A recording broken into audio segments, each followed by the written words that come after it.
Right. I think we're ready. Okay.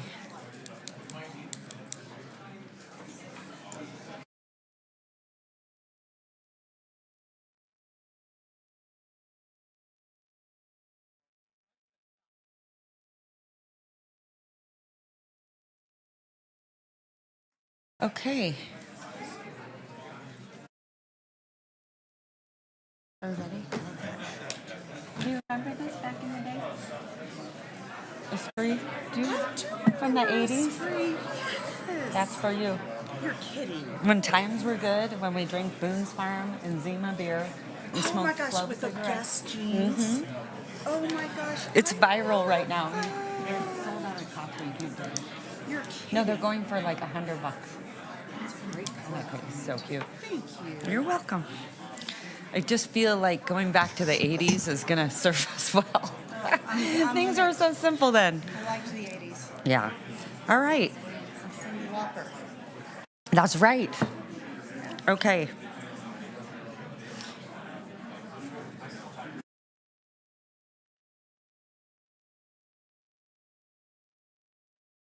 All right. Good morning, everyone. All right. Oh, what's his name back there? That raises up the money. The news anchor. He works for Landon. Yeah. All right. Good morning, everyone. Thank you so much for being here. I think we have everyone here except for Madam Clerk. Is Councilwoman Ebert? Yes. On the phone? I'm here. Hello. Okay, great. Thank you. All right. We are going to open up the meeting, and we are going to start with the Pledge of Allegiance. And I'm going to hand it off to Mr. Dave Douglas to lead us in the pledge.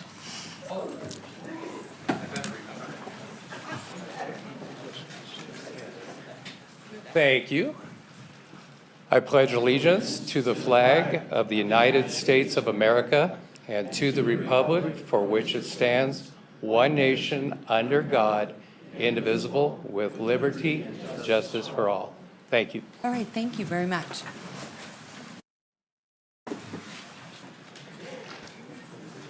All right, Madam Clerk, I'm going to ask you to call the roll.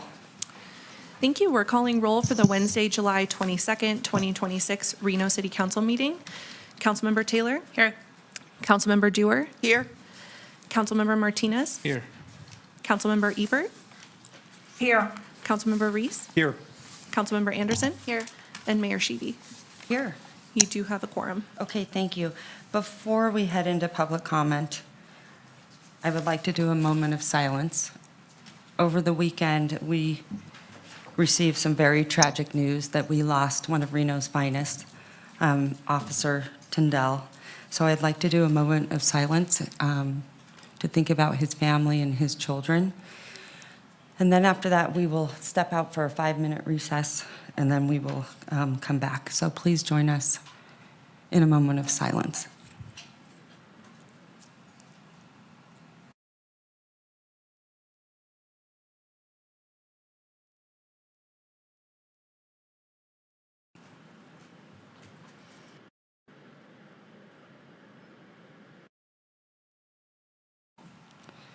All right, thank you, everyone.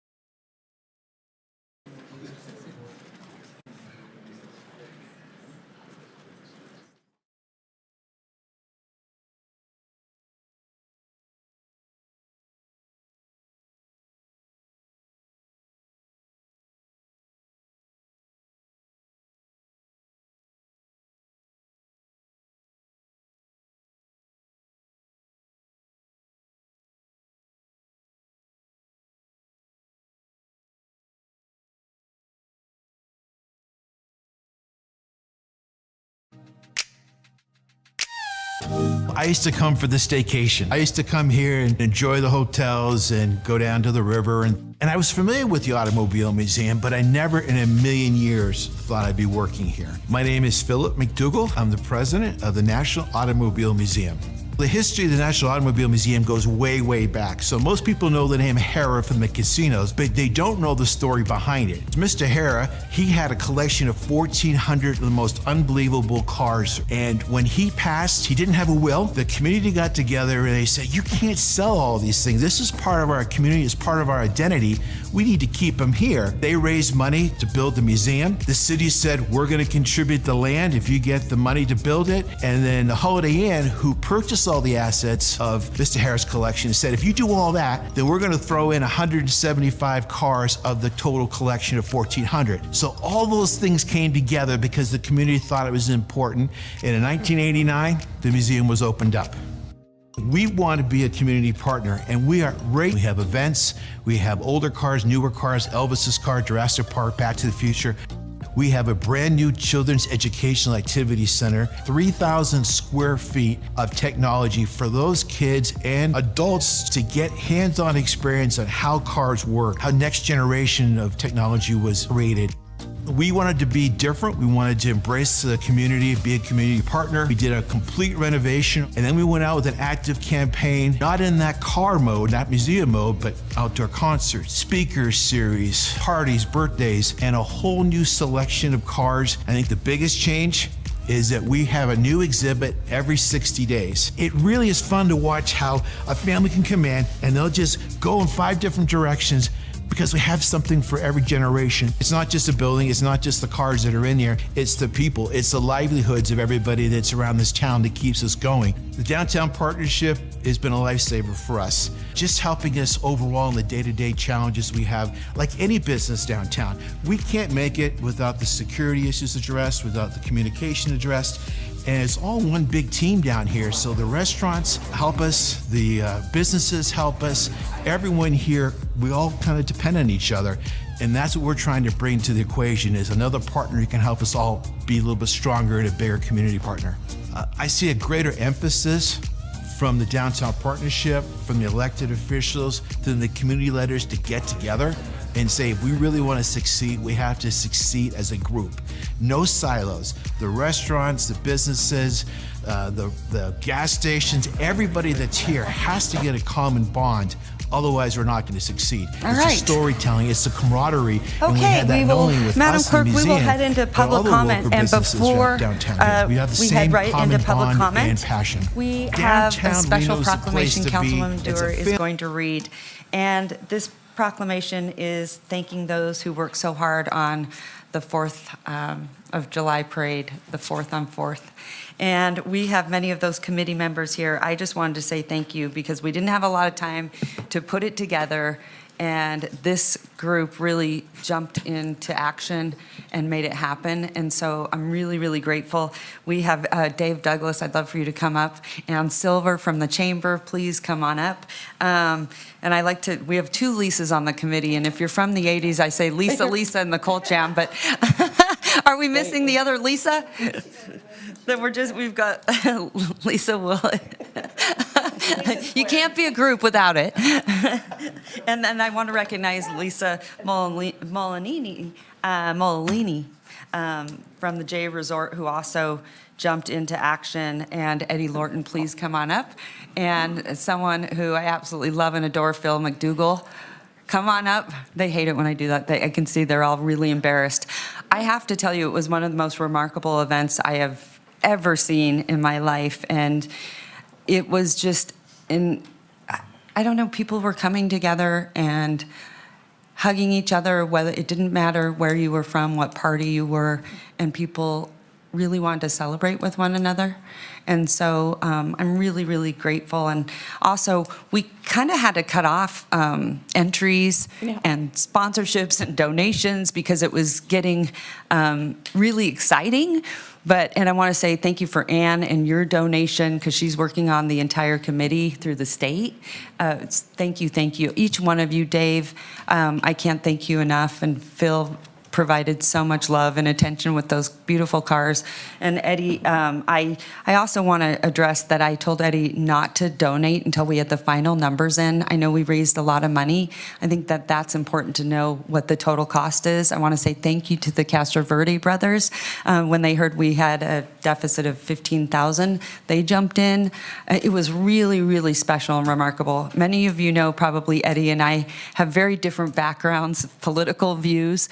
And I said, Hillary, what does that look like when you unite instead of divide? And we actually really enjoyed each other. We didn't throw any jabs, did we? Except for I did kick Eddie out of the car at the last minute. No, I'm just kidding. I didn't do that. But I just want to say thank you. It was really a moment that I felt so proud to be an American and be part of our community and just come together. I think if we don't start in our community, how will we start in our country? Right? So thank you from the bottom of my heart. I want to say thank you also to the city staff. You guys were remarkable. Please give them a huge round of applause. Nathan and Landon Miller and Tristan and Christy and everyone that showed up and all of our other partners from the RSCVA to the Chamber and J Resorts. They did a phenomenal job, and they held the pancake breakfast for our veterans. They raised $7,000. I want to say thank you to the council members that showed up there too as well. It was really, really a special day. So thank you to J Resorts, 4th on 4th. Let's let it live on and celebrate together, because I think that it's so special and very meaningful. So, and thank you, Eddie, for your contributions and everything you did. He jumped in and grabbed the permit and paid for that and said, let's do this. And we put differences aside, and I think that is really what we can do, whether we agree with each other or not.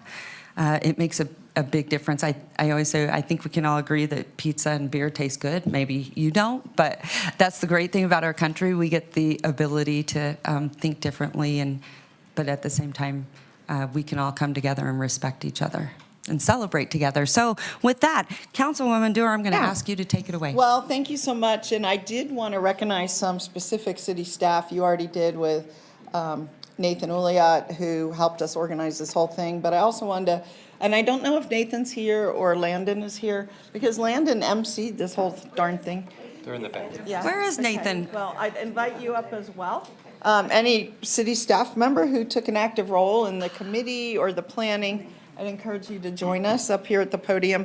And I just want to say, for my part, I did no work. Okay, the biggest work I did was trying to find a USA T-shirt, the one that I loved, not just any old T-shirt, but one I really, really one from the wanted to 80s. own. How about all the waving, though? That was a lot of That was a lot of waving, and to your point, Mayor, I've heard we had 70 floats, I've heard we had 100 floats. What I do know is that while I did nothing to help this parade, other than call a few sponsors, what I did do was be a participant in the parade. And I gotta say, I've participated in every Veterans Day parade that the city has done for going on 12 years. And this exceeded that in attendance. It exceeded it in enthusiasm. As we kept going, I could not believe that the streets were still lined. I kept thinking, well, this is like a 3-block thing. It'll be over in a minute. But it was not over in a minute. And so I wanted to share my own thanks to the committee. I'm so, pleased that I was able to be part of this. So in that spirit, I want to read this proclamation. And the city of Reno has joined communities across the nation in commemorating the 250th anniversary of the founding of the United States of America, recognizing the ideals of freedom and democracy that have shaped our nation. And whereas Independence Day provided an opportunity to reflect on our nation's history, celebrate the freedoms that we enjoy, and recognize the people and communities that continue to contribute to our communities and our country's strength and success. And whereas parades and community gatherings in particular have been a cherished tradition in America, bringing neighbors together to foster civic pride, to foster unity, and a sense of really belonging. And I got to tell you, I felt like I belonged in Reno as part of that parade. Whereas the city of Reno was proud to host the 4th on 4th parade, creating an opportunity for residents, businesses, community organizations, and visitors to come together in celebration of our nation's history and our community's future. And I got to add parenthetically, I met a number of people who traveled quite a distance to be Yes. part of the parade. I kept saying, where are you from? Oh, I'm from Fallon. Oh, where are you from? Oh, I'm up from the lake. Where are you from? Well, I'm from Palm Springs. I mean, I'm like, what? They go, I love to come to Reno, and especially right now.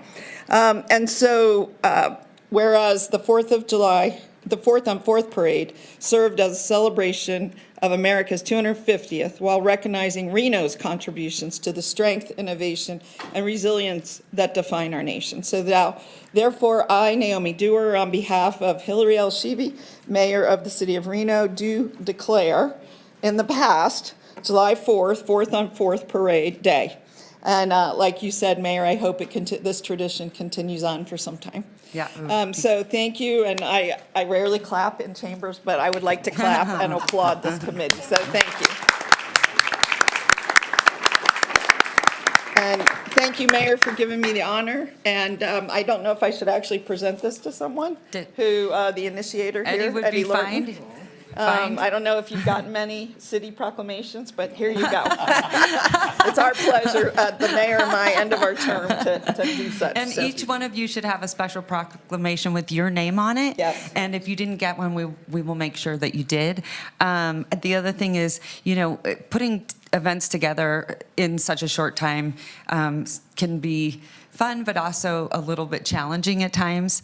And so all of you just stepped in and you made it happen. And so we'll work on those little glitches for next year. And Landon, you did a wonderful job. We're just lucky to have a former news anchor that can be out there rallying the troops. And so, we'll start on time and all these other things, but it was also difficult because we had the flyover and that was amazing. It was That amazing. was totally amazing. But you have to time it all, and so you think about these things later, but how we can improve.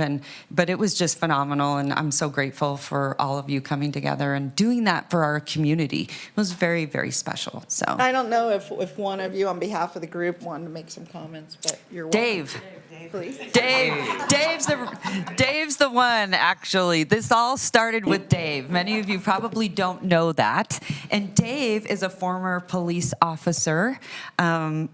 He's from the city of Mickey, I like to say, the big one. The Mouse House. The Mouse House. And so what Dave has done, he actually has a ton of experience putting on parades, policing parades, all the things that go with the parades, because you actually lived in the city that probably does the most of them and does them incredibly well. So I will tell you, we kind of had an expert at our fingertips, and it really did start with Dave. He's been coming to Reno, I think since the 70s, you said. So we've officially adopted you, and we hope you don't mind. But Dave, I'd love for you to say a few words, because it really did start, all this started with Dave, and I'm really grateful. So take it away. Well, thank you. Listen, the city committee and the group that we brought together, along working with the city council and the mayor, it really did come together beautifully. I think the parade showed that there was an appetite within our community. You just mentioned Fallon and so on. So we're doing it again. Okay. Okay. It is being done, and Okay.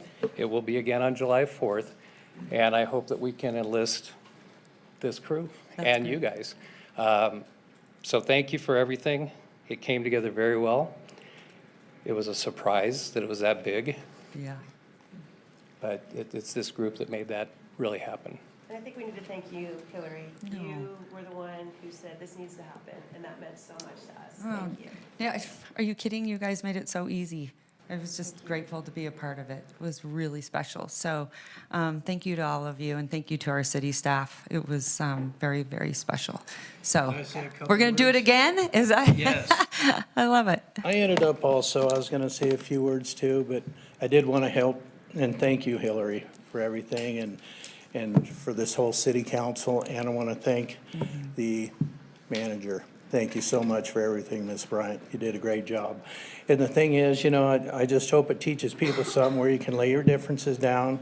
Because me and you, we've had our battles, we've been friends, we've battled, and now it's great to call you a friend again, and we lay our differences aside, and you had a lot of grace doing that. I appreciate you so much.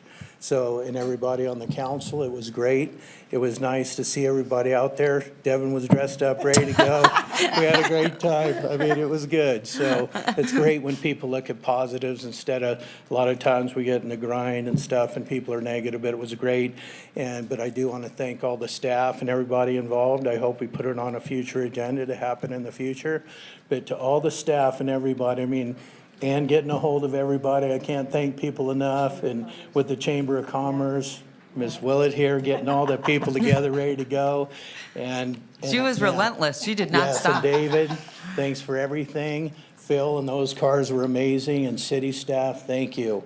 But I'm glad you did it and believed in it, and thank you so much. I appreciate it. All right, well, you. thank you, everyone. Really appreciate you. Good job, Kayla, and everyone that just made it. You want to take a picture? Okay, let's do it.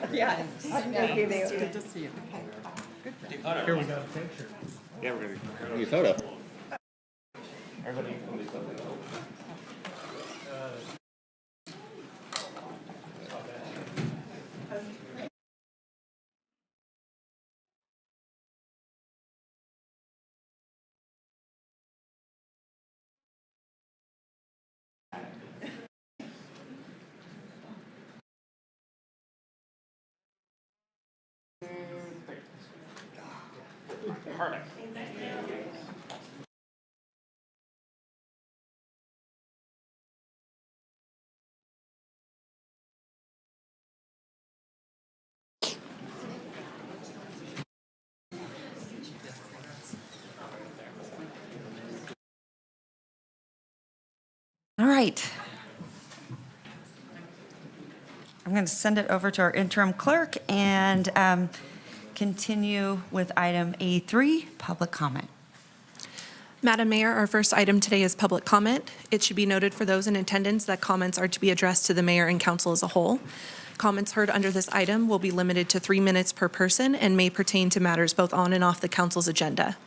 Council may not take action upon any matter not agendized on today's agenda. When you are called on for public comment, please state your name for the record and begin speaking. The timer will begin when you say your name, and you'll be afforded 3 minutes. For those participating in chambers, in accordance with Council Rules 6.3.11, while in this room, please be respectful. Disruptive behavior from audience members like clapping, yelling, whistling, etc., which impede the meeting, may result in a warning issued by the presiding officer. If the behavior continues, you may be removed from chambers. If you are an attendee in the Zoom meeting and would like to make public comment, please raise your hand at this time. Terry Brooks, followed by Stephen White, followed by Kay Janasi. I love to lead with Terry. Good morning. Good It's morning. me, Terry Brooks again. And today I'd like to share with you my thoughts on having pets and what seniors go through. Many seniors still cherish the time that they spent raising their kids and the time they spent helping their kids by helping to raise their grandkids. But later on, if their descendants have moved and those seniors have lost a spouse, then they may find themselves alone in their house. Taking care of others is something they cannot forget. So now they might consider adopting a younger pet. Some seniors make the choice to adopt a cat, though it might take some time for that cat to adapt to its new habitat. Some seniors make the choice to adopt a dog instead, even though that dog may choose to adopt that senior instead. Some seniors might make the choice to adopt a parrot, but when they hear that parrot talk, it might be difficult to bear it. When a senior adopts a pet, there is a kind of interaction that usually leads to two sides of a very loving attraction. The senior takes care of the pet with a feeling of responsibility. Then the pet takes care of the senior with a feeling of amiability. Both the senior and the pet become very fond of each other. That then forms a very special bond. They both not only feel the need to take care of each other, but they also find themselves depending on each other. The senior feeds the new pet with food that they bought, and the pet's reaction by eating it gives that senior food for thought. The pet now has a place to stay, and the senior now babysits. everyone involved is happy, and everyone benefits. I would like to thank you all for listening to me today, and I hope that some of you will tell your pets what I had to say today. Terry, I love that so much. You know, Councilwoman Duran, Jackie, and I were big pet fanatics. Actually, everyone up here is big pet fanatics. We all have animals. And if you are a senior, it's so good for your mental health and just so many benefits. I just lost my baby of 16 years, and I'm distraught. It's like really, really tough. But I would say this, if there are any seniors out there that would like to adopt, I work with organizations like Jackie does, Kathleen, Devin, Brandy, all of us up here, we work with great organizations that will pay for pet food and for medical, because sometimes it's really tough for seniors because they're living on fixed incomes. But if you would love to adopt a pet, we're happy to help you up here. So Terry, that was beautiful and such a good message. And Mr. White, who loves his bunnies, this gentleman right here takes care of lots of bunnies. Good morning, everybody. Stephen White here, notorious defender of your First Amendment right to be an artist in America. Hey, you know, we're working on the Art in the Park project, and I wanted to show you a picture here of the mushroom display that we put in down there by the butterfly sculpture by Centennial Park as a proof of concept. Well, the concept is working out pretty good, and artists are using the display. But now, as a matter of fact, tomorrow, I'm gonna be driving around with Nathan to all of the different public parks around the city. We're gonna go to each ward, and I would love to have your input. Each one of your council members, you represent a ward. We'd love to have your input of telling us where you think we should install one of these in one of your parks in your area. And the revised version of it, this one was, of course, I donated to the city, and I was limited on how much money I could spend. The revised version that'll be permanent will be using the actual steel poles that is provided by Uline to, in fact, here's one down here, where these security panels actually bolt onto them. So that in the final product, the final version of the mushroom display, there will be a center pole, and then there'll be an outside pole hooked to each one of the panels, and they'll all be bolted down to a concrete pad. So it becomes a solid, permanent structure. The umbrella still fits down through the middle. There's an eye bolt on the upper outer corner here that sticks up, and the ribbing of the umbrella goes through that eye bolt. So the whole umbrella is bolted right to the top of that display, and it's not going anywhere. I want to tell you, I am really proud of the city of Reno. This has taken years, but we are putting together a package that we can hand off to every other city in the country. You know, it's going to have the federal court rulings, the state assembly bill, it's going to have the protocol, it's going to have the Reno municipal codes, because cities don't know how to write codes to deal with this matter. It's going to have the prototype, they're going to have pictures of the actual mushroom display, and actually a price list of the parts that go into building one. One of these mushroom displays in the finished package will run about $1,400 to $1,500 a piece.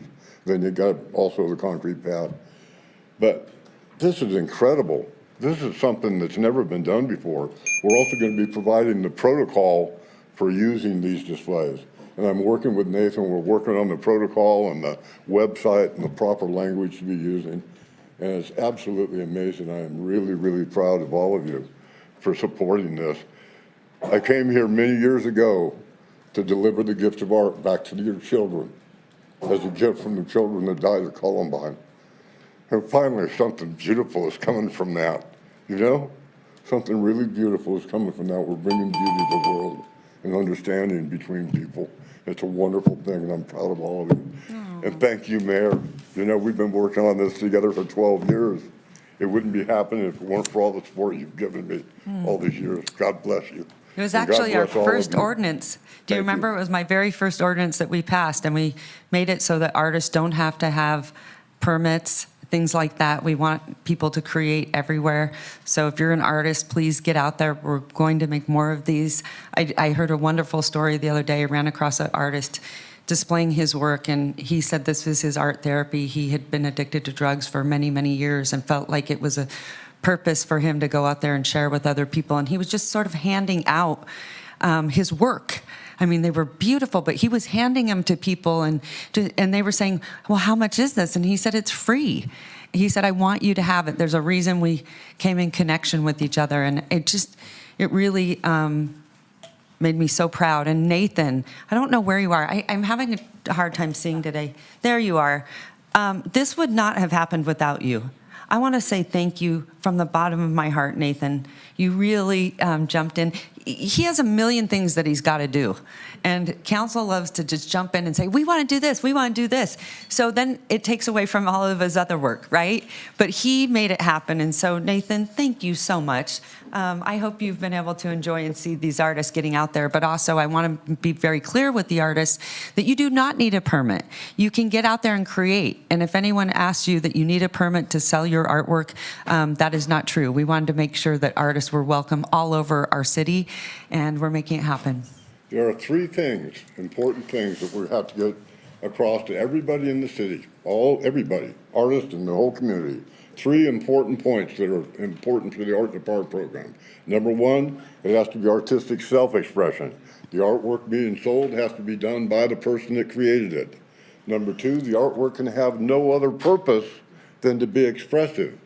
If it has a dual purpose, both functional or utilitarian as well as expressive, it's commercial and requires a license.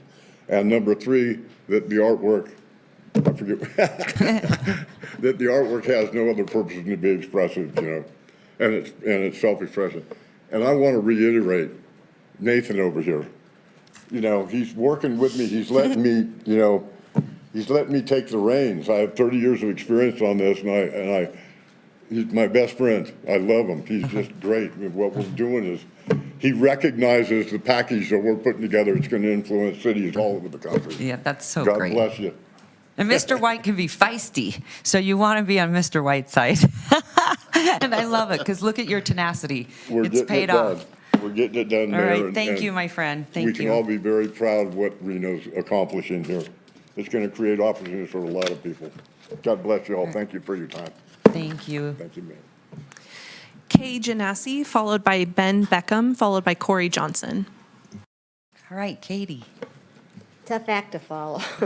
My name is Kay Janassi, Okay. and a long-time proud resident of Washoe County, and I'm a retired educator over 40 years with Washoe County School District, currently active with senior groups and the art community. I run a portrait weekly group on Wednesdays, and I also have a women's breakfast group. Just so that you know, I'm in talking to a lot of people, and while we're talking to them, I'm here to share with you our concerns and a petition that talks about the serious traffic safety issues that we're all experiencing. Seems to be a critical mass now of people who are not paying attention to rules and regulations.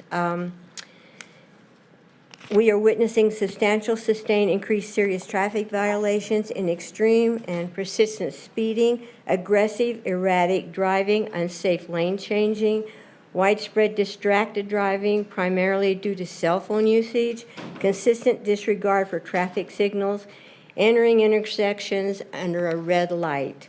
And I talked with a group, and I've heard some really sad stories and some daily kinds of experiences with this, and so we got together and decided we need to do a petition and get those in charge attention. We've noticed that, of course, Washoe County population has grown like crazy, and the traffic as well. And we don't feel like the enforcement, planning, resource allocations from state officials have kept up with the pace of traffic growth in our community. I have a petition with signatures, and I'll lead with your secretary, and appreciate if you would look at it. Is there any questions? Actually, yes. I was going to say I have a question, too. Actually, I want to ask our city manager to address this, because Yeah. I think it's important so that the public also has some background. Yes. So there were some legislative changes a couple of years ago at the legislature that made certain infractions associated with driving a vehicle a civil matter instead of a criminal matter. And since then, we've seen a significant uptick in challenges in this space. So I'd like to connect you with some folks who can get you in contact with our legislators. We're coming back into session in February of this Thank you. next year. And I think that you would be very helpful in that space. Good. Thank you for listening. Of course. I appreciate that. And I'll take this and give it, thank you. Thank you My so quick much. question was, you and your group, is there any particular part of town? Is it Reno? Is it Sparks? Is It's it? all over. Okay. It's senior citizens. I'm 90 years old, so What? I'm in part of the longtime citizens. So I'm in contact with that and veterans associations and with my group. And it's, we're all really concerned. It's past being concerned because we're seeing, things every day. And so, anyway, I'll give you the petition. It Okay, states it a you- lot better than I do. You're remarkable. So Well, I'm lucky. What's the secret? No, I'm lucky.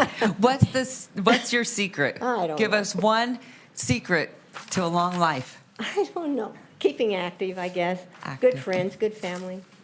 That's This wonderful. sports me. That's Okay. great. Thank you. All right. Thank you so much. Ben Beckham, followed by Corey Johnson, followed by Jason Craig. Okay, Ben. 90. Amazing.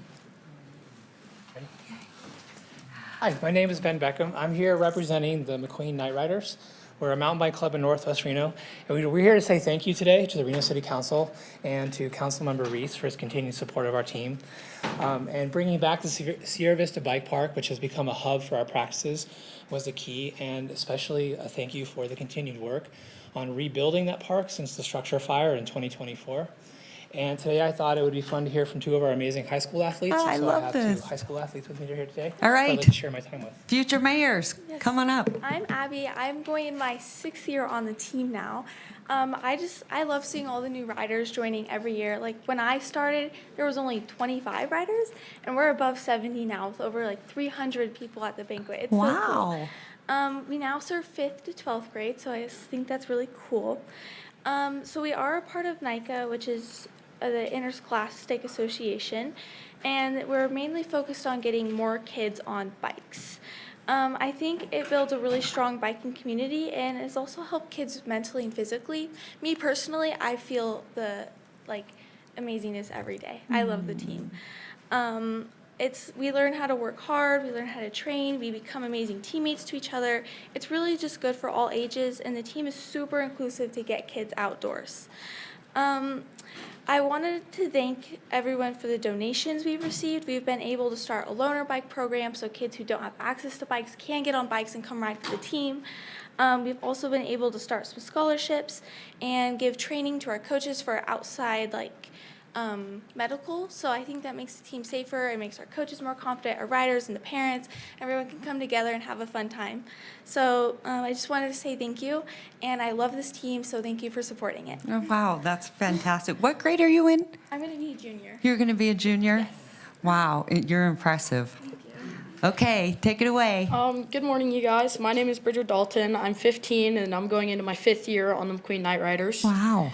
I wanted to give you guys a quick update on the Sierra Vista shelter rebuild. As you know, Sierra Vista and its bike trails were made possible through the city's transformation of the old Northgate Golf Course into a park that has become one of Reno's most popular outdoor spaces.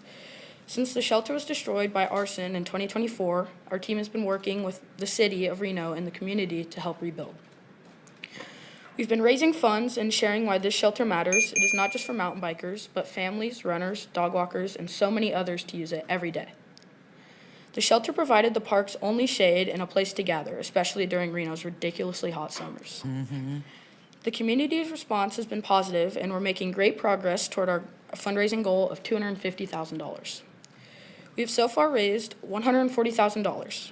Wow. On behalf of the McQueen Night Riders, thank you for creating the Sierra Vista Bike Park. Thank you for your help with the shelter rebuild project, and thank you for your help with getting more kids on bikes. That's fantastic. I love this. Will you please tell everyone how they can get involved? There's many things you can do. Donations would be amazing. What else do you guys think? But if they wanted to join your group, how would we get in touch with you? When do you ride?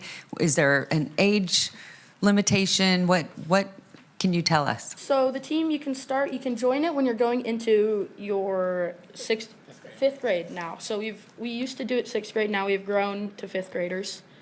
We have a website, and so if you just put an email in there, you can get a contact, and someone will contact you and help you get registered.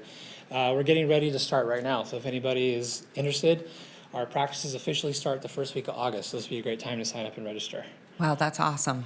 And then do you work with other local groups to get bikes? We have worked with other local groups and some local bike shops in town, but mainly our bikes are funded by donations right now. Okay. Well, if you have kids that need bikes, please reach out to our office.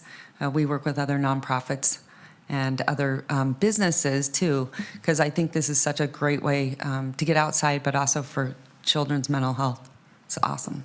Thank you. That's great. Thank you. Well, you guys have fun and send us pictures.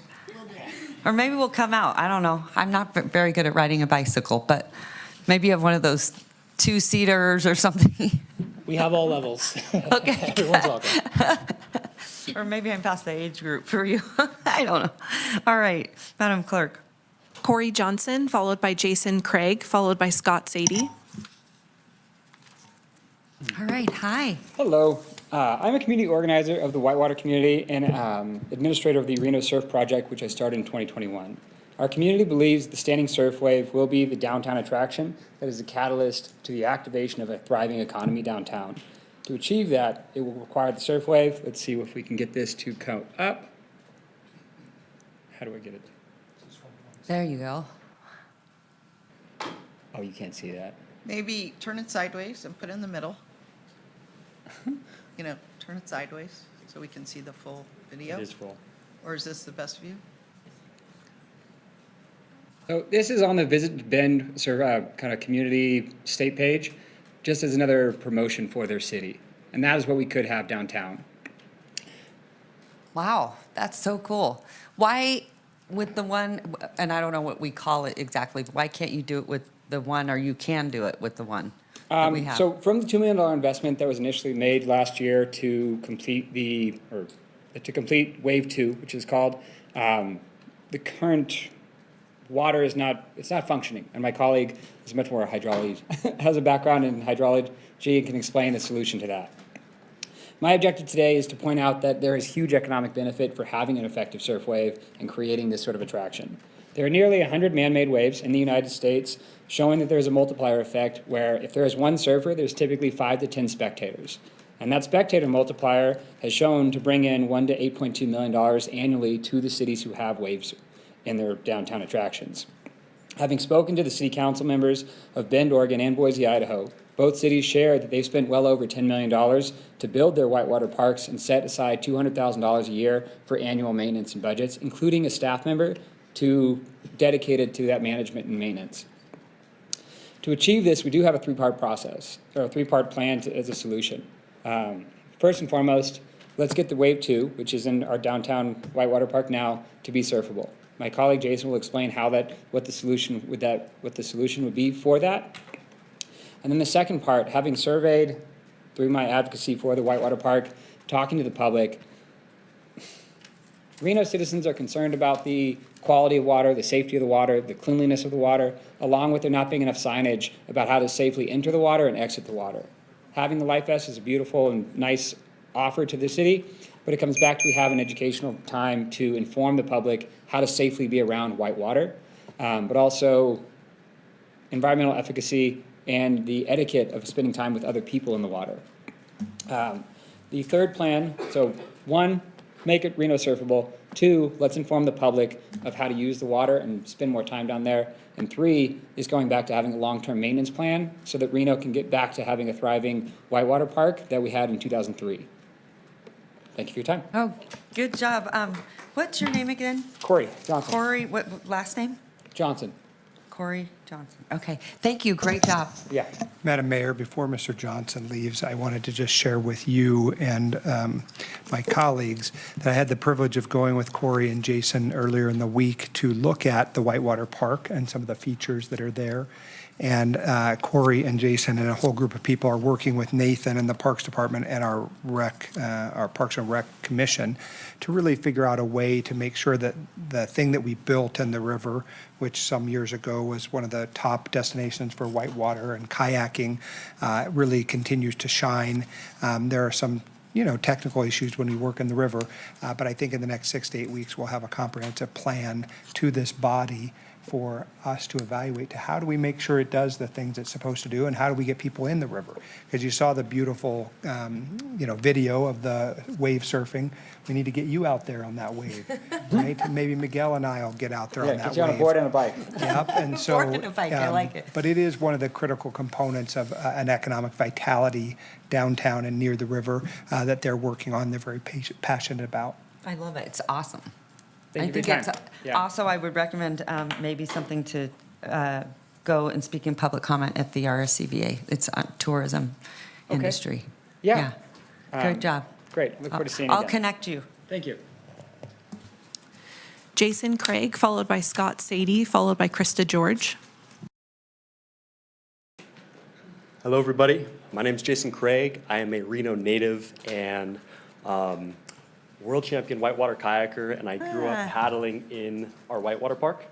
For those of you who might not be aware, Reno has an incredible whitewater park, literally steps from the building we're in right now. It was built 20 years ago, and at the time it was built, it was the premier whitewater destination in the country, if not the world. We hosted the Reno Whitewater Festival that drew athletes not just from every corner of the U.S., but also international athletes. And following the building of the Whitewater Park, we had at least 4 reigning world champions living in Reno at that time. And so kind of the evolution of the Whitewater Park over the past 23 years since it's been built is that there's been multiple floods, periods of sedimentation in the river, and that basically has reduced the total quality of our whitewater park and the drops in the river. And so what I'm here today to advocate for is basically a maintenance plan or fund that we can go in and maintain our whitewater park, make the features, the high quality features that they were designed to be. And also associated with the Arlington Bridge project, we installed this new whitewater feature, which is the number 2 feature. So this is totally different than what anything you've seen in the past. This is something someone can take a surfboard down to the river and carve and actively surf. And that feature right now is not functioning, meaning you cannot surf it because the wave is not steep enough. So we need to go in and essentially modify the pool behind it to back up that wave. And there's a lot of kind of technical details around, talking about a river and a whitewater park. And I think one thing that would be really valuable is to have someone that has that technical experience that can, communicate what these features need, what kind of maintenance we need, and also if we have hazards in the river. For instance, rocks or trees or rebar, not just in the whitewater park, but across other sections of the river. Have a plan or a mechanism that we can use to remove those features, just like we would remove dangerous potholes or rebar in the road or something like that.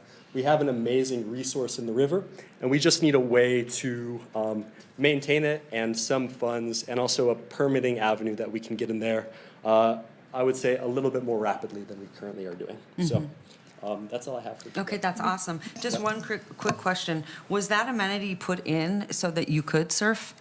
Yes. But you can't. So, But you can't? You can't right now. So the structure was put in to surf, but basically a couple things happened. There was a flood last summer. I believe it was July 28th. You guys might remember this is the flood that flooded the J Resort. It was like a 100-year flood event down Keystone Canyon. So that whole flood water drained right underneath Arlington Bridge when there was an active dam and construction site there. And it pushed more sediment in underneath that channel. And kind of following that whole period, there wasn't a full kind of completion of removing the sediment and making the number 2 and number 3 features, so the 2 features both above and below Arlington Bridge, to basically perform as designed. Okay. So what we're talking about here is to go in, remove the sediment, and modify some in-channel elements to make those 2 features perform for both river surfing and river kayaking. Yeah. Well, thank you for that. I did not know that it was intended for surfing. I am seeing all the kids use it and having a great time. So I'm just seems like, annihilated in some of that area. So I do love that you also brought up the safety of getting in and out and how that works. But it's really impressive. So I'm going to kind of run down some things with RTC and sort of dive in, no pun intended.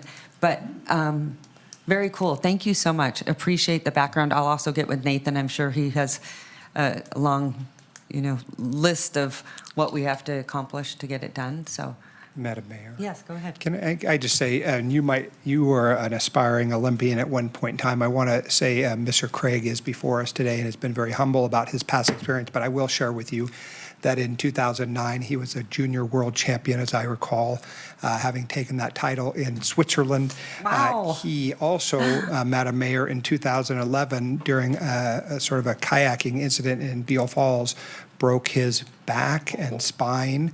I think told he would never walk again. So it's very impressive. And then he defended his title at the Reno River Fest in 2014. So very impressive human in our midst, and here trying to build a better community for our kayaking community. So my hope is that through our Parks and Rec staff, who is absolutely behind this too, is that we'll find a way to make the number 2 feature the feature it was intended to be. We may have some work to do over at RTC to make that happen. That's what I thought. And there are some other folks who are contributing to this conversation too, including folks who originally designed these water features. So there's a lot of positive momentum. It's just something that we, I think, have to focus our attention on. And so I'm grateful for them coming out this morning to share it with us. It's hard because, the tennis community likes their issues. The biking community, as we saw earlier, likes their issues.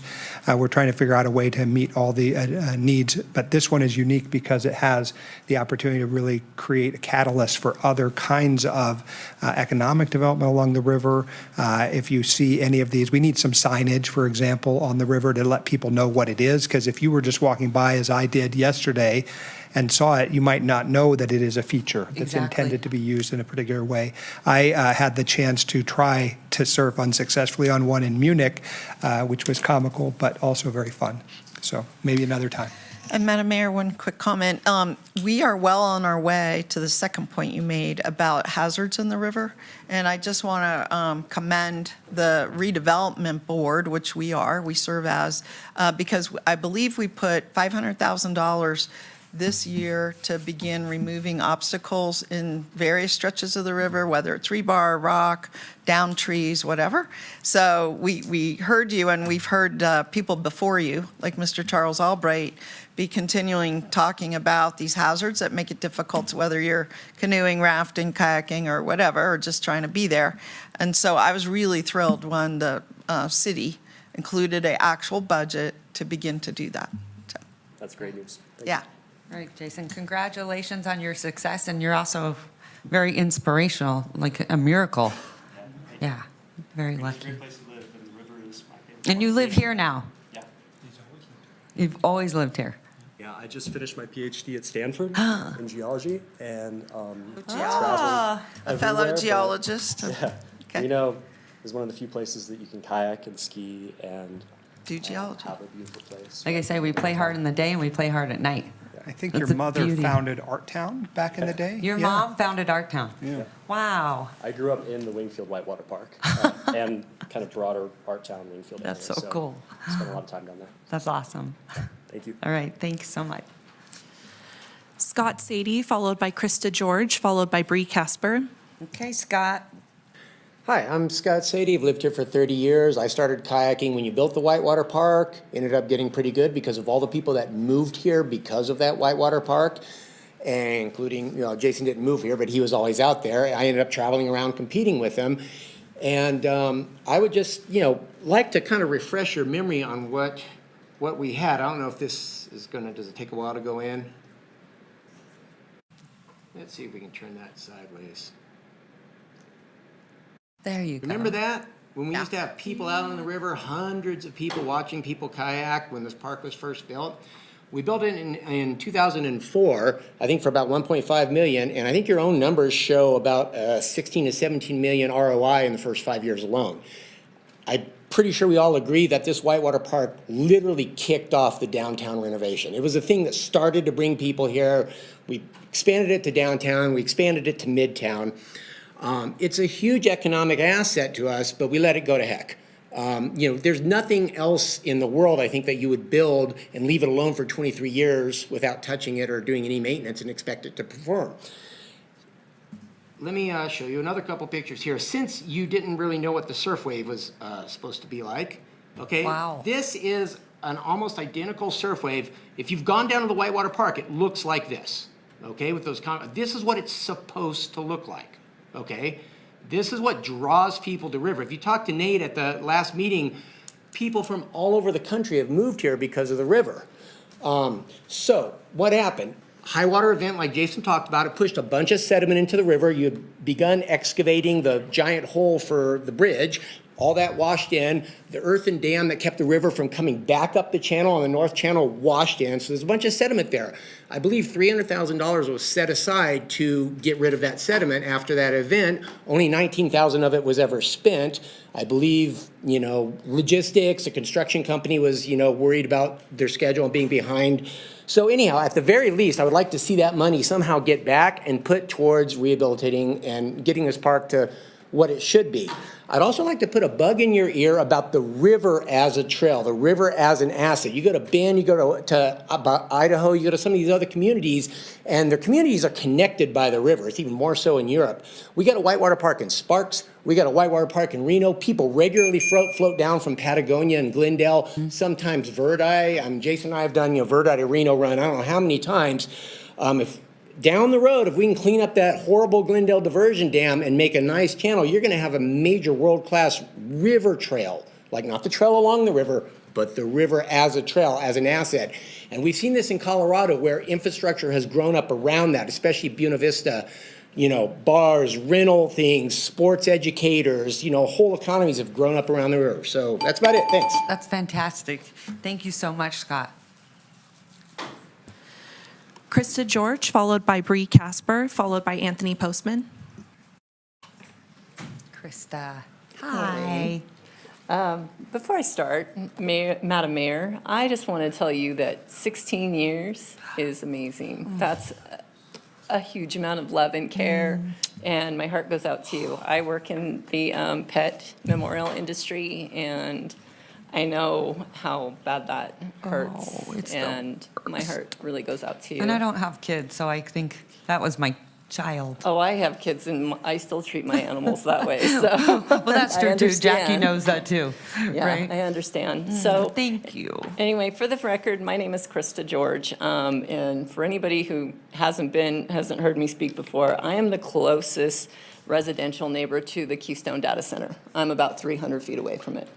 And today, I would like to request an action item be placed on the next City Council agenda to rescind the permit for 265 Keystone Avenue, the site of the Centra Keystone Data Center, for major deviations to the original application. The neighbors and I have discovered new information that reveals that the Centra Keystone Data Center has deviated more than 10% from its original permitting. We request the proper time to present our findings of these violated permit items. Per the information provided to you these last few months via public comments and emails, it would be fitting to allow the public to present their findings for this governing board to evaluate for themselves about what should be done.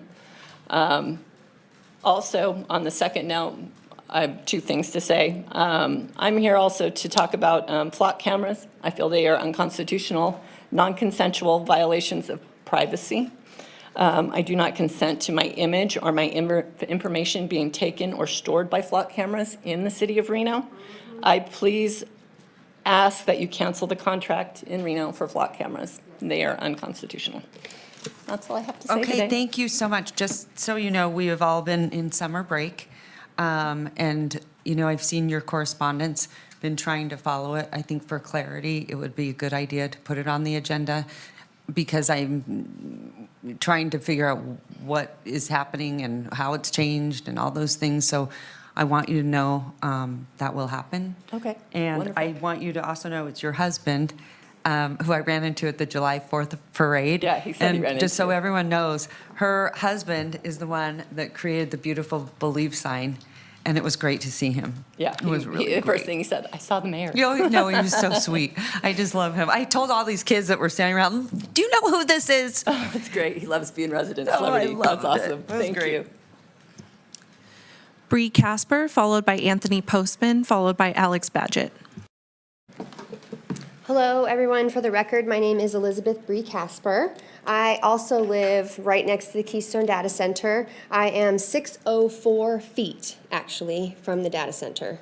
Today, I would like to request an action item be placed onto the next City Council agenda to rescind the permit from the 265 Keystone Avenue, the site of the Centra Keystone Data Center, for major deviations from its original permit and application.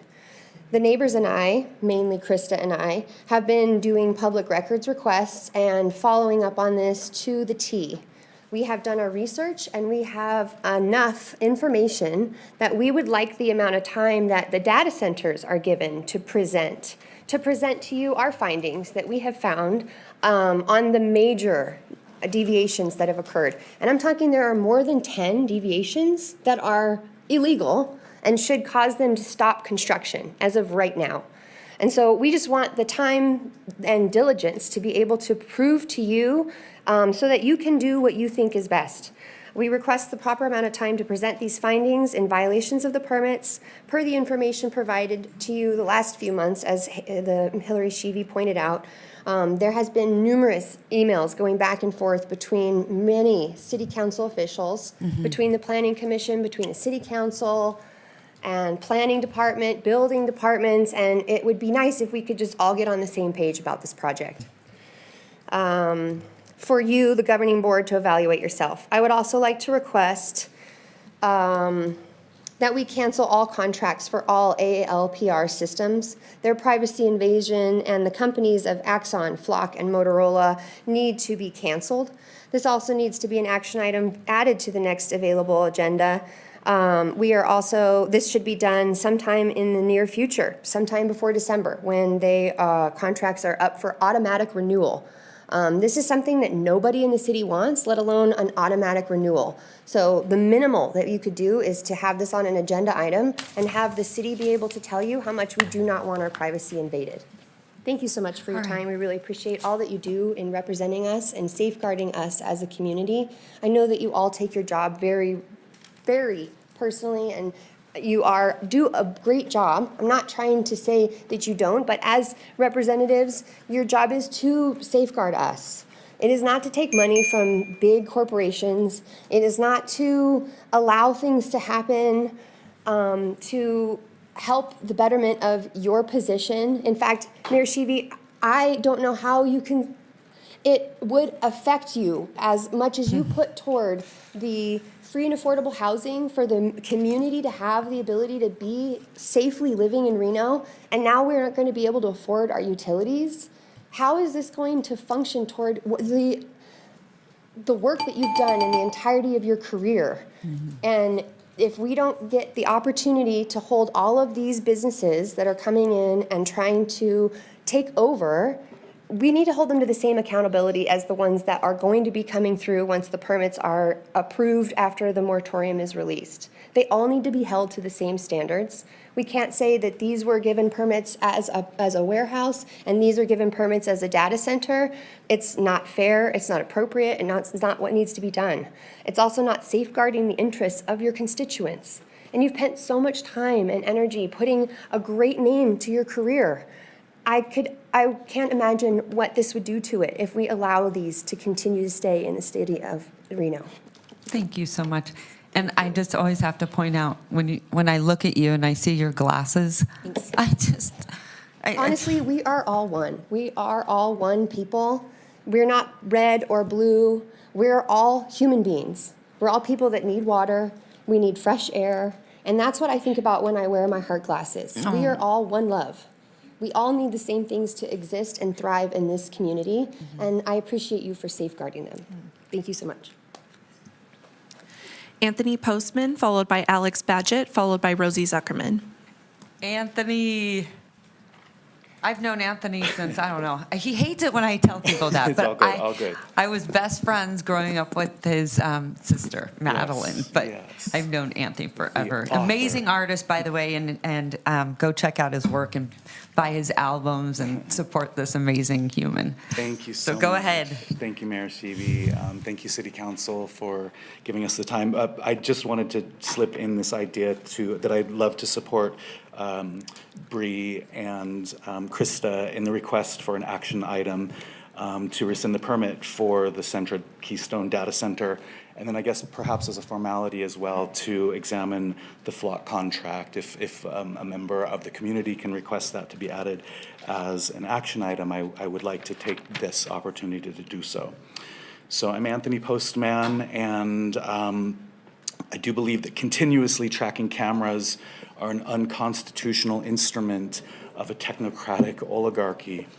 I stand before you today in opposition of the use of flock cameras in the cities of Reno and Sparks and in Washoe County at large. But not only flock is a brand, one that has been tarnished by its own repeated lies to city councils, police departments, and to the public. Vigilant Solutions and Motorola are also big players on this field. As such, they all represent an industry estimated at $36 billion annually in contracts that profit on tracking the movements of all of us, whether we have done wrong or not. The AI industry driving ALPRs, as well as the prison industrial complex profiting on illegitimate and cruel ICE detentions, all profit on human suffering, captivity, and more often that of innocent people, and disproportionately, mistakenly, people of color. Flock's data is not sovereign or safe and has been shown to have been shared across state lines with ICE, Border Patrol, and other myriad malicious actors. Electronic Frontier Foundation writes, ALPRs, enhanced by AI and deployed nationwide, can be used to target specific groups, such as those who might be suspected of being undocumented immigrants, those seeking reproductive health care, or political protesters. Many of us are here today opposing the use of this invasive technology. We are exercising our First Amendment rights to free speech, to peaceably assemble, to petition the government for a redress of grievances. With an administration now vilifying protesters, going as far as calling us terrorists, I urge you, our local government, to protect our First Amendment rights, that you move to protect, not erode our rights. We move through public spaces with a reasonable expectation of privacy, part of our Fourth Amendment rights, the right of the people to be secure in their persons, houses, papers, and effects against unreasonable searches and seizures. Again, I urge you to take the action that will protect, not erode our rights. We need data transparency now. Please end all ARPR contracts now, not only Flock. Pass a local ordinance banning the use of automatic license plate reader technology. Thank you. All right, thank you, Anthony. Alex Badgett, followed by Rosie Zuckerman, followed by Greg Nuttall.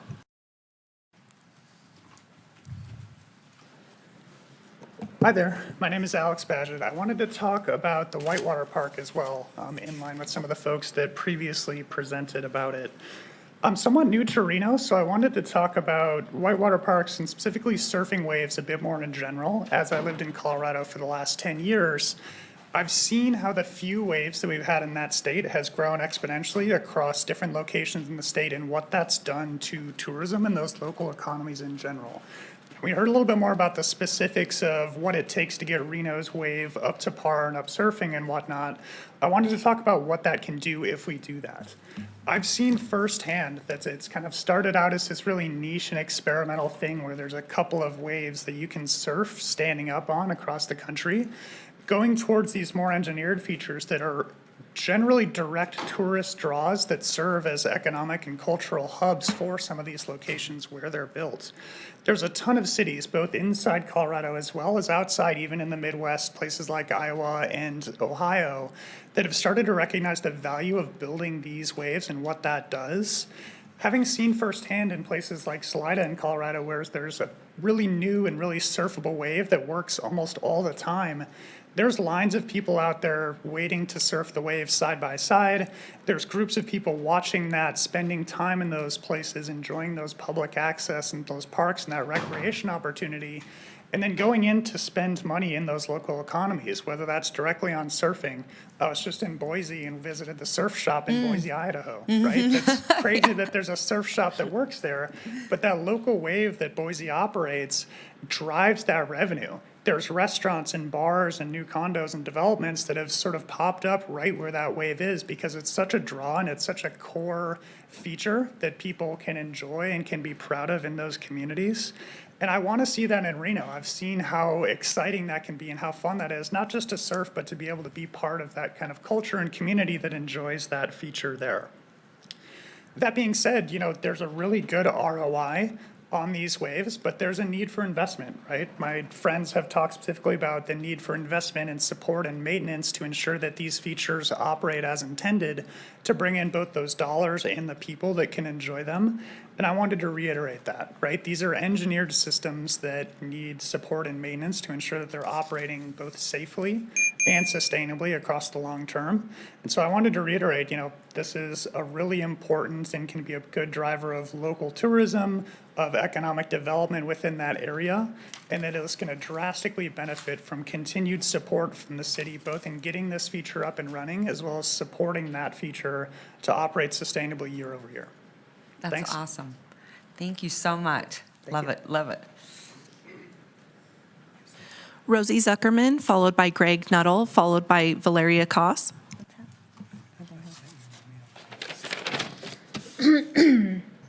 Hi, good morning. My name is Rosie Zuckerman. I'm here today on behalf of Laundry to the People.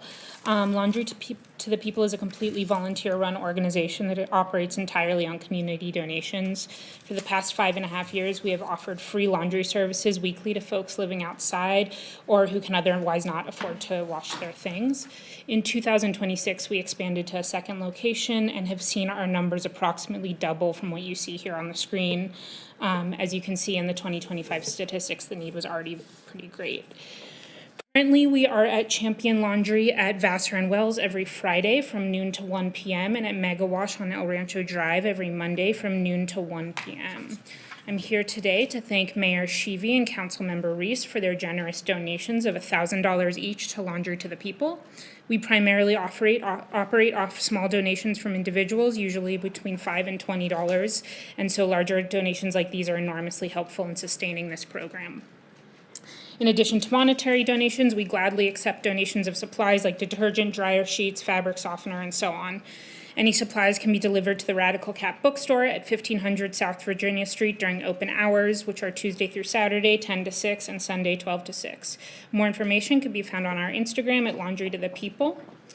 I would also like to add my voice to those here who are concerned about unwarranted and unaccountable surveillance. I'm asking for immediate camera deactivation and flock contract termination. I personally would love to live in a Reno where we're treated as neighbors and not as potential suspects to be automatically and constantly surveyed in a private database with zero transparency and accountability. Automatic license plate readers are the first egregious step in sacrificing our right to privacy in the name of a fear-mongering, paranoid public safety. Please terminate flock contracts, turn off flock cameras, ban all ALPR tech in Reno, and create a public, transparent portal detailing surveillance tech currently in use. Thank you. Rosie? Yes. First of all, I want to say that Laundry to the People is really about giving people dignity. It's really commendable. Thank you so much. Will you please tell people if they need your help or what's the best way to get involved? Yeah, so again, the best way to get involved is to come. Show up in person? To show up in person, yeah. Okay. We do have an Instagram account that is somewhat monitored. But if you are wanting to get involved by donations, you can donate directly to the Venmo, which is @LaundryToThePeople. Or you can bring supplies, which we can always use. So that's detergent, dryer sheets, fabric softener, large plastic bags. We do take clothes donations for folks as well. And those can all be dropped off at the Radical Cap Bookstore at 1500 South Virginia Street during open hours, Tuesday through Saturday, 10 to 6, and Sunday, 12 to 6. Okay, that's amazing. If you need our services, you can just show up at noon. And those days, again, are Friday, noon to 1 p.m. at Champion Laundry at Vassar and Wells, or Monday, noon to 1 p.m. at Mega Wash on El Rancho Drive. That's just across from Teglia's Park. Okay, thank you so much. I love what you do. And also, Councilmember Reese, thank you so much. Thank you for your donating donation. to this. It's amazing. Yeah, they make a significant impact, so we appreciate that. Amazing. Thank you. Thank you. Greg Nuttall, followed by Valeria Koss, followed by Alexander Milham.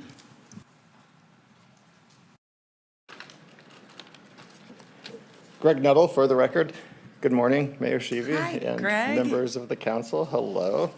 I'm here to ask the city of Reno to terminate its use of automatic license plate readers, specifically flock cameras, and reject any replacement that creates the same mass surveillance network under a different name. There are plenty of people here who have already explained why this is bad for our community, which I genuinely do believe, but I want to come at this from a different angle. This council, on November 20th, 2024, unanimously approved spending $450,000 on a flock contract, and correct me if I'm wrong, because I'm wrong a lot. That money was allocated from the federal coronavirus state and local recovery funds program, intended to help people who were struggling to get by during the pandemic. The people of Reno were trying to recover from a historic public health emergency, and this council decided that a way to help was to start spying on its citizens. It was a decision made on the fly because that money was about to expire in a few weeks if it wasn't used. So you heard an insufficiently researched proposal from the then chief of police, and you made a decision based entirely on the input of the same person who you just a few months later placed on administrative leave and eventually fired. The whole flock program in Reno was haphazardly born from a cascade of poor judgment by this council. So I think you made a mistake, and that's fine. We all make mistakes. Not all of us make mistakes of awarding hundreds of thousands of dollars in borderline fraudulent funding on a whim for a corrupt police department to spy on our people, but that's okay. My point is, you have the power to fix that mistake. I am asking you to do so by immediately terminating the city's contract with Flock and committing to abandoning any future plans to this type of dystopian mass surveillance technology. Thank you. Thanks, Greg. Appreciate you. I haven't met you, but I've heard very nice things about you. So nice to meet you. Thank you. Love you. Valeria Koss, followed by Alexander Milham, followed by Daniel Jenkins. Good morning. For the record, Valeria Koss.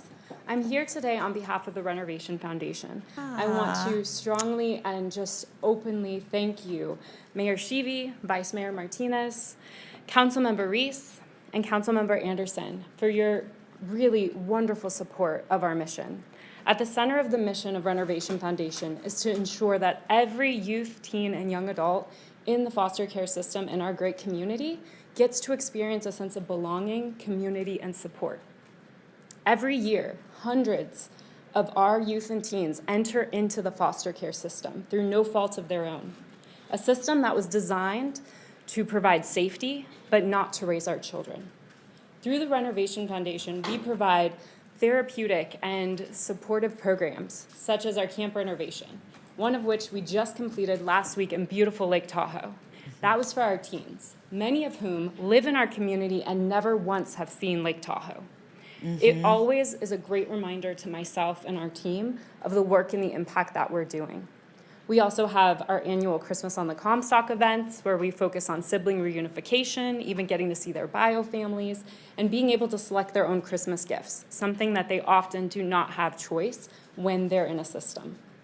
But most importantly, our Pave Your Way program. That's focused on our age 16 to 24. Those are the young adults that are preparing to exit out of foster care that do not yet have the skills they need necessary to not just survive but thrive. So we do independent living, college and career, as well as housing. So through your ongoing support and collaboration, we are forever grateful and will continue to do this work. Well, I have to tell you, I get to see a lot of the videos and those children smiling. You guys are doing phenomenal work, phenomenal. We are so fortunate to have you in this community. I can't even thank you enough. Will you please let Kim know? I mean, I'm just such a huge fan of hers. She works every day in that Space, yes. in that space, so she knows it really well. And I can't thank you enough. And Jesse and Shayna yes. and Jeremy.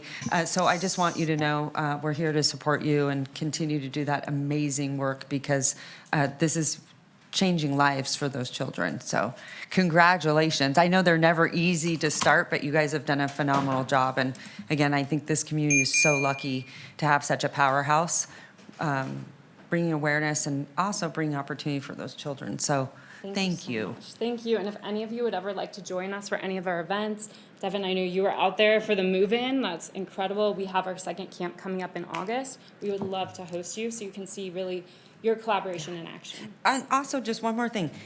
Tell everyone how they can get involved, whether they want to donate or if do donations or just in any capacity, the things that you need that the community can help you. There are a lot of people that also watch online, and we, have a lot of great people stepping up. So maybe you could tell everyone a little bit about how to contact you and how they can get involved. I would love to do that. Thank you so much. So you can go to our website, renovationfoundation.org. You can also follow us on our official social media channels. There's always great things coming up. And then we are having a massive fundraiser that's going to be a really fun time at the National Automobile Museum on October 17th.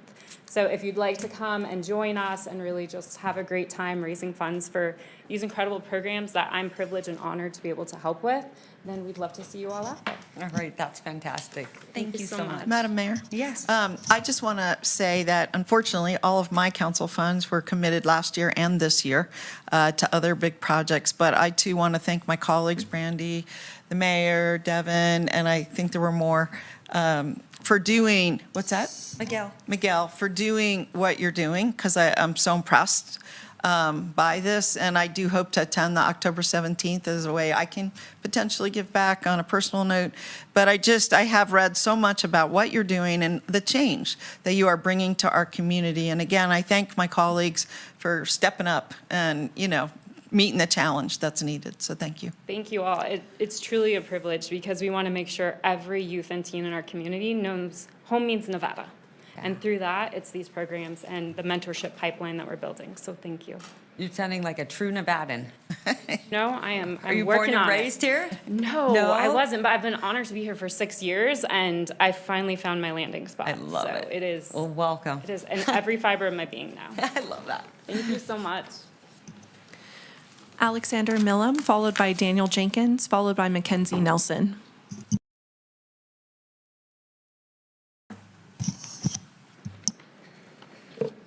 Good morning, Mayor Sheevy and council members. Thank you for the opportunity to speak today. My name is Alex Millam.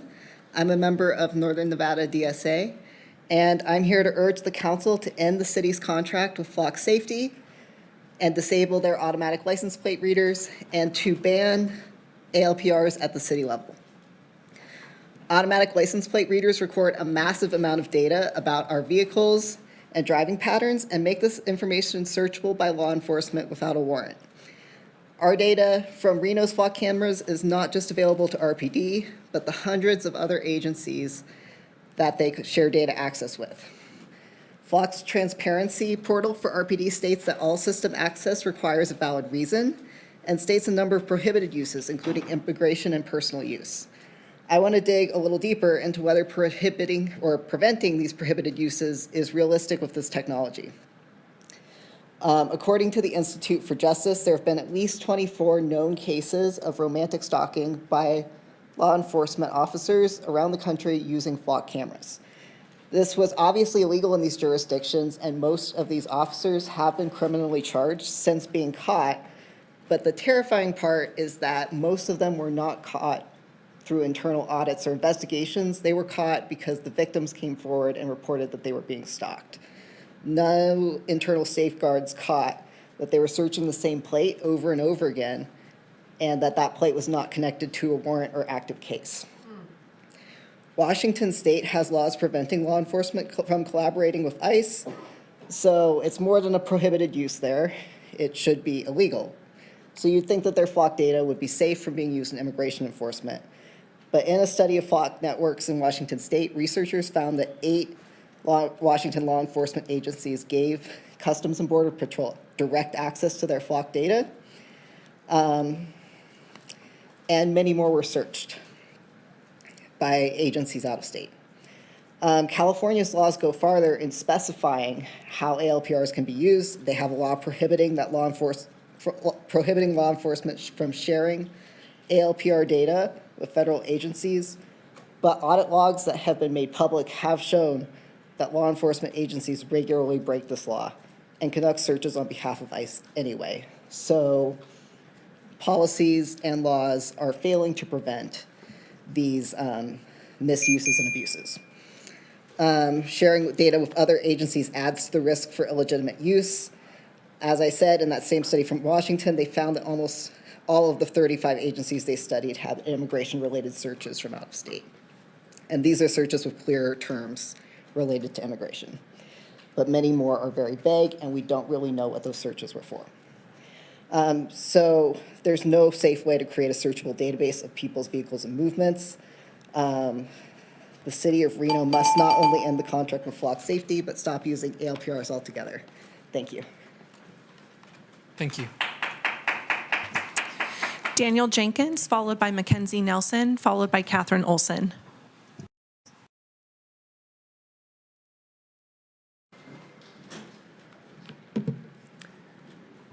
Well, good morning, Mayor Sheevy and members of Reno City Council. Hope you can hear me in the back.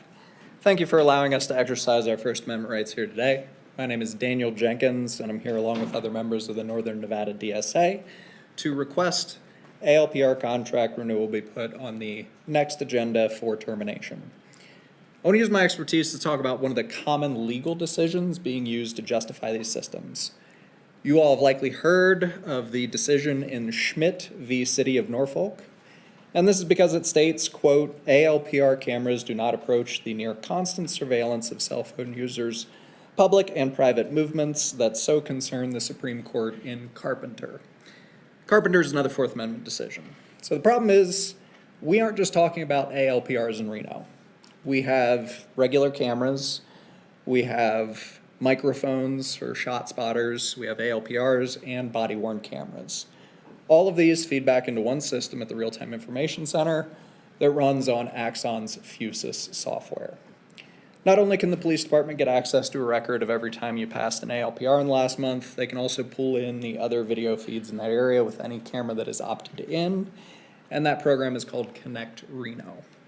It massively expands the surveillance capabilities of this network beyond just ALPRs, which was the thing contemplated in Schmidt.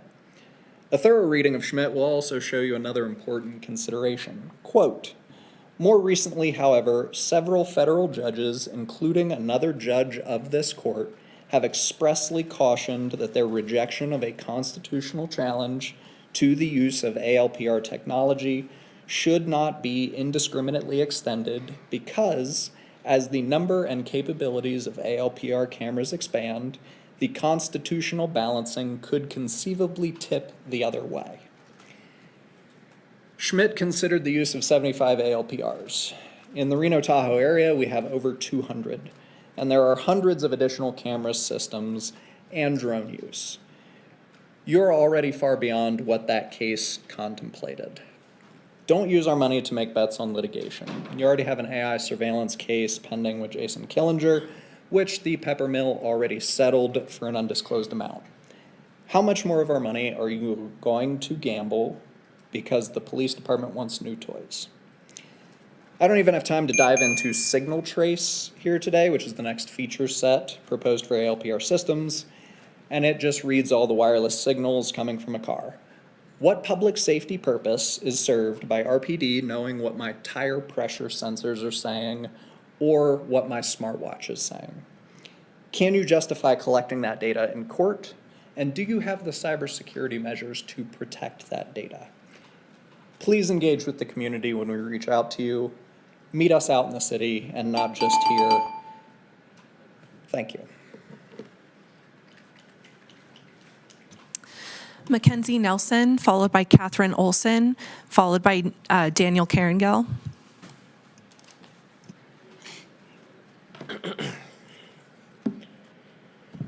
Good morning. My name is Mackenzie Nelson. I'm a representative of Northern Nevada DSA. Welcome back from your summer break. We once again requested the city terminate its contract with Flock Safety and deactivate the cameras, pass an ordinance banning ALPR technology, and create a public-facing transparency portal detailing all mass surveillance technologies currently in use. There are two purposes of ALPR cameras: as a deterrent for crime and to assist in solving crimes after the fact. There is no evidence to suggest that Reno's ALPR cameras have served either of those purposes effectively enough to justify their costs. First, crime rates across the nation have already been on a downward trend since 2022, which is reflected in Reno crime stats, making the supposed need for this technology suspect in the first place. In order for flock cameras to have served as an effective deterrent, the city would have needed to highlight them, advertise them and their purpose to the public, and make them highly visible. Instead, the city's taken the opposite tack, historically attempting to hide the location of city-owned surveillance cameras from the public. Even assuming that flock cameras are responsible for 100% of the change from 2024 to 2025, we can only attribute these cameras with increasing the clearance rate of motor vehicle thefts from 6.5% to 8.7%. A 2025 study published in the Justice Evaluation Journal corroborates this, stating that improvements to clearance rates were not statistically significant, with even less evidence connecting ALPRs to reductions in violent crime. There have been 2 fatal hit-and-runs in Reno this year, and so far, neither has been solved, despite being in high-traffic areas which would force the drivers past flock cameras. Police will tell you that this technology acts as a force multiplier, reducing investigative workloads. On the contrary, that same 2025 study found that ALPRs increased patrol officers' workloads and created a trade-off between hot list hits and other investigative work. Another study conducted in Syracuse found that ALPRs misidentified 1 out of every 10 vehicles, creating even more work for police and placing innocent people in unnecessarily dangerous situations. For all of this, we paid $450,000 over the last 2 years. At the time, it was an excuse to spend unallocated grant money. But a renewal of that contract or signing a new one with Axon has no grant to cover it, and the price tag would probably increase. When you think about continuing to allow ALPRs in Reno, I want you to weigh that very, very generous 2.2% from earlier against a 10% error rate, against a $250,000 annual budget, against the lawsuits being levied against the city by Jason Killinger for similar AI technology at the Peppermill, against the ever-increasing number of lawsuits in cities across the country, and against Axon's ethics board recommendation that ALPR cameras not be used in places without strict regulations surrounding their use, which I'll remind you, Reno does not have.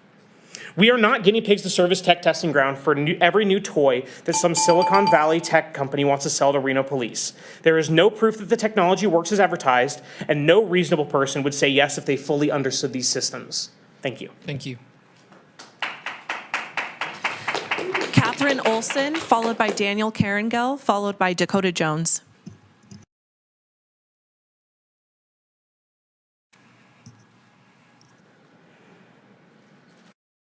Hello, City Council. My name is Kat Olson. Thank you so much for the opportunity to provide public comment today. I'm an organizer with the biggest little action group in town. I also live in Ward 3. Before I get started into my comment, I just want to support what other commenters have been asking for to put the Keystone Data Center discrepancies on a agenda item for future public comment. Please engage with us on that issue. Our health and our homes are on the line in Reno from this data center. So it would be great to speak with you about it. Okay, so I'll dive in. I'm here to urge you to immediately cancel your contract with Flock Safety and pass an ordinance banning the use of ALPR technology in our community. Flock Safety is one of the biggest misnomers I have ever heard. Flock has nothing to do with public safety, despite this being their sales pitch. Flock is a privately owned $7.5 billion AI surveillance company that uses their network of ALPR cameras to turn Americans' daily lives into location data to be sold and exploited. There is no shortage of documented cases of abuse.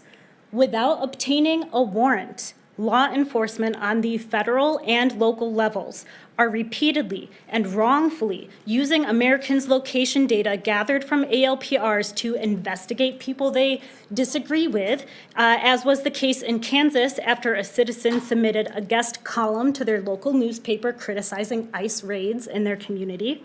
Law enforcement has abused women's location data gathered from ALPRs to facilitate stalking their ex-wives and ex-girlfriends. And it is no secret that ICE is definitively abusing location data gathered from ALPRs to kidnap, traffic, and sentence our immigrant neighbors to the worst fate imaginable, trapping them in USA concentration camps where conditions are so deplorable that victims are dying at a rate higher than during COVID-19. Understand that for women, myself included, immigrant communities, people of color, and other vulnerable communities, ALPR technology induces a very real sense of fear, not public safety. To wrap things up, I must make you aware of the recent June 29th Supreme Court ruling in Chattree v. the United States. The Supreme Court ruled that Americans' location data, even short-term location data, is soundly protected by our Fourth Amendment right to privacy, and law enforcement must obtain a warrant to access it. The ruling did not directly address ALPR technology, but the writing is on the wall here.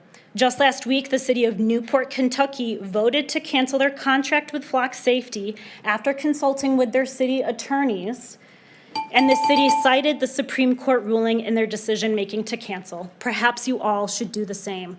Ban ALPR technology, cancel your contract with Flock. Thank you. Thank you. Daniel Carringell, followed by Dakota Jones, followed by Austin Daly.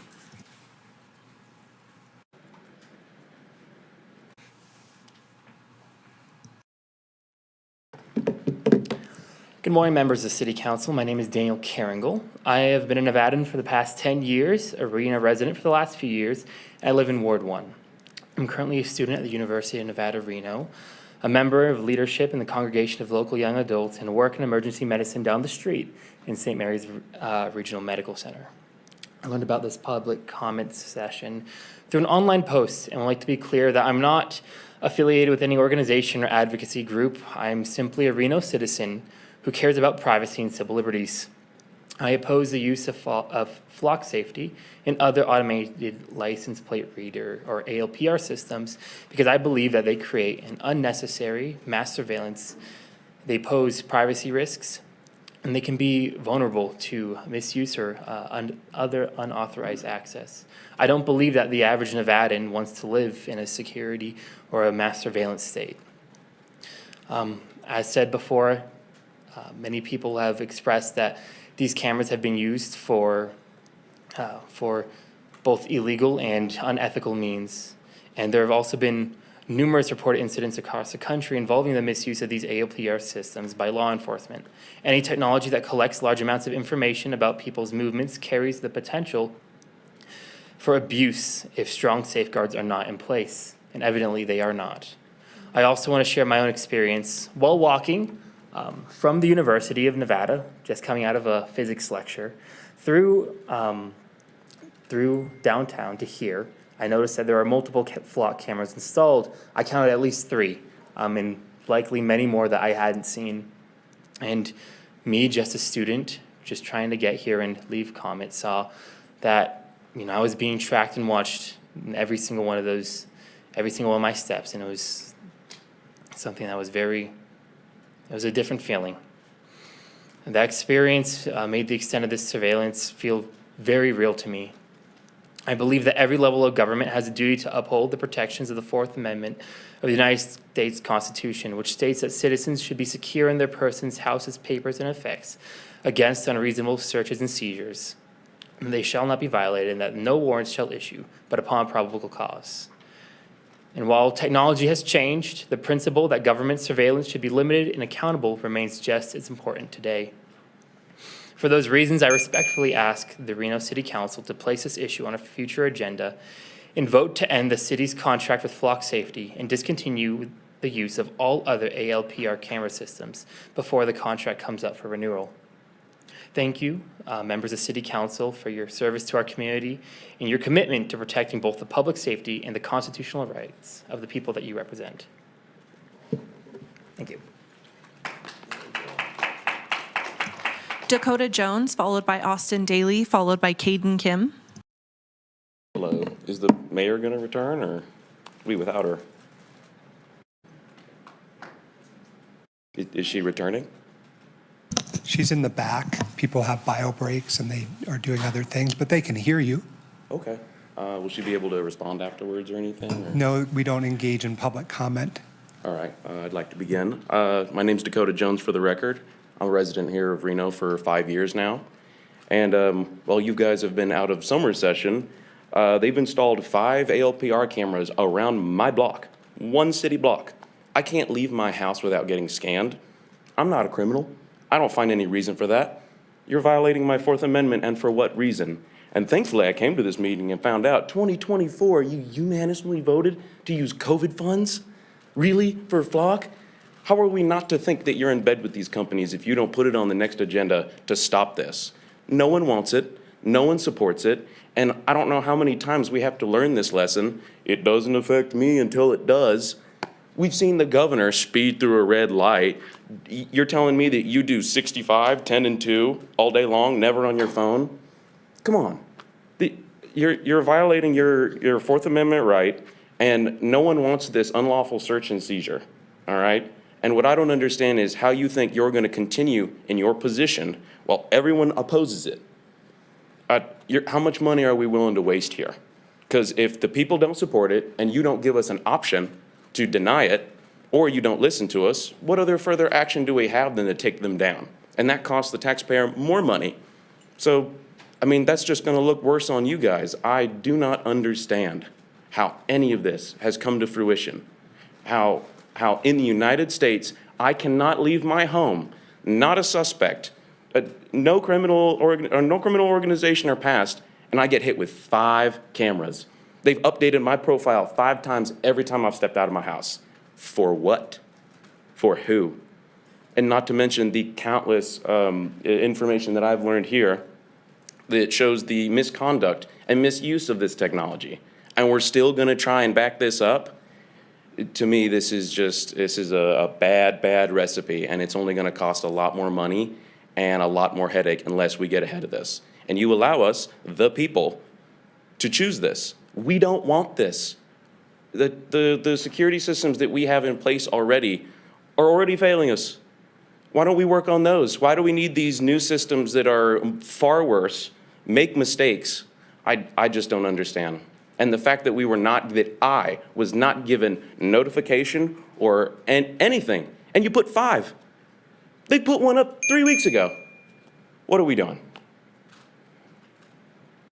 Thank you. I think that's all I have to say, unless you guys can respond to anything. Do you have any questions for me? I have one, Yeah. Mr. Vice Mayor. I just wanted to turn to our city manager. A few months ago, when we discussed this at length, we were assured that there would be an agenda item to specifically discuss flock cameras, their use at the city, how the data's managed, the protocols and safety that are in place, what would happen if. Madam Manager, do you have an update on when that might? I don't have a date for you right this minute. Okay, do you think it'll be in the next 3 months or so, or? You do?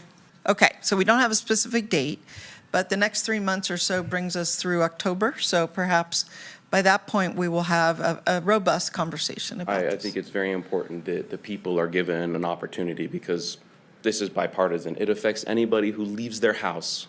So I think that would be good. All right. Thank you. Austin Daly, followed by Caden Kim, followed by Adrian Lowry.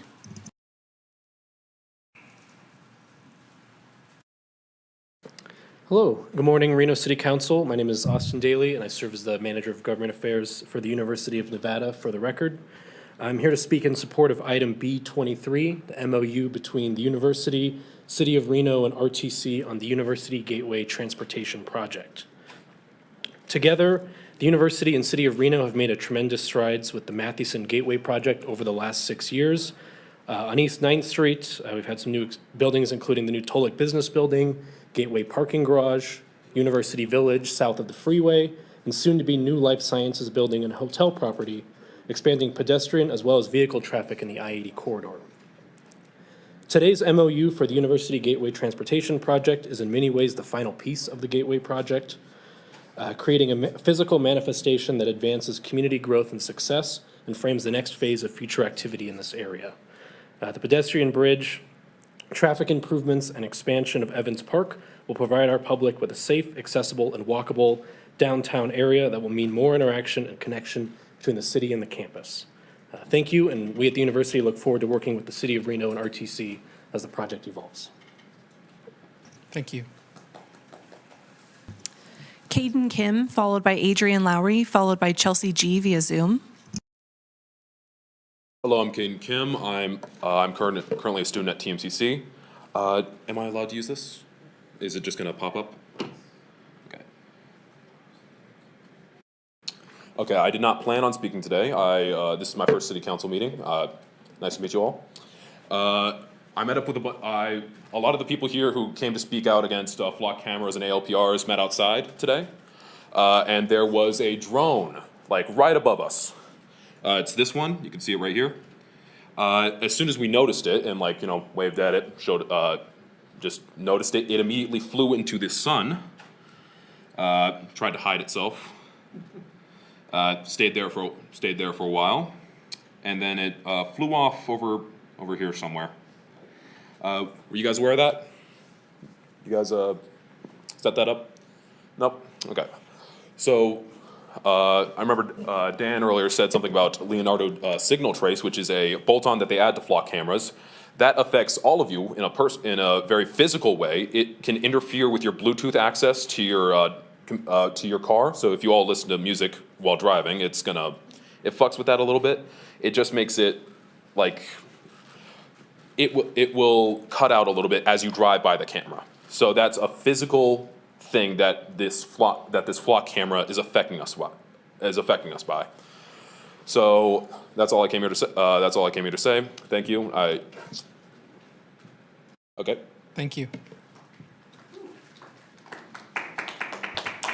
Adrian Lowry, followed by Chelsea G via Zoom, followed by Nicole Anagapasis via Zoom. Hello, my name is Adrian Lowry. Thank you for the opportunity to speak today. I'm here with the Northern Nevada DSA to ask you to cancel your contract with Flock and end the use of ALPR technology in Reno. These systems are designed to track the movements of every person in this community without any warrant or probable cause. They violate the rights of every person in the city and have been shown over and over again to lead to abuses, including stalking, racial profiling, and false arrests.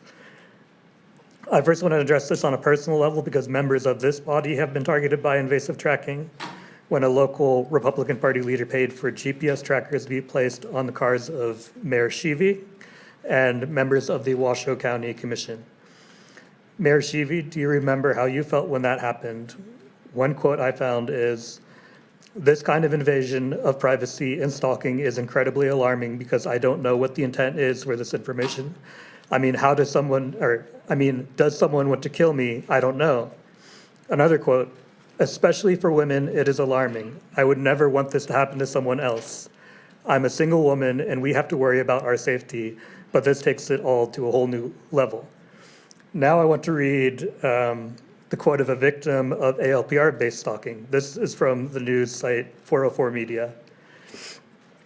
When Deputy Roman approached, she stated, "I knew it was you," and asked, "Does all my information pop up on your screen?" And further inquired, "How did you know it was me?" She stated Deputy Roman responded, "I told you I'd find you and pull you over." She stated Deputy Roman also stated, "And I was hoping your boyfriend was in the car so I can pull him out and give him a hard time." She responded that she did not think that was a good idea, the police report reads. She said that Roman asked her why she didn't follow him back on Instagram and that she needed to leave, and said she would follow him back on Instagram but didn't want to text and drive. She told investigators that she had said this to get Deputy Roman to leave her alone. She advised Deputy Roman she was late to getting where she was going and repeatedly asked if she could leave. There have been many instances of police officers stalking and threatening women using the tracking abilities of Flock and other ALPR systems. Do you have empathy with the women in our city who are exposed to this threat? We all saw it as an invasion of privacy. When your movements were tracked, can you see how these tools create an equivalent harm for us?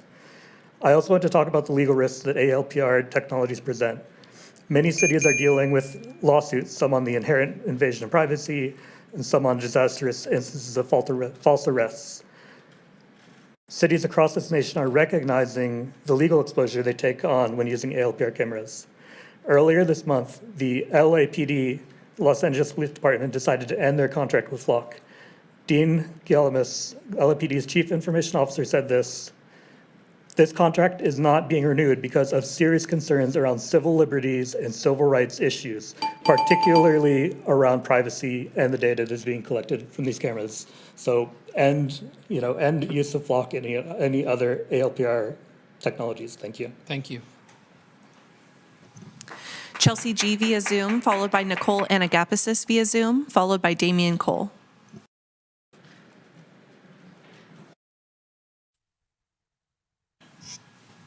Howdy. For the record, my name is Chelsea Guerin. I live in Ward 4. I want to touch on two topics, data center off of Keystone and then Flock. I have been stalked by a past romantic partner of 6 years back in Texas. He works in hardware and software development. He stalked me to the point I had to give up my hobbies I enjoyed, auto racing, back in Texas because he would be there constantly. My friends noticed he was watching me as I was walking around, and I was part of the operations team, so it was rather fun what I got to do, and I had to give that up because of him. And the amount of stalking I endured, there wasn't anything legally that I had to stand on to request a protective order against him. So I left. There are a couple other reasons leaving Texas as well. I like to joke, I'm a political refugee as a woman. That is an abusive government style over there. I don't think y'all understand how abusive it is. The idea of potentially being and or probably being exposed to someone who has the ability to hack systems, that is scary. That's all I'm going to say on Flock. It needs to be canceled. There is no reason to have this kind of system warrantlessly watching people, waiting for the opportunity to grab your information. For data centers, I've been sending emails to a Mike Rayleigh in the development department, and he has been largely non-responsive. There was an FAQ sheet that was forwarded on that essentially did not answer any questions I had. It is frequently referred to stakeholders were reached out to. Who are stakeholders? Define that term for me.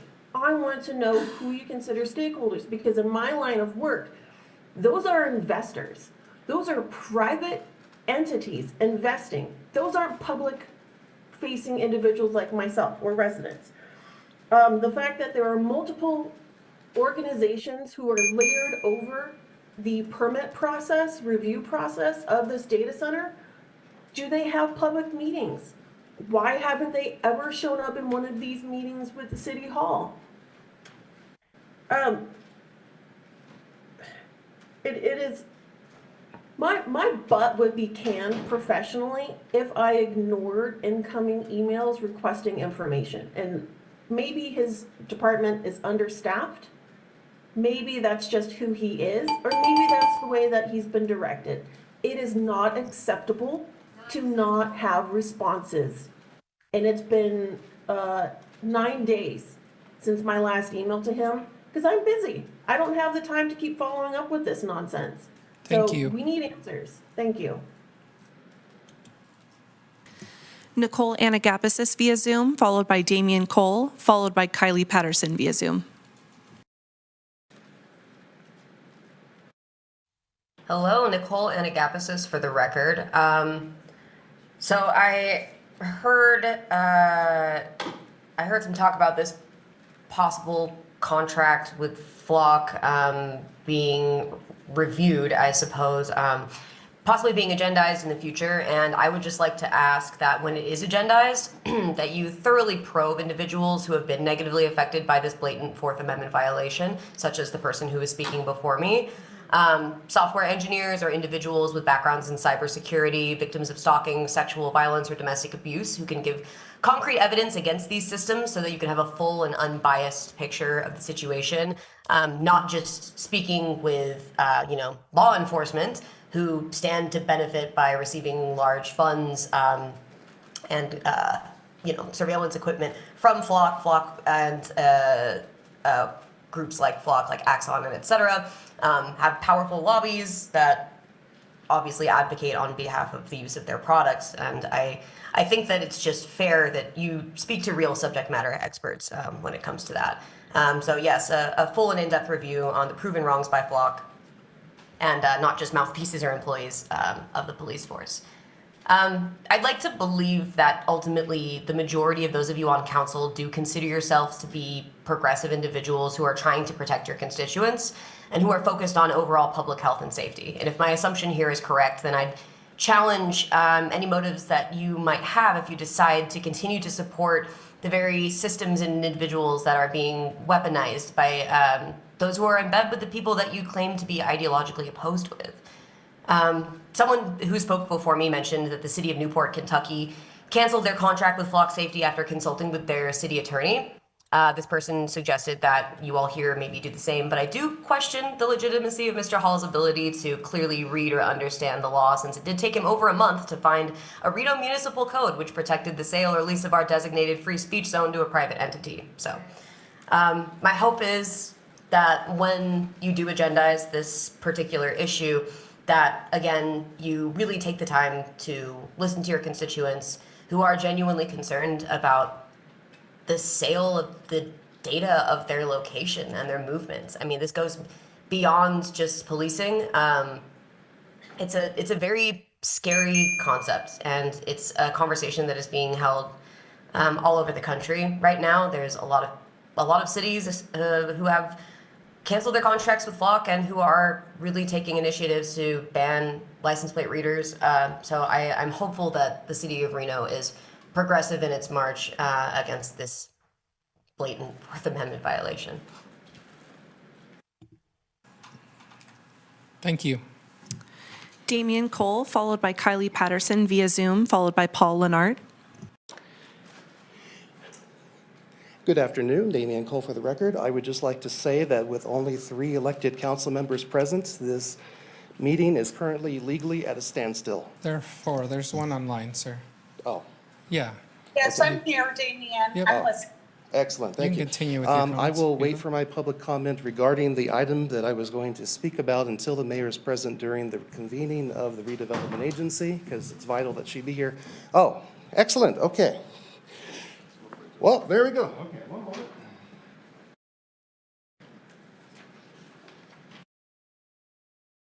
But I just want to say, get rid of flock cameras.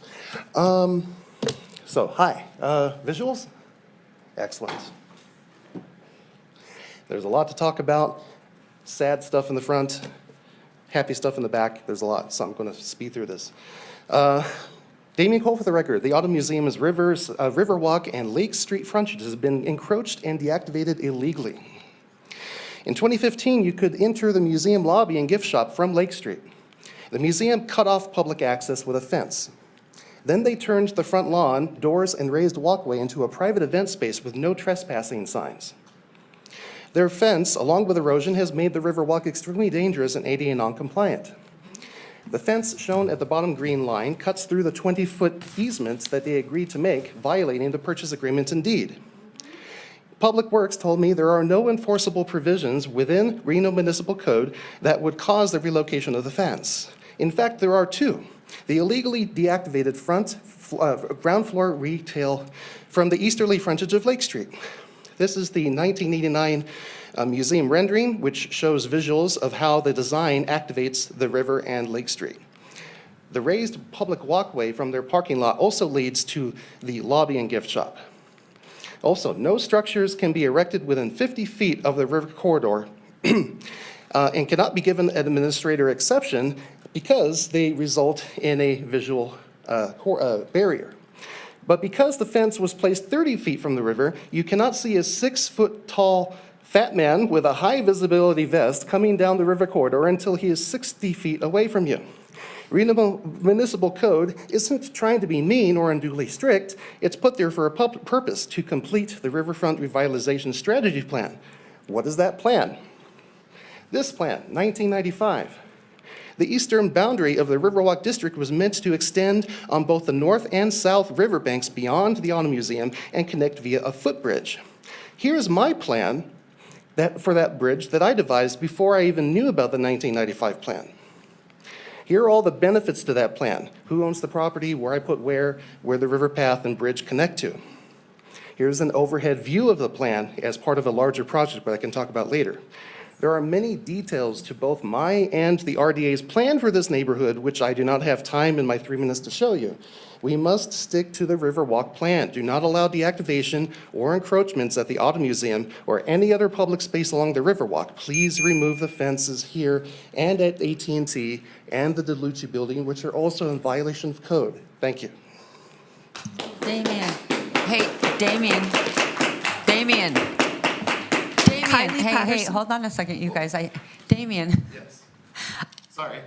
I know we got a lot of people waiting, so just really quickly, because I've been following all your emails, and now that we're back in, I was just curious, has someone gotten back to you on the one over here, the AT&T? Oh, for the AT&T walkway? No, but Joe Hart is interested in interviewing me. Okay, I'm going to have our city manager meet with you, because I think that is phenomenal work that you caught that. Thank you. And I'm not trying to be mean about the Auto Museum.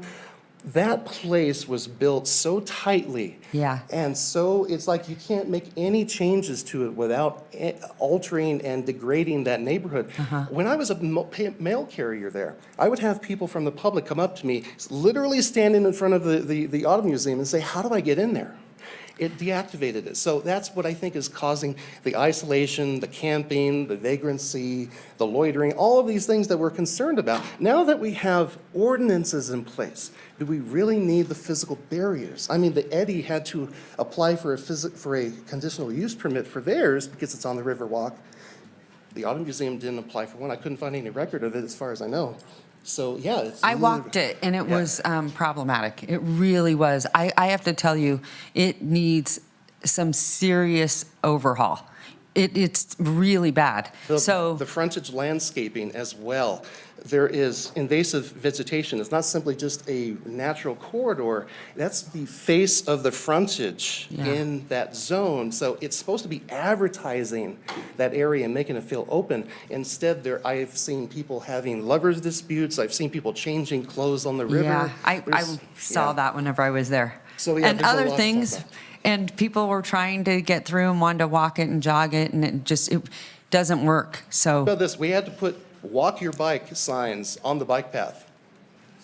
In fact, in 1995, in the report, the public stated, get rid of the cement wall that's currently there still. In other words, back 30 years ago, the public was saying, widen this space open. Now, we don't have to spend millions of dollars on a cantilever path. And you'll notice that there is a parcel split there now. One of the pictures that I showed you, there's a parcel split. That's not even the 50 feet minimum requirement for the river corridor, for the previous plan, or for the Truckee River Vision Plan. So because the fence is blocking the width. So the walkway is part of that river corridor space. ADA access ramps and everything. So I understand that, you know, when they took the property over, and I don't want to take more time, but the nonprofit has to stay in business. They probably say, hey, we have an asset here that we can use for fundraising. You can rent it out and everything. There's a clause within Reno Municipal Code that says you can't have lodges or private, I forgot the exact wording of that. It's kind of, it probably has more to do about like the Masonic Lodge or something, because that's the only lodge that I know about. But you can't like it for like a private space. It has to be meant for the public. And I could see, Damien. I'm sorry. Okay, here's the deal. Yeah. I'm going to make you a deal. Okay, yes. I'm going to have you sit down with Jackie and with staff from the RDA. I think that Okay. that's really important. I know Jackie will put that on her calendar. All right. And then, Norma's in the back. and Norma, actually, where Norma? I She's don't. in the very back. Okay, Norma's going to grab you Okay. because I was following all your correspondence and I was Yeah. elated to see what you came up with on the AT&T building. And then whenever I walked the same thing with the museum the other day because I was following what you were doing. Long story short, Yes. I want you to get with staff and show them, and actually it helps when you walk it. It really helped me when I walked it because I could see the problems. It's very hard to do from a map. Bottom line good is, things in the future. let's set that up, but I also want the flood project there because I think that they have responsibility in this whole plan.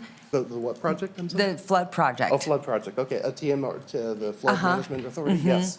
Right? Yes, I studied that too, as well. Okay. Thank you, There's Damien. 3 years of work Thank you, involved thank in you. this. Thank you so much. I know, but I'm a fan, so thank you. Thank you. Good job. Kylie Patterson via Zoom, followed by Paul Lenart, followed by Bill Shrimp via Zoom. Ah, Bill. Okay. Is it Kylie? Kylie? Kylie, yes. Kylie. Hi, Kylie Patterson for the record. I am here as a citizen of Reno. I have lived here my whole life, Reno Sparks. And I have something I want to point out about the flock cameras. I would assume / know that these were promoted as something that would keep someone exactly like me safe. I'm white. I grew up here. I'm married. I have a kid. I'm employed. So I just want to put on the record that these flock cameras and this contract do not make me feel safe. Violating the rights and surveilling me, my daughter, my neighbors, my community does not make us safer, does not help me as a citizen of Reno. I also just learned during this meeting about how these funds were approved using COVID assistance money. And I'm kind of still reeling from that, to be honest with you. The trauma that me and my family and my neighbors went through during that time, it really is truly overwhelming. And I am just beyond myself. Like, I can't believe that that's how those funds would be appropriated, regardless of timeline. It does not help us, and especially does not help us recover. The other things that I would like to point out, they are called automatic license plate readers. They read so much more. They can track dings, they can track bumper stickers. From my understanding, they can track people's gait and the way that they walk. So I just want to throw that out there, that they are much more than tracking vehicles. Lastly, I'm pretty blown away by the contrast in reaction to comments that are being made today. It is extremely noticeable that the folks who are speaking on anything but flock cameras are getting a lot of feedback from the mayor, a lot of positive feedback. I have no issue with that. A lot of those things are great. But the silence that we were being met when we were talking about flock or data centers is noticed. Thank you.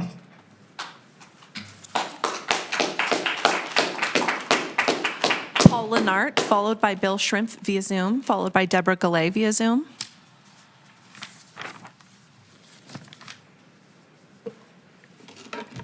For the record, my name is Paul Lenard. I'm a resident of Ward 6.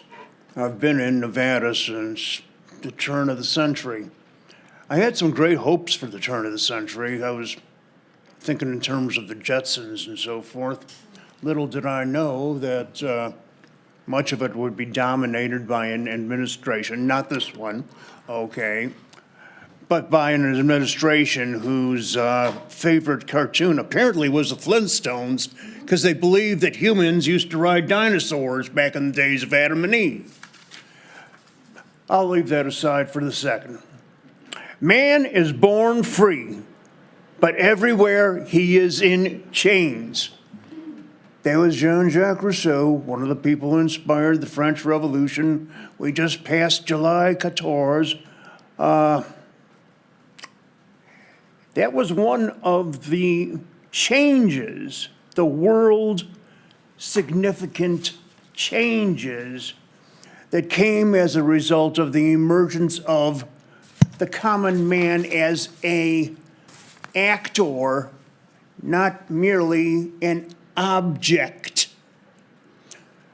I'm a common man. The only way I have any influence at all is by associating with other people. Therefore, I have friends in the DSA who testified earlier. I have friends in Code Pink. I have friends in Blag. I have friends in a lot of places, okay? I'm a friendly guy. I do not want my movements recorded. I do not want them subjected to an algorithm within an expanding network of data centers which share their information with what I regard as a tyrannical federal government. And that's about it. I was born free, and I intend to die that way. Thank you.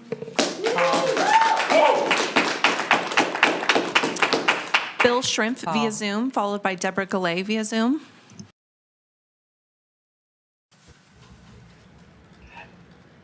Hello, good afternoon. Happy almost lunchtime. Hey, Bill. Hello. My mic working? Yes, we can hear you. Perfect, thank you. The mass surveillance issue is kind of concerning. I didn't realize it was as bad as it was. I'd like to remind you guys where you started the day today. You started with the Pledge of Allegiance. There was a wonderful proclamation about the 4th on 4th and some good discussion there about what it is to be American and whatnot. I want to contrast that to the very personal and violating experiences that you had, Madam Mayor, being surveilled personally, directly. The expansion of mass surveillance is not much different from a GPS tracker on a car. The practical effect is really no different these days. Maybe 20 years ago that was different, but today it's not. So we know it's gross. We know it's gross because in the state of Nevada, to do a GPS tracker, it's illegal. And Madam Mayor, in your private capacity, at least twice you went to the Supreme Court. Like, oh my gosh, in your private capacity. So we know that. So Ms. Brandt, I hope that you're able to agendize this topic in the contract review shortly so that the council can make a good decision and have a lengthy conversation about what this contract means for the constituency. So I hope to see that soon. Thank you very much for being here. Do appreciate it. And I hope you all have a wonderful afternoon and a good rest of your meeting. Thank you. Bill, thank you so much, and thank you for your kind thoughts and for recognizing that. Thank you, I appreciate it. Thank you. Deborah Galay via Zoom.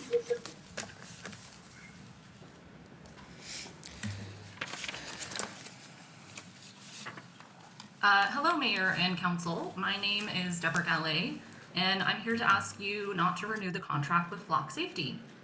Flock has been installed at bike paths, hiking trails, parks, community pools, schools, gyms, reproductive clinics, and the list goes on.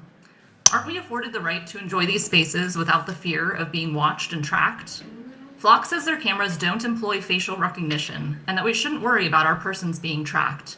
But then why would they be installed on bike paths or hiking trails?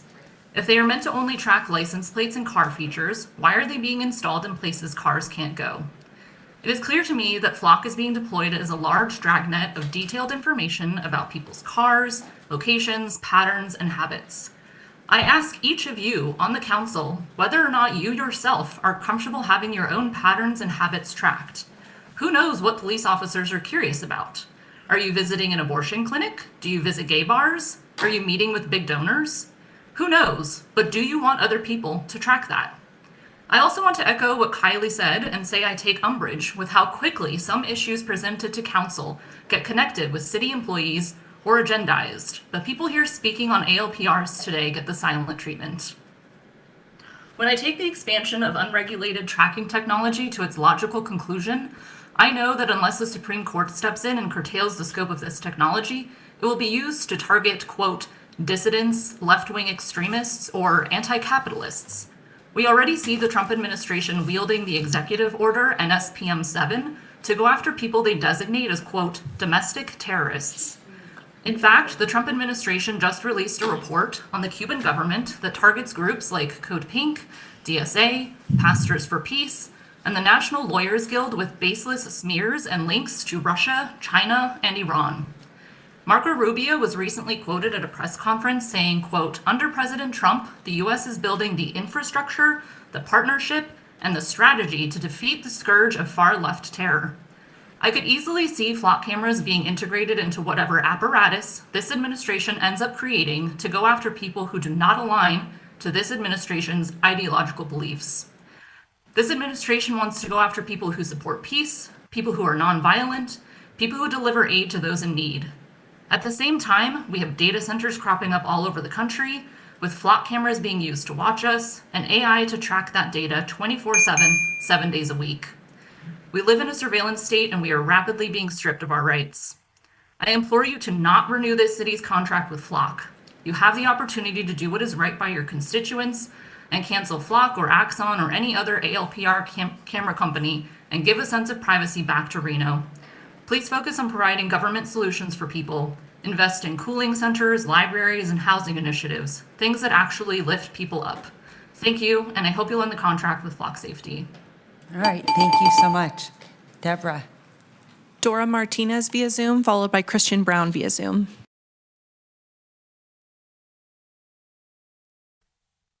Good afternoon, Madam Mayor. It's so good to hear from you. Oh, Dora. I've been following all your correspondence. You're amazing. You're amazing. Thank you. Thank Madam you. Mayor, I want to thank you and the council members, each and every one of you, especially you, Madam Mayor. For those that don't know, ADA 36 anniversary is July 26, and I just want to put out there that all RTC access are going to be free for the patrons of that service. And Madam Mayor, thanks to you, because this city is the only one that's doing that in the state. So hopefully Clark County will follow suit. Yeah. It doesn't Great. take, so I appreciate all that you do. And I want to thank Mr. Wilson, Khalil Wilson, and the Public Works, because they are out there hot, lightning, well, hopefully not lightning, raining and cutting and freeing the sidewalk. So thank you so much, Madam Mayor, and I hope you guys have a great meeting. Take care. Dora, thank you, thank you, thank you. You are a remarkable advocate. I mean, you are changing the face of this city and the landscape when everything in access and ADA. You're amazing. You're absolutely amazing. I can't thank you enough. And And just you're a note keeping for everyone those- on their toes too. I'm watching that, which is great. And just so you know, I put your complaint into Reno Direct. I think you probably saw that thank email. you. And Yes, then thank you, Madam Mayor. And just people that have pets, please pick up after their dogs. Because I have a bag every time with Jerry Lee. He has a pouch with a poop bag in there. And if I Isn't it cannot so find true? the trash can, I double bag it and hold it until I find one. It's my dog poop. Who cares? You know? That's great, but we do need to keep reminding them. And we also, Yes. we have signs too. There's just, it's one of my other pet peeves is like, the concrete is very, very hot. It's why we got to continue to keep addressing sustainability in our environment and in our city. Yes.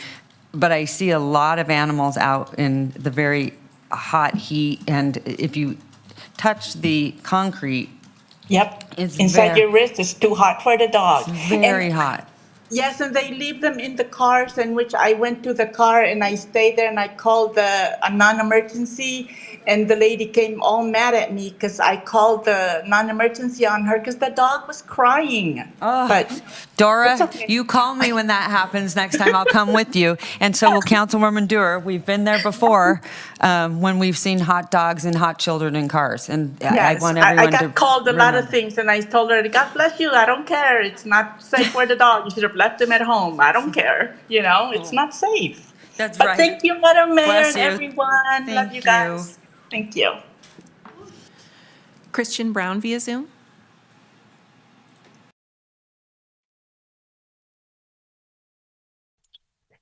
Cool. Yeah, good morning, everybody. Hope you guys had a nice summer break and got to get outside and enjoy some sun. Anyways, I'm here to support BLAG and DSA and Code Pink to tell you guys to cancel your flock contract and work towards ending this mass surveillance system that's being brought upon the people of this city. This is my third time warning you guys about these things, and the community's been telling you guys for over a year that it's only going to bring about bad things and end up hurting innocent people. Many cities and communities across this country are canceling their contracts with Flock for good reason. And I ask you guys to do some research and learn what these companies are really doing behind their marketed words. And while I'm speaking against Flock, Axon's the same thing, so yeah, please don't think about switching over to them because it's really not going to help much. You guys have some great resources in that room of people who know these systems and have even worked on them. So when they're the ones that are warning you about how these are that bad, we got to listen to them. Public safety is one thing, but again, that's not what this is. No one wants their exes stalking them through ALPRs. No one wants these LSAC systems, which take all your Bluetooth device information and start making profiles on everyone. No one wants that. No one wants to see people getting falsely arrested from AI facial recognition going bad. And no one wants multiple government agencies tracking our every move and drones always flying over our heads. It's just a huge waste of resources. So, you know, if you guys want to actually make this city better for everyone, take that money and put it into building the community up instead of policing it. You know, build it up from the bottom, and I guarantee you'll get better results. We just need some better solutions than what's going on here. I'd also like to reiterate too, let's get that Keystone discrepancy agendized as well. That sounds great. Let's clean the river. That sounds great. But yeah, no Flock, no Axon, and let's keep this city free from mass surveillance. Thanks, guys. Thank you. Thank you so much. Christian, thank you. Okay, and with that, we have no one else registered to speak. For the record, we did receive 58 comments, which were general in nature or not directly associated with an agenda item prior to 4 p.m. on Tuesday, July 21st. These comments were written correspondence received via our reno.gov online public comment form or by email to our office. Copies of these comments have been distributed to the Reno City Council and are available to the public on the reno.gov meeting portal. And these were distributed as letters of neutral concern. Okay. Thank you so much. I'm sorry I'm on a little delay. It's hard to come back from a little break and you're just not as, I guess, quick. I call it reentry. I don't know. It's hard. I was like, I don't want to go to school today. But like, I wanted to, but I didn't want to. It's one of those things. Sometimes you want to, and then sometimes you don't want to. Well, I've been very depressed too, so I thought coming here and being with everyone and seeing all of you guys would help, so appreciate it. Before we move on to approval of the agenda, we did just get one last person on Zoom if you wanted to take them. Perfect, yes, I would Okay. love to take them. Okay. And that is Judy Gesh. via Judy. Zoom. Hi, Judy.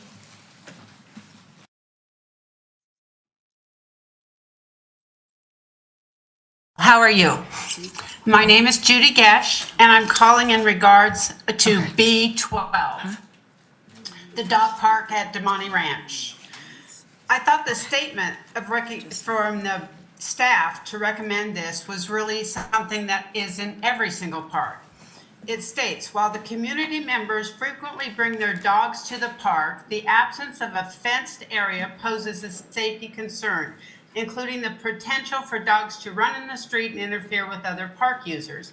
In response to the community to enhance the park, the city has decided to build a dog park at Demonte Ranch. Double Diamond Ranch has 3 city parks. We maintain them. We pay for everything except for hardscape. The homeowners have looked at a 5-acre plot of land that is next to Horizon Park since Double Diamond was built in 1996. This land is full of weeds, trash. It's had 2 fires on it. The white top is horrendous, and Double Diamond has to maintain the white top everywhere else, but this continues to blow. The trash is always in there, unless we pay to have it cleaned up. Why can't this area be turned into a dog park?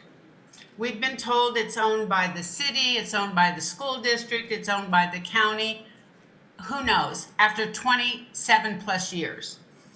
Also, there is a huge new dog park at Cayenne Park that is not far from Demonte Ranch.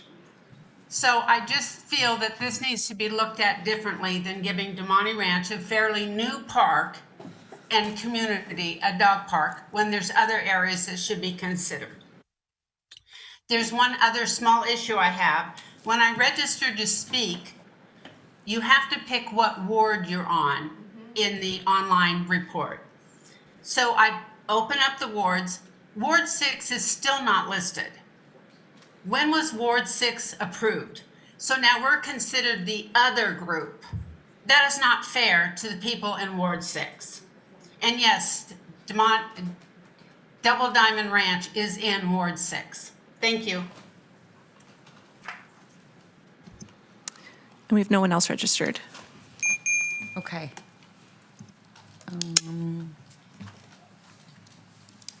Ward 6.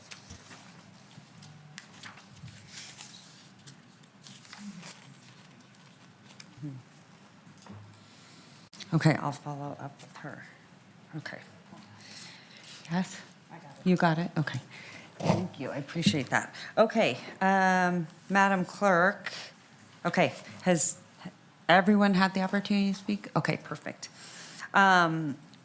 Okay, then I'm going to hand it over to our city manager for any updates onto the agenda. Mayor, it's at 12:35, so the only recommendation I would have is that after you do consent pull, you move any pulled consent items until after the break. The UNR Street Reach Guest presentation is here, I believe. Yes, they are here. Okay. All right, and then the next thing, before we approve the agenda, I would like to ask that item H1 be removed from the agenda at this time to allow the independent personal review to be finished so that the process could be thoroughly transparent. And item H1, that would mean a vote today would negate the process because it's still an ongoing review and it's open at this time. So I would like to make a motion, and you could maybe direct me, Mr. Shipman, to remove this item until the review is finished for transparency and fairness. So essentially, that's a motion? Yes. Madam Mayor, so. Second. Okay, I have a motion, I have a second. All those in favor, say aye. Aye. All those opposed? Opposed? Opposed. Roll call. I would like a roll call. Yes. Councilmember Taylor? Councilmember Dewar? Aye. Vice Mayor Martinez? Aye. Councilmember Ebert? Opposed. Councilmember Reese? Aye. Councilmember Anderson? Opposed. Mayor Sheevy? Aye. I think it passed 4-3. All right, thank you. We'll move on. Okay, Madam Mayor, I'll move to approve item A4, which is the general agenda as posted, subsequent, obviously, with the addition of your change to the motion. Second. okay, I have a motion, I have a second. All those in favor say aye. Aye. All those opposed? Motion carries. Madam Mayor, on item A5, approval of the minutes, I move to approve all minutes as identified in the agenda. All right, I have a motion. Second. I have a second. All those in favor say aye. Aye. All those opposed? Motion carries. All right, we are going to head into consent. Any public comment on this, Madam Clerk? We don't have anyone registered to speak, but we did receive 8 comments that were distributed as 7 letters in favor and 1 letter of neutral or concern. Okay, thank you so much. Okay, I'm going to ask council members for consent items. I'm going to start with you, Councilwoman Ebert. Yeah. I'd like to pull item B21 and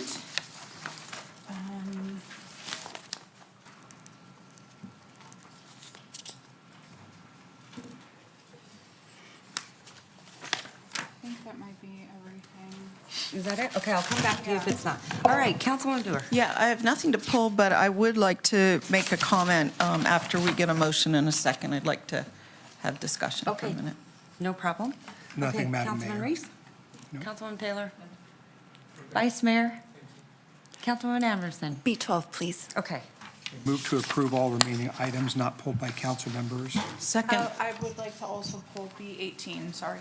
So my motion includes B12, B18, and B21 as having been pulled by members. Okay, thank you so much. So I have a motion, I have a second. And All I have those a in favor com- say I have aye. a comment Oh, go before we ahead. vote. Oh, Okay. discussion, go ahead. Yeah, thank you. I didn't want to pull these items, but they're mostly just thanks, mostly to our staff. So on item B11, this is a contract for repairing the Crooked Mile Pathway. And this is in Idlewild Park, much in need. Over $400,000. It's coming from a mix of grant funds and parks funds in Ward 2. I just wanted to thank everyone involved for identifying or understanding the needs there.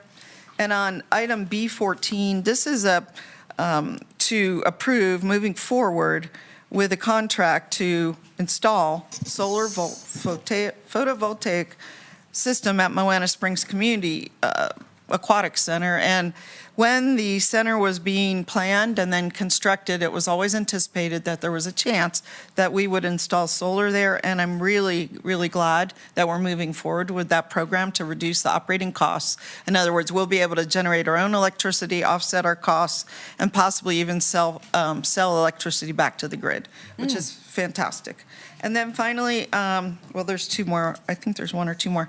B19, I just wanted to note that this is $11 million. This is for fleet. We were, due to budget constraints, we were not able to purchase and update our fleet. I'm glad to see this back on the agenda. It is a big dollar amount, and so I hope when we move forward with the purchases, we are looking at where are electric vehicles appropriate or hybrid vehicles appropriate, and making sure we have the charging infrastructure in our garage or elsewhere to support at the operations center, wherever, to support those. It's not appropriate in many places, but it is in some. And I think I had 1 more comment. Yes, this is on B25, which is the Booth Street Siphon Project. And again, I want to compliment staff. This is in both Ward 1 and Ward 2, a $1.5 million grant for the Booth Street Siphon Project. Good work, staff. Again, I mean, every time they bring in funds, go out and research funds, bring in funds, they're offsetting impacts to our general fund budget, and it's really good work. So thank you. Okay. All right, great comments. Councilman Ebert? Oh, sorry, I just had this on. Oh, okay. All right. Okay, so I had a motion and a second. All those in favor say aye. Aye. All those opposed? Motion carries. All right, so we are going to, we might not have them here, do we? Item C1.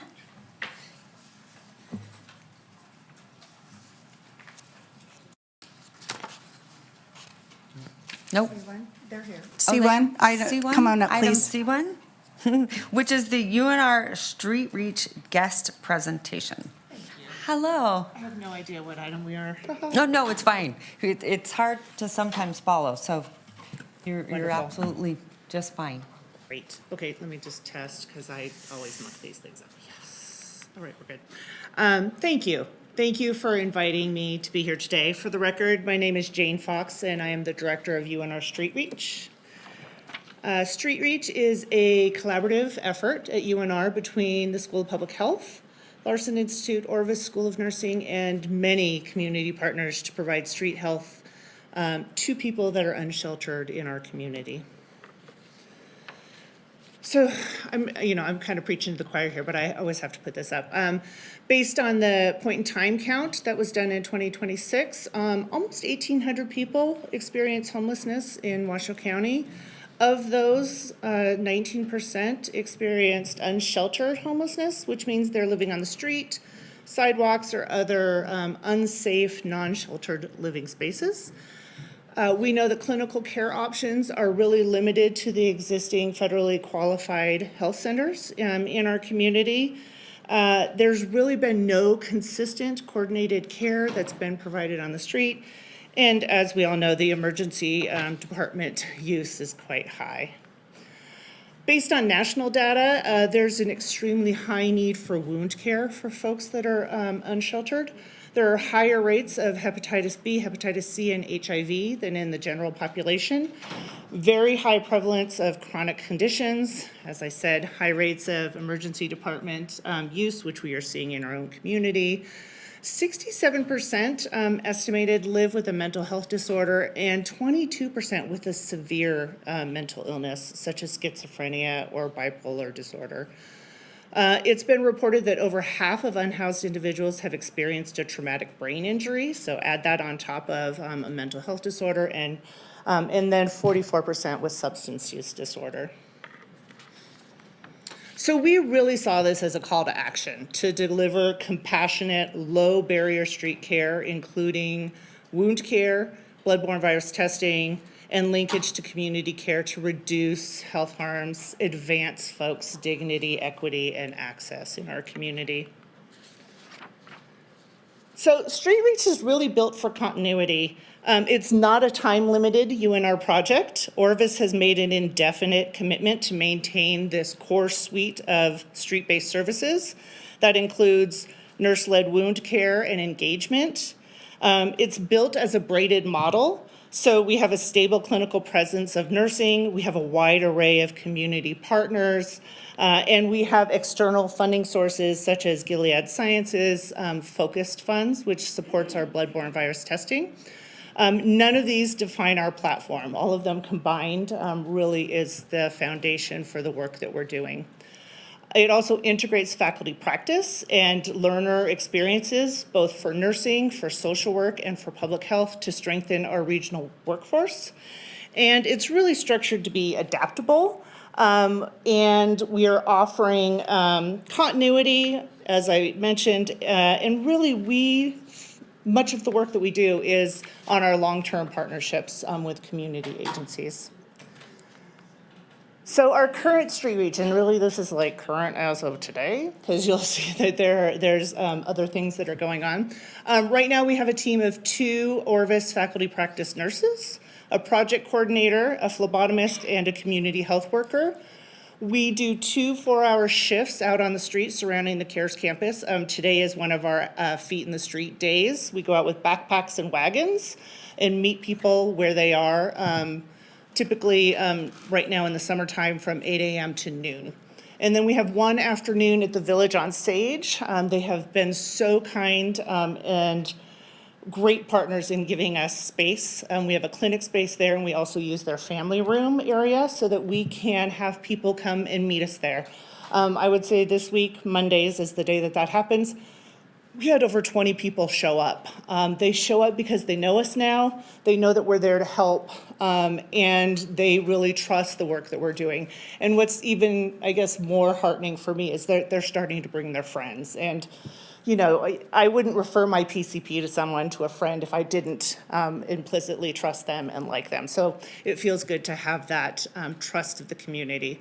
Our key community partners right now, and these are really folks that we have an MOU with. We have a ton of others, but we have MOUs with Northern Nevada Hopes, Community Health Alliance, Volunteers of America, Washoe County Housing and Human Services, Renown, and St. Mary's.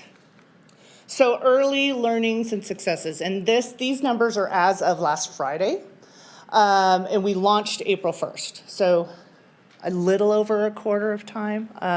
We've interacted with over 550 people. 188 individuals have received services from our team and have enrolled as our patients. We've done almost 140 blood draws for HIV, hepatitis B, and hepatitis C. We've given 51 wound care treatments. Of those blood draws, we've identified 16 past hepatitis C infections, 11 active, and 1 new HIV infection. And then we link to care. We link to care for hepatitis C treatment, for PrEP, for HIV services, and several community resources. So this is kind of our linkage to additional services, as well as services that we're providing. We're providing nursing assessments, referral and linkage to substance use treatment. We've had a few folks come to us and just say, hey, I'm really tired of using out on the street. Will you help me get into substance use treatment? Absolutely. Can we do this right now? And so we try to move as quickly as possible to get people into what they need. Referral and linkage to primary care, crisis care, orthopedics, women's health, prenatal care, assistance with addressing pet needs. Man, last week was like a high pet week. And it's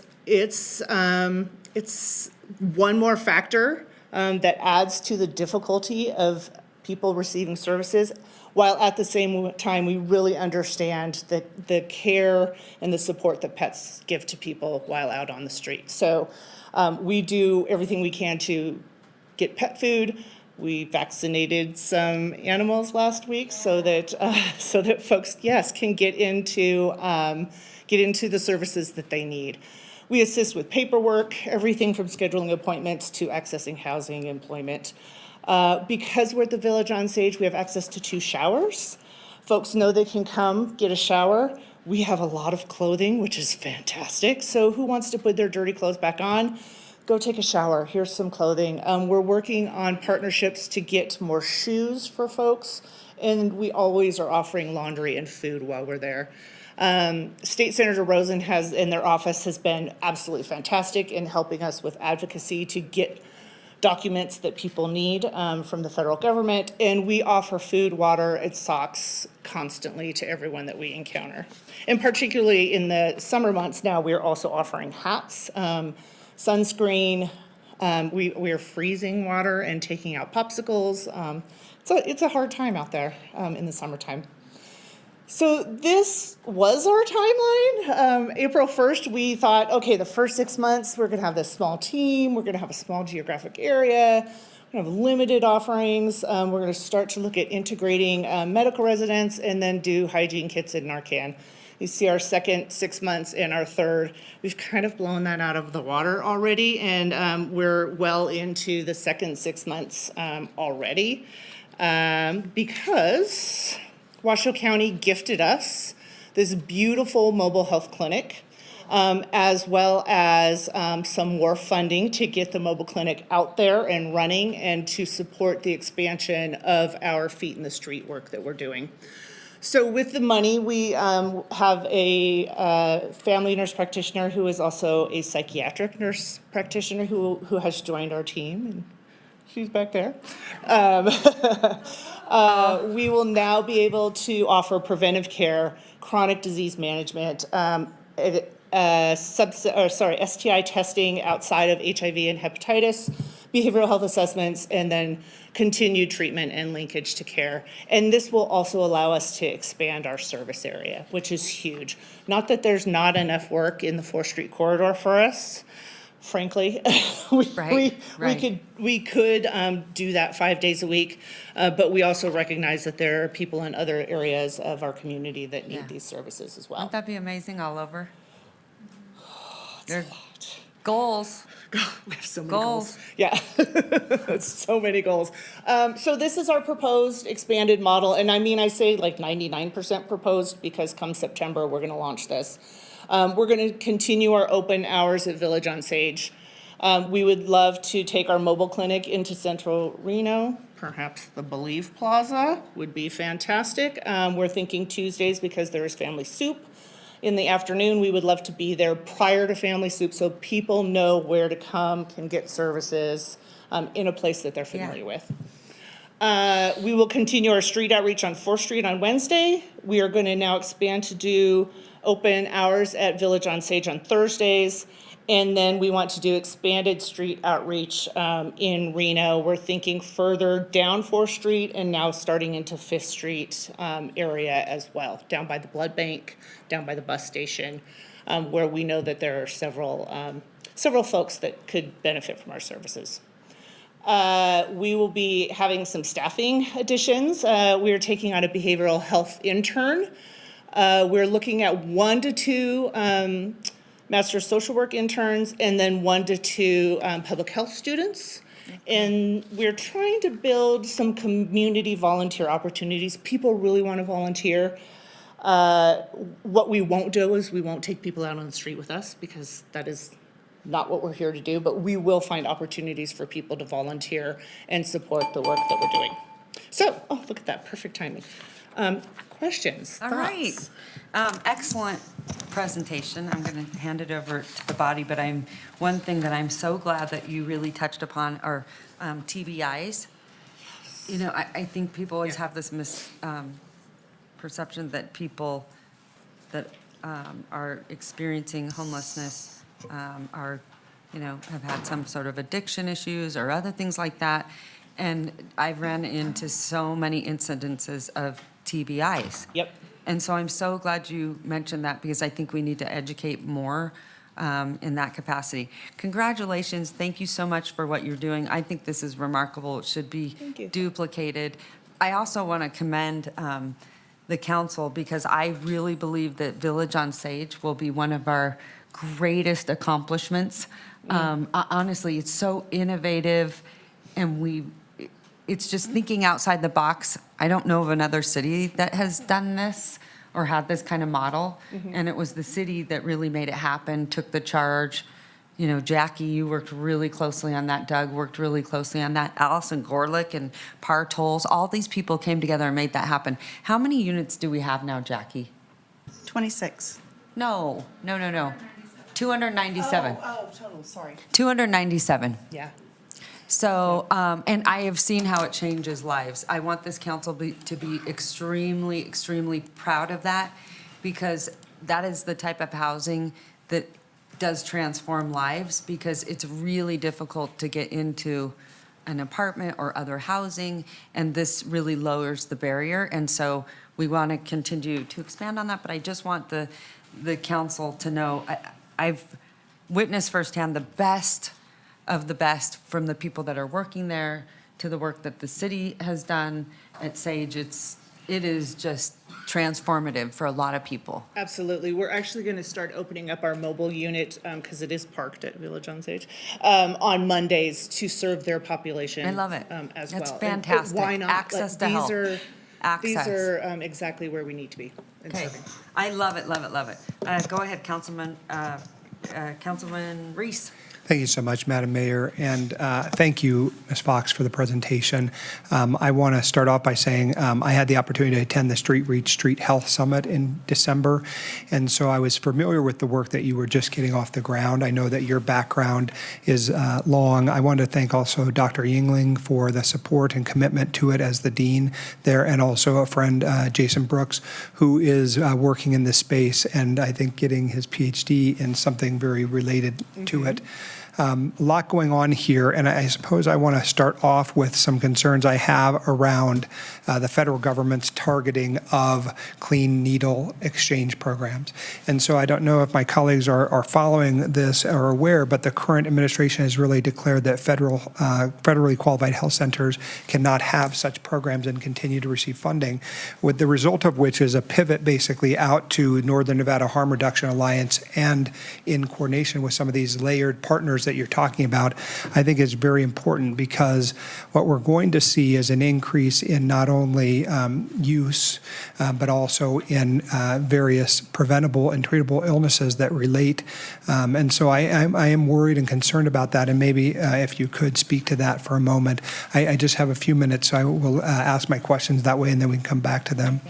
The second is of course, I have an interest in this area because I serve as the chair of the health district. So Northern Nevada Public Health is, I think, another place where I would like to see this presentation made, and so you'll work with me to make sure that happens. We have some unique partnerships, of course, with the School of Social Work and also with Orvis that I think would be related, and so I'll look forward to having you there and welcome you there to the Northern Nevada Public Health. The last thing is really an open invitation, and this maybe is related to you, but it's sort of directed to Manager Bryant, which is I want to make sure that your program is working very closely with our HOPES team, which is having changes done to it and re-envisioning of it. But also we've had some presentations in the past in these chambers about community health workers, and I really think that we still have opportunities there that I have encouraged our city manager and our chief of police to really think about the ways in which we can think of public safety more broadly. And I think it really fits with what your mission is, and really all of these groups are working together. But I am interested to know how we could be more closely knit together, both in the related safe exchange program, the naloxone training, some of the things that we should be doing, I think, in the area of community health workers. So I don't know who wants to maybe take a stab at that, but it's just something that I've been thinking about, and your presentation makes, a good segue to examining. Yeah, absolutely. All right. Councilwoman Anderson. Yes, thank you so much for being here today. This is the third time I've seen you present, and I learned something. I'm sorry, and get Brandy, here I am again. more optimistic and encouraged every time. Okay. So first, I just want to say hi to my friend Natalie out there doing incredible work. Natalie's our amazing project coordinator. We could not do this without her. Yes, so the first time that I saw you present is the first time I had seen Natalie's beautiful face in probably 30 years. So it's always a surprise and a joy to find that people that you grew up with are doing incredible work in the community. So thank you. I have two questions. One is, what can the city do to help you grow in the way that you want to grow and address the areas in our city that you know that need to be addressed? You don't have to answer that now. That's going to be an ongoing question that I want you to be brash enough to come back and report to us. The second thing is, as you are out doing the work in our community, when you find that you're noticing, wow, we could really use this here in this spot.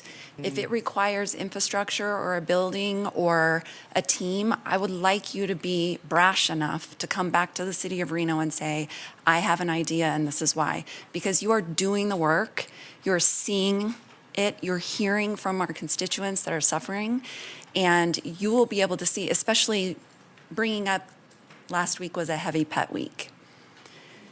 I can't imagine what tools could potentially be provided to your team that would make it easier for those types of situations, but you can. Yeah. So I think all of my comments here are saying thank you, and what can we do to make this better for you and for our community. There was one other thing, but I'm just going to hold it because I'll let my colleagues say what they want to say. So thank you for being here. Thank you. Oh, it was related to community health workers. Yes. All ideas around how we can call attention to that profession, those credentialing, where they can get educated, and what that job looks like. Let's do it. I mean, there are hundreds of people in this community that have a passion for working with our constituents in this way, and those credentials are not so hard to get to where they can immediately start making a difference. So I want to learn more about that and support that process. Absolutely. Yeah, let's have that conversation. Great comments. Love it, love it. So I don't have to say anything because she did a remarkable job. Except for, wait, one thing I do want to ask you, because this one is really important to me. Yeah. Is how is the work going with the crisis center? We took 7 years to get that going, and it's a warm handoff so that people can get treated for mental health. And I think you mentioned it, Devin, like everyone working succinctly and together. I mean, it just is going to make your life obviously so much easier. And then I think going back to Brandy's point, so grateful that she said that, you know, we can't imagine, I'm sure there are weeks that are just unbearable. And I would say, and I love what she said, you know, to reach out to us, because I work with a lot of animal organizations that have food, and through PetSmart initiatives, through the Conference of Mayors, there's a ton of resources too, that we can always call and, you know, ask for help. So I love that Brandy said that, to pull us in. So thank So you. the crisis care is, actually, they've been the easiest to access. Yay! Thank you. I'm so happy to hear that. Amazing partners. That only took 7 years, kids. That was tough. Worth every year, let me just say that. I'm so glad to No. hear that. I think there's other system issues that we would love to bring, maybe into a smaller group or what have you. And I don't think that we yet have had weeks that are unbearable, because we are GSDers, get things done. Yeah, I love it. And so we see it as a challenge. And we have really built solid relationships with folks in the community and at agencies where we can call and say, hey, this didn't work out so well. How can we work on a better pathway? And folks have been incredibly receptive. And so for us, it's about finding a better pathway to get to the things that the folks that we're serving need. Yeah. And amazing. Go ahead, Councilwoman Dewar. Yeah, just real quickly to build on something Councilmember Anderson and the mayor mentioned. In my last few months on council, I'm still chair of the Washoe County Animal Advisory Board, and am also in touch with various organizations that can help on the pet side. I know more about that than the human side, unfortunately. But although I'm pretty good on the human side too, got some networking, good networking.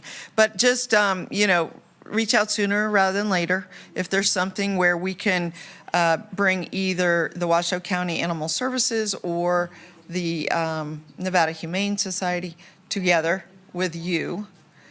We already work to create animal shelters at our human shelter. We work to create animal shelters at Sage Street, although I guess they've been, I'm not sure if they've been closed at this point, which I had heard. So if they have been closed, I'd love to get those open again. And if there is a challenge, I'd love to work with you to help fix it. So. Done. Okay. You will hear from us. Okay, good. I'm on, the railroad, the light at the end of the tunnel is coming, and it's a short time, so please Okay. do. Great, thank you. We just want, go. What I want to know is tell people how we can help you, what people in the community, I mean, like, what would be helpful? Yes, so we will come back with some more thoughtful thoughts. But kind of, I would say initially, we are struggling, if you want to think about the community and how the community can help. We've built a wish list on Amazon. You can go to Amazon and search our wish list, Street Reach, that's it. Give Street Reach, and there's all sorts of items that folks can, if they want to, purchase, and it drop ships immediately to our Village on Sage office. We have a gift fund through UNR. Again, you can search UNR Street Reach, and there's a gift fund if someone wants to give money. I think from where you all sit, if we can continue to come back and have your support, we're really committed at our 6-month point to have an interim report of what we've done and where we're going. Love it. So how can we have that continued conversation? And then I think it's entree. It's entree into, as Council Member Durr was saying, we need help with pet issues. Yeah. Yeah. Are Yes. you working with options too? I work a lot with them, and they are phenomenal, and they're. No, not yet, but. Okay, I am happy to okay. connect you, because this is exactly what they do. They do, it's so that seniors and our houseless individuals have options. That's why it's called options. It's a very rare model. It's a nonprofit.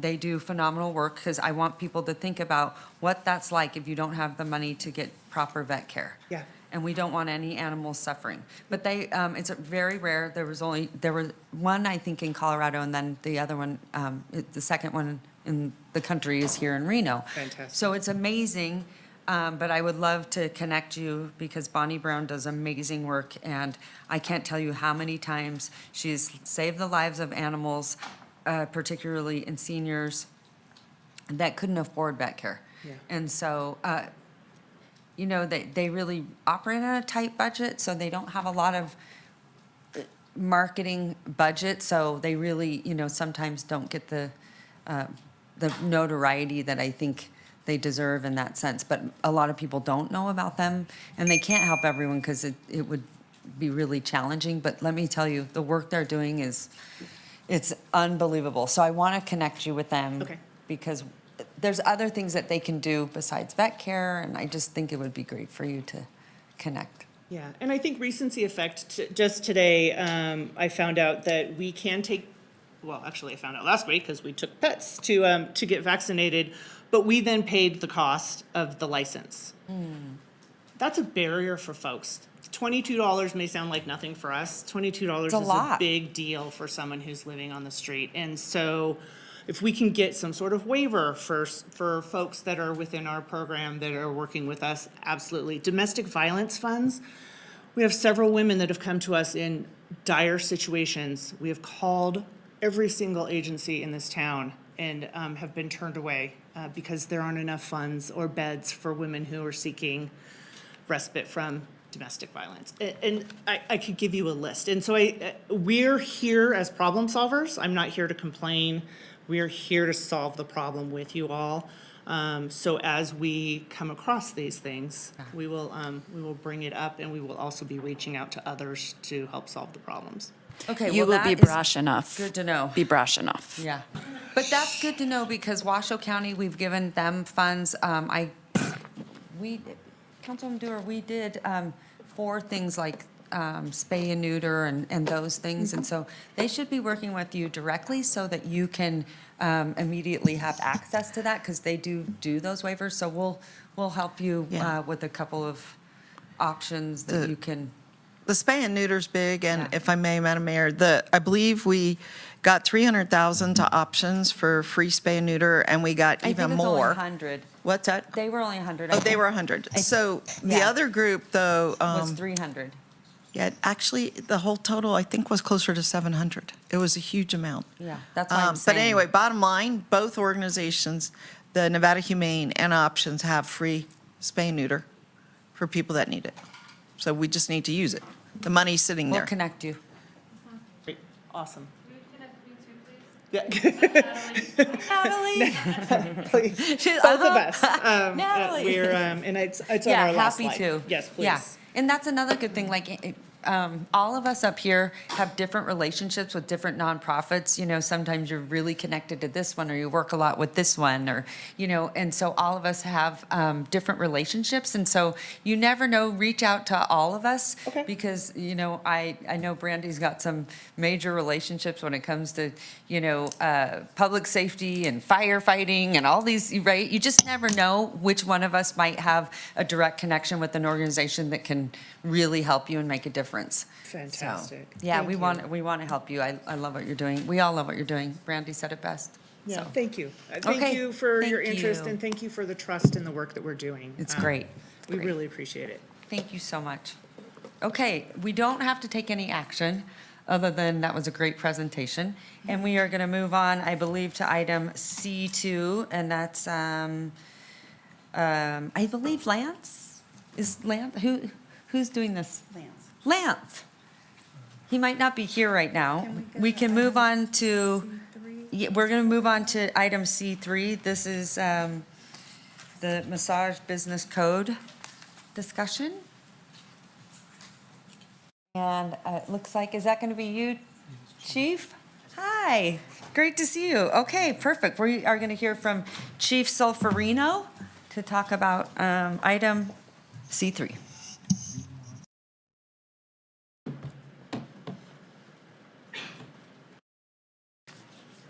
Just eat on their own, so we don't have to stop. Good morning, Mayor. Good morning, Vice Mayor, Council, Manager Bryant. Corey Solferino for the record. What we have before you today is an opportunity to talk about a short gap in what we have in our enforcement activities since the creation of our human exploitation and trafficking team. What we don't have before you today is an actual code change. This would just be a possible recommendation as we're making our changes through the actual program. Oops. This does align with our city's strategic priorities as far as safe communities and ensuring our quality of life for our citizens of Reno.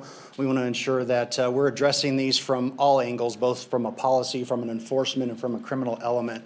One of the things that this slide's very busy, but it's very telling. It tells us a very specific story about what's happening not only in our community, but across the entire country. We're talking about a multi-billion-dollar industry that has identified over 15,000 illicit massage businesses, if you will, for lack of a better term, nationwide.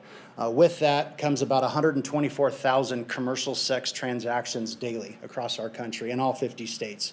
And you can see by the dots on there that Nevada, Washoe County specifically, and Clark County are both identified in there as having these establishments working in our space. This one's difficult for me to talk about because it's really the victimization. It's very personal to me because I had the opportunity to lead this regional team as a lieutenant. So in 2020, when we created the human exploitation and trafficking team, that was really born out of the Reno Street Enforcement team. We identified when we were working prostitution, when we were working operations for drug addiction and the drug trade, that we identified this niche. Specifically working with former Assemblywoman Jill Tolles down at the state legislature to enhance some of those crimes and penalties for people that were perpetuating sex trafficking, and also taking a victim-centered approach. As law enforcement continues to evolve, we usually look at things differently today than we did yesterday. And one of the things that we'd always enforced was the actual victim of human trafficking, which was the prostitute and not the person behind that was doing the involuntary servitude, the actual trafficker, so to speak. So we've taken a victim-centered approach to this. And overwhelmingly, specifically in this industry, affects our Asian community. So I believe the statistic is up there, over 84% of the identified victims of human trafficking specific to the massage and the illegal illicit trade are of Asian descent. Most of them have over $45,000 in debt over their head as some sort of quid pro quo in getting them out of their country to America, and then having to work off this debt in order to become a free citizen or become a United States participant, even though they're not in the country legally. This happens every single day. And some of the stats that I just want to bring, obviously we see a Starbucks on every corner. I saw 2 more just pop up, it seems like within the last 6 months, even in Ward 6 down south where I frequently recreate. And then McDonald's is obviously a mainstay in this country. So for every 1 McDonald's in California, there's 3 illegal massage parlors that exist. Wow. For every 1 Starbucks that is in the state of New York, there's 2 illegal massage parlors. So that really puts into context how prolific this problem is. As we start talking about regional enforcement findings, I think it's important to talk about HEAT and what they do and who they represent. So HEAT is a regional team that is comprised of the Reno Police Department, the Sparks Police Department, and the Washoe County School District Police Department. We have recently relocated HERO, which was another team that had bifurcated about a couple of years ago that had the Sheriff's Office personnel and University Police Services. We are now working in the same space again. We're working on an MOU to bring those teams back together because the work that they do is important. We're trying to break down those silos and make sure that we're not leaving any lead unresearched, and that we're working more collaboratively together, sharing those resources that we have and working towards that goal. We've identified several locations, both in the cities of Reno and Sparks, where this is currently happening. Sparks, and I got to give some credit where credit's due. City Attorney Wes Duncan, was our dedicated Washoe County District Attorney prosecutor when I was the lieutenant over Heat. A lot of these initiatives, when he left the district attorney's office to go become the Sparks City Attorney, were things that he was passionate about and that he brought to Sparks because he saw the holes in their codes and enhanced them. Similarly, when I was wearing a green uniform, I brought a code before the Washoe County Commission to enhance our illegal camping ordinances. I promised that board, I promised this board that we would not use that ordinance in vain, that we would use it as a tool by which to gently push people towards services. And I think that I would stand on that moral ground and tell you today that we have not misused that ordinance either in the city of Reno or Washoe County.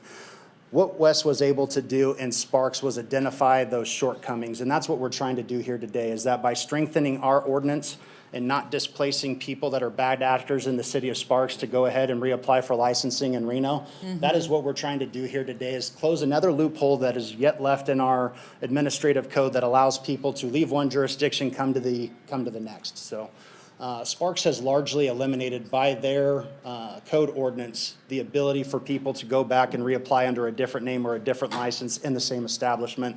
That's what we're seeking to do here today. A couple of things that we've identified as far as our gaps in our code was it was initially introduced in 2020. We haven't had any changes in it since. So like most legislation, when we work down in Carson City or we work at the national level, we find that the legislative intent or the intent of the code is not always carried out, and we find those loopholes later. So we're here today to close some of those loopholes.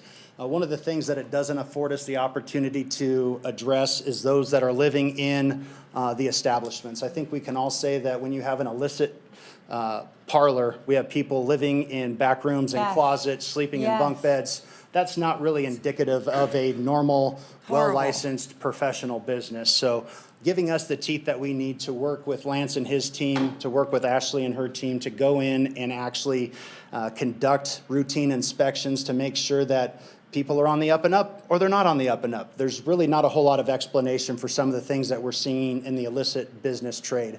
Also, the reapplication, I spoke about that briefly on the previous slide, where they're just literally leaving people that are not that are not named on the LLC and just reapplying the same trafficker, the same people, the same criminal enterprise or organization under just a different name or a different business license. Currently, our inspections are limited in scope, frequency, and authority. This would allow us the opportunity to partner with business licensing and code and being able to go in there as the enforcement arm and make sure people are in compliance or aren't in compliance. And currently, we don't have those teeth. There is no policy implication here before you today. What this is simply a recommendation to give us the ability to go forth, work with legal, to work with all of our stakeholders, and potentially bring before this board a change in ordinance that would allow us those same provisions that were introduced into Sparks that they've seen great wide success with.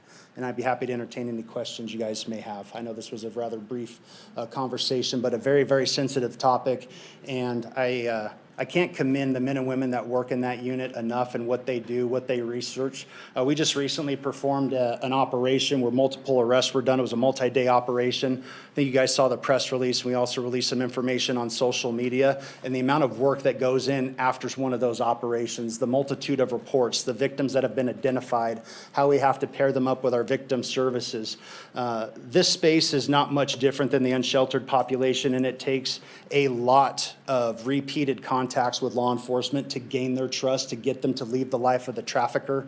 No different than the domestic battery syndrome, and since where it takes an act of courage, it takes a pathway, it takes severe counseling and access to resources for people to want to leave that trade. And our team does that day in and day out, and unfortunately, they're very good at what they do. We've identified that this problem is not going away anytime soon, and we've created essentially a lot of work for ourselves moving forward, Mayor.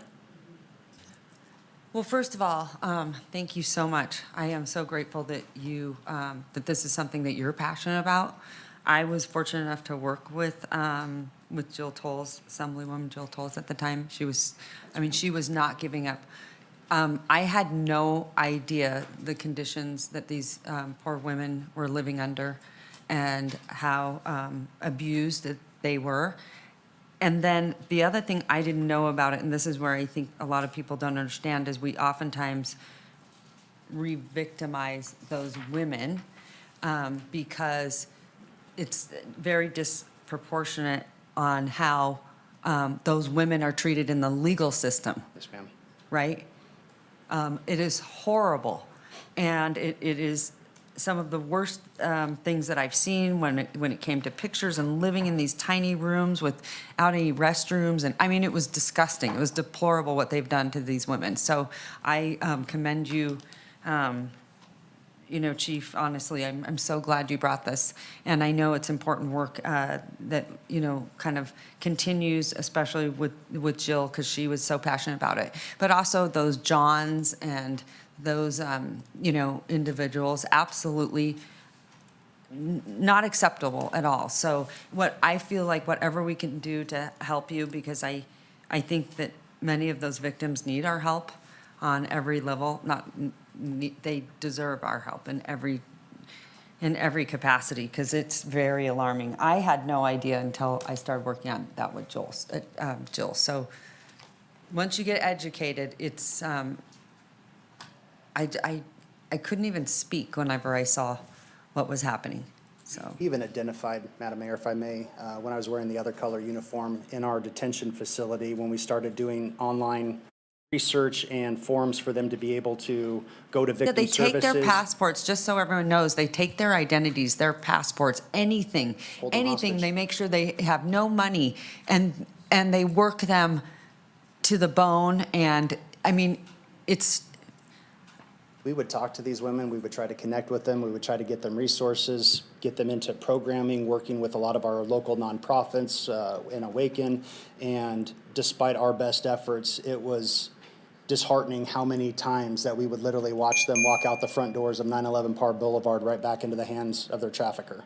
So it's a vicious cycle that we have to break, and there's opportunities, there's resources. I can tell you one thing, the Reno community is overwhelmingly supportive in the nonprofit realm. Yeah. We can't do this as local government by ourselves. We can certainly not do it by ourselves in the law enforcement realm. So really leaning on the victim-centered approach, looking at this through a different lens, holding those traffickers accountable, and then getting our victims the resources that they need through all of our generous nonprofits is truly how we're going to break this cycle.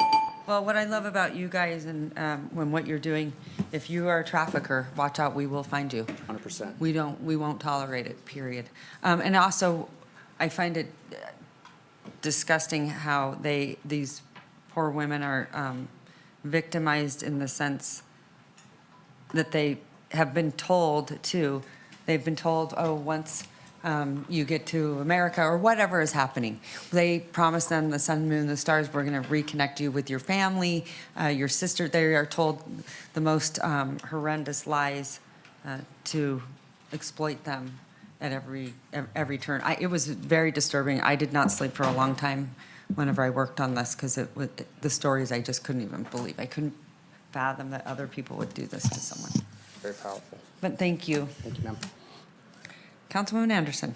Yes. I just have one question about the process, because I can imagine with so many of these victims not being citizens, it's probably terrifying in the current environment to leave the handler. So what is happening describe the process to me? You identify a business that needs to be addressed.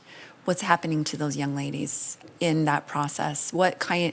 Are they being treated like criminals, or are they being cared for through the system? Because and it sounds like a loaded question, and I don't want it to be. It's not a loaded question. I'm just wondering, I can imagine how terrified they are.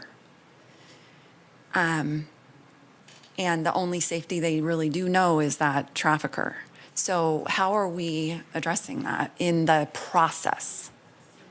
Madam Mayor, through you to Councilwoman Anderson, Corey Solferino for the record. I think it's important to discuss those because we've worked extensively, obviously, with our Latinx community because of what's happening in our space with ICE right now. So whenever you're dealing with undocumented citizens, they're worried about being deported. They're worried about that.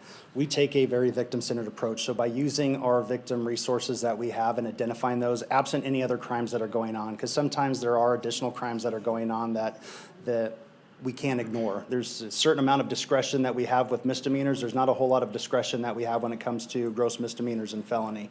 But working with true victims that we're trying to remove from the traffickers, we work really a lot with the nonprofits and try to get them a pathway home, to get them stable, to get them some way. We don't do immigration enforcement. That's not the local jurisdiction's responsibility. And trying to share that narrative and work with all of our stakeholders in the community to let people know that, hey, it's okay to come forward. If I don't see it happen or you don't tell me that it happened, I don't know that it happened. So we have to really work on that transparency and trust and being able to get victims to come forward to let us know what's happening to them, and then follow them through the process and make sure that we have resources. Kim Yeager with Truckers Against, Yeah, she's Truckers. amazing. Kim's amazing. Rhonda Clifton's amazing. I've worked with them. Well, I've worked with Rhonda since she was my internship supervisor, dating myself back to 1999 or 1994. Where am I going? But there are amazing people that are out there to give us the resources, the money to be able to place victims in a safe space so we can work through all the way through the conviction of the trafficker and get them the help and resources that they need. Okay, thank you. Thank you, ma'am. All right. Yes, ma'am. I just had a quick question. Please. Do you have a feel for how many of these establishments there are? I don't. I've been I mean, is about it 4 10? year removed. I apologize, ma'am. Madam Mayor, 50? through you to Councilwoman Dewar. I don't have a number, but what I really want to address here today is there's a stigma, right, with massage parlors in general, whether or not they're performing because of this illicit trade. And what we really want to do is not give discredit to the professionals that are out there and the ones that are monitored correctly, that are complying with everything that we're asking. I know that several have been identified in Sparks. We have done a lot of UC operations in this space. I will get back with the team and get back to you as far Well, as how just many we be- anticipate, but Yeah. there are several. It would just be good to have a rough feel for, is this a ginormous problem, or it's throughout the city? Probably, I have a feeling, not just 100% centered in right. one place. But I know many people, including my own husband, who get frequent, legitimate massages for health, just back issues, whatever, just like chiropractors, really. And it's very helpful. So sometimes it's even hard to sort the wheat from the chaff when you're on the other side, just trying to find the right place. You look in reviews, Google, all the places that you can figure out, is this a good place or a bad place? So it actually makes it a little bit harder to do legitimate, stuff. I'm glad you brought that up, because honestly, maybe there's some things that we should know to look at to make sure that it is a, Legitimate. I don't know, is there, I don't know. But to your point, there are a lot of good people Yeah. working in that space. so. Exactly. And that's what we want to do. The point of this is to hold the bad actors accountable and to re-legitimize a wonderful business that actually helps people be healthy. Yeah. I mean, as I approach 50, I'm not as limber as I once was. Trying to put on my shoes without a shoehorn is a little bit difficult. So my sport massages are a 2-hour marathon session where it's not, feel good, take a nap. It's this is hurting. I'm going to concentrate on breathing exercises as we remove these knots. He usually hurts for a couple days after, It frankly. Cupping's amazing too. I don't wanna highly go to that suggest it. I don't go to those. Anyway, Councilman Ebert. Yeah, and I apologize if I've missed some stuff. I was taking notes too. Yes, ma'am. But thank you for the presentation. Those stats are really eye-opening and just really hard to hear. And hearing Mayor Sheeby's experience with it is just heartbreaking. I do have a question about what happens with the people that are going there to use those services. Is there going to be something in place that helps identify the people that are going to these services? Because the reality is, these people are selling something that there's a demand for. So I'm really interested in getting rid of the demand as well. So is there going to be something like that in place, a requirement for maybe copies of driver's license or something when people come in, so we can find them when we find a massage parlor that's not above board? Madam Mayor, through you to Councilwoman Ebert, we are in the demand reduction business. So through our online operations, through our UC operations, identifying those bad actors is really what keeps us in business. When we pose as different people than we are, and they are, unbeknownst to them, law enforcement officers communicating with somebody that they believe is underage or performing an act that can't be done within city limits, or reducing the demand is 100% our way out of this. I would be entertained to sit down with the city attorney's office and our legal counterparts to look at other ways, just as you have to produce a license to go into a dispensary. You know, I think there's opportunities there for us to look at to clean up issues across the board. Great, yeah, I would really be interested in something like that. Yes, ma'am. And you mentioned undercover officers going in. Please tell me that they're not using these services when they go in. No, ma'am. Okay, good. Yeah, I'm just really happy to see that there's kind of a crackdown on this. It's a horrible situation, and to your point about people leaving services and going right back to the traffickers, I mean, I can't even imagine what kind of hold they have on them. You know, maybe they have family members that they think are at risk, you know, in their home country or native country, or even here, or, you know, God only knows. Financial, Yeah. security, Yeah. as far as, to the mayor's point, holding passports, holding their Yeah. ability to do anything or have any true identity of their own, money, it's Yeah. the whole gamut. Yeah, and there might even be a sense of community with people that are working together. It might not be the trafficker per se, but, you know, if there's several women that are in the same position, there might be kind of a bond there between them as well. But it is disappointing to hear that they're not going into services, but I can imagine there's a lot of reasons why they might be afraid of different types of retaliation too, so. We're trying to break through those barriers, and I can tell you that the ladies that worked on our victim services unit, specific to the human trafficking piece, are phenomenal and Right. literally speak across the country on what we're doing here in Reno, Nevada, to show other jurisdictions the victim-centered approach and how to do it. Great. And I can't thank them enough for what they do. Great, and do you have people that speak their, you know, native We do have language language? banks available to Okay, us. We great. actually have bilingual services, but obviously with the Asian community being predominantly from this side of the house, it does tax us a bit, but the language bank has always been a wonderful partner with the Reno Police Department and will continue to be for Great. these issues where we have these language barriers. Okay. Great, thank you. All right, I would love to make a motion. Madam Mayor, I just- Go ahead. Yeah, I just want to ask, Chief, so the recommended motion is here. Certainly, I think you'll have all opportunity to bring a host of things forward. Yes, sir. At the end of the day, I suppose my only request is that you are looking at what's being done not only in Sparks, but across the country to make reductions in the number of these. I sort of see them as mostly I don't know, congregating along the Moana corridor and maybe the Kitski corridor. It just seems that as I drive those corridors, there seem to be more than a high number or unusual high number of places advertising for massage. I'm not saying that that makes them illegitimate. It's just odd that they're located there. So in Ward 5, I'm not necessarily seeing them, but I don't, maybe you would be able to tell that through this process. So like Ms. Dewar said, it just helps us to understand and identify what you know. And again, because there's not a specific thing you've asked us about, of course, we would, I think our body is inclined to give you all measure of tools to be able to go out and make that a priority. So thank you so I much. think, you know, what's really important too, in working with Lance and his team and looking at what do legitimate businesses, because we do live in a 24/7 town, what's a legitimate time for a business to operate in this space? So those are things that we're also looking at too. Yeah, good. That's great. And also, you know, I want to commend Carl Hall and his work that you've done not tolerating it. And also with Susan, that amazing woman. You know, so I appreciate your office because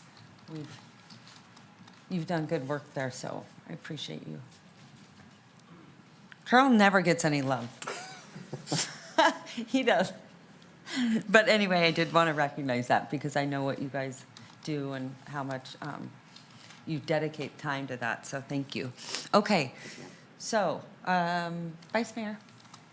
Yeah, thank you so much. I just wanted to echo some of the comments that were already made and in support of opening up, Chapter 5.23 and making some amendments and ensuring that across the region we have similar ordinances and rules that apply. And so, as you mentioned earlier, people or establishments aren't jumping from one jurisdiction to the other where it might be a little bit more lax. And I also wanted to show appreciation to the Reno Police Department for being so keenly aware to the situation that the victims are undergoing in this situation and making sure to provide as much social services and support for them as they seek to try to create a new, better life for themselves. I think I got a chance to to do a ride-along with our code enforcement officers, and similar to what you mentioned, right, some of the businesses, even though it's not confirmed, they may have suspicions that stuff like this are going on. And so noticing that there are maybe clothing racks or cots that folks are living in are definitely conditions that they're aware of and things that we don't want as living conditions for all of the people that reside in our city. And so I'm supportive of us moving forward with this and just want to thank you for your leadership and your involvement in making sure this comes through. Thank you for that. Thank you. sir. Yeah. You want to make? Sure, I'd be happy to direct staff to draft an ordinance amending Reno Municipal Code, Chapter 5.23, and bringing those forward to the council. Okay, perfect. I have a motion from from Vice Mayor Martinez. Second. A second from Councilwoman Anderson. All those in favor say aye. Aye. All those opposed. Motion carries unanimously. Thank you so much. Thank you, everyone. Thank you. Okay, moving along. Yes, we can go back to C2, and I just want to remind council members that we are not going to take a break, so if you need to, please get up, do whatever you need to, but we're going to continue to move on with the meeting. All right, so Lance, this is all you, and I'm going to ask, do we have any public comment on this item? We do not have anyone registered to speak, but we did receive one comment in favor. Okay, great. Thank you so much. All right, Lance, I'm going to send it to you. Thank you so much for doing this and being here, and appreciate you. Of course. Good afternoon, Madam Mayor, council members. Lance Ferrato, Director of Licensing and Code Enforcement for the record. Today I'm here presenting progress in the status of our updates to RMC Chapter 507, which is alcoholic beverages. The end goal here is to modernize and streamline our alcohol licensing framework so it's clearer for applicants, more enforceable for staff, and more closely aligned with the current state law. So this effort advances your strategic priorities, specifically government effectiveness and legal obligations, by reducing ambiguity in licensing and improving the enforceability. Today we're going to cover the project background, the community outreach, some of the draft details, and then I have 6 policy topics that I want to get your opinion and direction on. So some background, the last major comprehensive revision to Titles 4 and 5 took place back in July of '97. Since then, incremental changes have left some sections outdated and unclear. As some of you will remember, in early 2023, Council directed staff to open and amend Titles 4 and 5 in their entirety, and this project has been on pause for a while. But now we're beginning to move through each chapter targeted and starting with this one. So there's been comprehensive outreach here. Since this project restarted, we've been committed to the public engagement process. We've held 14 stakeholder meetings, including broad-based and focused discussions. We met with individually and with numerous licensees and gathered feedback through our website, emails, comment forms, all of which has informed this draft you're going to see today. So what does the draft do? It modernizes outdated language, incorporates public feedback, staff recommendations, and reduces confusion on both the public and city side of enforcing things. We've reorganized how the code flows and redefined the terms to make the code easier to follow and make licensing decisions more transparent and predictable. So as I mentioned, I have 6 policy topics here to talk about. We've got alcohol delivery, to-go alcohol, locational compatibility, council discretion, noise disturbances, and exceptions to the alcohol cap. So I'm happy to go through these one by one and then get your feedback after each item, or we can wait till the end. So you let me know how. I'll start with the first one, and you can let me know if you'd like to weigh in. I would like you to finish the entire presentation. Absolutely, happy to. Because You got For it. my ADHD, it's better if we get through the whole thing and then questions. No problem. Otherwise, then I forget. Sounds great. So, thank you. Okay, so we'll start with packaged alcohol delivery. This was authorized at the state level in 2021 through NRS 369-489. The city currently allows delivery by definition. However, there are no guardrails and it does not reference the state framework. So the decision today is, should we continue to allow packaged alcohol delivery and reference the state standards? And just to let you know, as a side note, creating this license type and a third-party delivery system would take require a new business type and a business impact statement. But these clear standards and direct reference to state regulation will support lawful delivery while giving RPD and business licensee consistent tools to be able to support this process. Also included in the draft language are prohibitions related to the delivery of to-go alcohol to any business licensed to sell alcohol to any school property in any location without a permanent address. So similarly, to-go alcohol, in 2025, NRS 369-4891 was created, and this authorized covered food establishments to sell or deliver sealed to-go alcohol for off-premises consumption. By covered food establishments, it boils down to basically restaurants.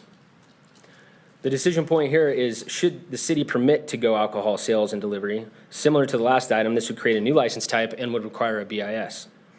So you're aware, with this and the previous item, the state regulations provide clear requirements for transactions and delivery tracking to support responsible service.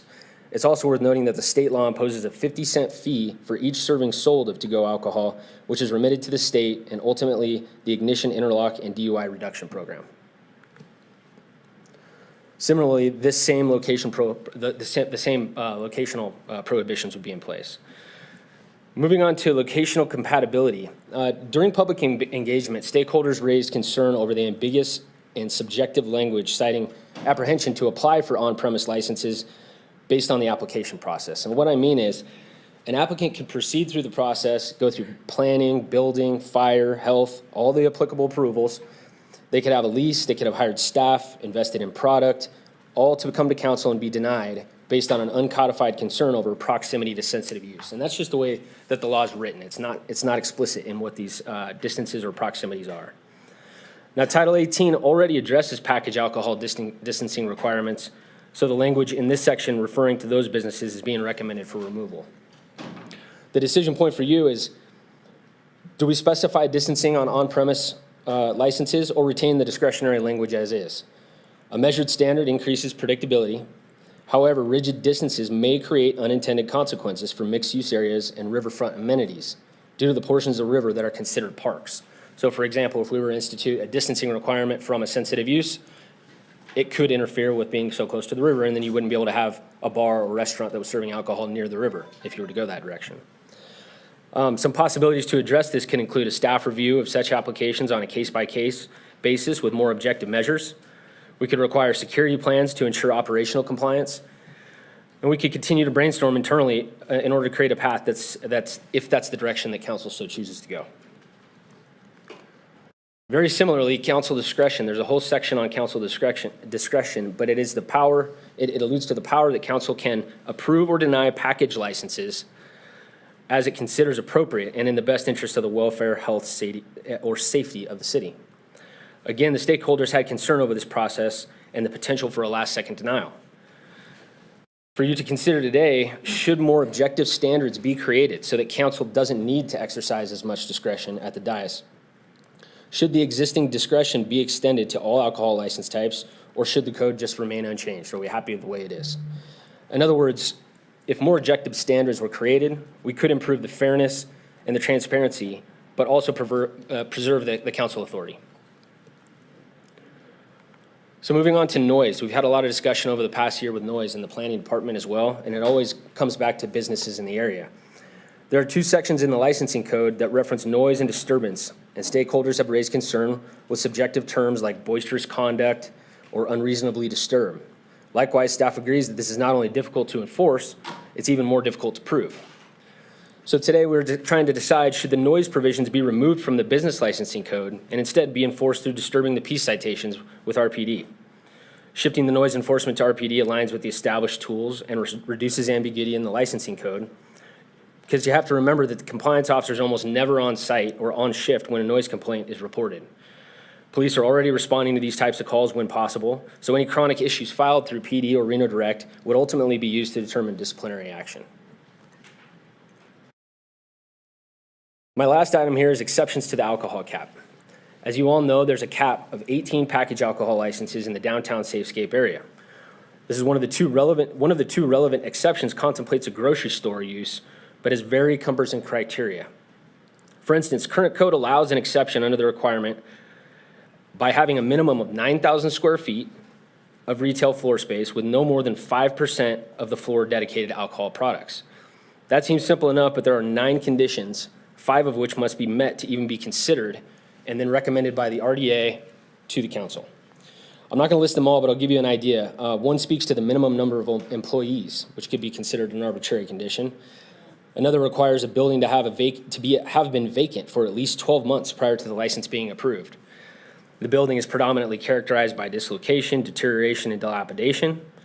Another requires the business to design and construct a significant outdoor amenity in the proximity of business locations, such as a pocket park, a plaza, a fountain, or public art.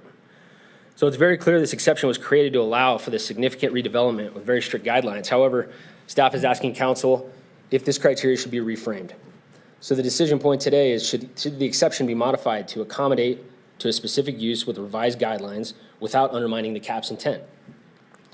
If directed, refining this exception could support downtown amenities while still preserving council's objectives.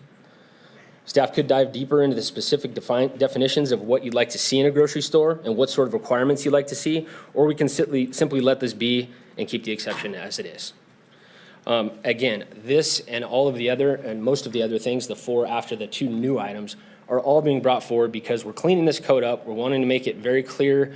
We don't want any excessive language in here that's just there because it's always been there. We want to make it work. We want to make it be useful to everyone. So I put this slide back up here after I've gone through those 6 items just to so you can see those topics on top of your brain, have them right in front of you and you can speak to them. And I'm happy to ask any questions or address any concerns that you might have. Okay, Lance, first of all, thank you so much. I know you've been working on this probably night and day. I think you did a phenomenal job. Thank you. I just want to make sure whatever we do is really beneficial. You know this like the back of your hand, so I really hope that we lean into what you feel is the most necessary. And I'm glad that you brought up some examples that frustrate me, that frustrate you. Yeah. I really, really appreciate it because I think we asked you to go back and do this, and I know it was a lot of work. So Absolutely. on top of the other job you got to do. So thank you. Great job. With that being said, there isn't, I'm going to send it to Councilman Reese. Thank you so much, Mr. Ferrado. Thank you so much for the presentation. I wanted to ask about this question you put up about the grocery store, and I don't know which slide is easiest to have the conversation, but you talk about this exception, like the exception anticipating a grocery store. I suppose for my part, I'm not looking for exceptions, right? What I want is to have like a more robust definition of what it means to be a grocery store, right? Because then you don't have to have exceptions for it. My hope, of course, is that there will be a downtown grocery store. There's been one long planned in the old Harris project. There was a prior location in the Liberty Bell or the River Bell or whatever it was called. Nonetheless, I'm just saying I'm not looking for an exception. That would be my policy direction on this question. I think I just want to have a more robust definition so we define what we're trying to actually define rather than allowing exceptions to the general rule. There was another part, and I suppose then I could go back to your question or your slide that has to do with each of the different questions or sub-questions. It's about to-go alcohol. And so during the COVID pandemic, there were lots of restrictions that we tried to lessen to allow bars to be successful. And the quintessential example that I have used to discuss this issue with in our policy briefings is Rum Sugar Lime, who is a bar that I guess they juice all their own juices, and it's sort of a rum bar. And the point being is that during the pandemic, they bottled their spirits, and we allowed them to sell them I don't think that they had a restaurant, or maybe they were forced to have like nachos or potato chips or something to qualify under the rule. Pizzava was next door, and they had a pass-through to Pizzava. But I guess my point is I want to make sure that we are not creating barriers to the success of a group like that, or for Reno, or for some of these smaller batch distillery kinds of groups. How do we address that? Lance Ferraro for the record. Yes, I've had a lot of conversations with the lobbying groups that helped get this passed, looking through the legislative materials on how they got to where they were at. Just so everyone's aware, they defined a covered food establishment, which means an establishment that prepares and serves food on the premises for consumption on or off the premises and is licensed to sell at retail alcoholic beverages for consumption on the premises. It also alludes to another NRS in the 500 chapter, about what is considered a food establishment and what ways somebody could become a food establishment. I think the primary intent here was to be able to sell alcohol with food. So if, for instance, the licensee that you're referring to wanted to participate in something like this, they would have to become a covered food establishment by the state's definition in order for us to accommodate the rule, to allow them to do so. No, but why can't we have a rule that's different than that? That's what I'm not understanding. Like, I agree with you that lobbyists got together and sought a way to exclude some small businesses from competing for the larger pool of, I don't know if it's liquor or distributorships that were the lobbyists. I'm trying to help the small business owner who says, hey, I have a great product. I'm bottling, Mai Tais or whatever it is, but I don't sell food. But the liquor lobby, or maybe the casinos or the resort association, got together in the legislature and blocked them from doing that. Why can't we as a city be more supportive of our small businesses than the state was in their effort? Amen. Yeah, I'm happy to look into that with the city attorney's office and make sure that we could get to where we want to be if that's the direction council wants to go. From the best of my knowledge, it was a requirement from the state that we could not alter. So again, I will check those traps and make sure that that's not something that we can override. And if we can, I'm happy to bring some language forward that allows for that. Yeah, I appreciate that. I'm just asking you to sort of expand your thought process to maybe test the limits of whatever the requirement is, because again, during the pandemic, we found it was a way to help businesses be successful. I don't think this applies to a whole lot of businesses, right? I'm not saying that there's a widespread market for people who bottle their own special whatever it is, cocktail. But I suppose in the spirit of innovation and trying to lean into our small businesses here locally, we do a lot of things, right? We changed the noise ordinance to give people the opportunity to have live music, right? So that those businesses could be successful. And so I know that this particular bar has all the equipment, and I suppose they're just looking for a way to be able to run the business the way they see fit. Sure, understood. I might have other things, but I'll let someone else take over because I've gone over my time. Yeah, I just wanted to kind of echo what Councilmember Reese said, that I don't want to make it more difficult for existing businesses to continue selling alcohol. If they're already doing that, let them continue doing it. And also too, as far as unintended consequences, I'm a little worried that people might drive drunk actually to go pick stuff up or drink it there and then drive home. I feel like that might increase people drinking and driving. And maybe I'm wrong, but that's just something that I think of. But I just want to make sure I'm understanding everything correctly. Are you looking to just make it easier for a grocery store to come into downtown? Like, is this what we're trying to accomplish? Lance Ferraro for the record. So the current code, which was written in 2008, this section was brought in 2008. It outlines that the cap could be breached for a couple reasons. One of them being this long laundry list of criteria that would basically allow a grocery store to operate if it met these things. Mm-hmm. And I say grocery store because it said that it had to have, it had to have food, it had to have alcohol, it had to have like pharmaceuticals, these kind of things. So like the intent was there. It didn't call it straight out because we don't have a grocery store definition in our Title 18. Mm-hmm. That's something that we're going to have to work on if we go forward with this piece. But we're trying to make it so that it's very clear that these are the standards we can meet. It's not an impossible standard, if that's what council wants. If they want a grocery store and they want to be able to sell alcohol, I mean, honestly, a major chain or something like that, everyone always says, where's the Trader Joe's? Can we get one of those? They probably wouldn't come downtown if they couldn't sell alcohol, right?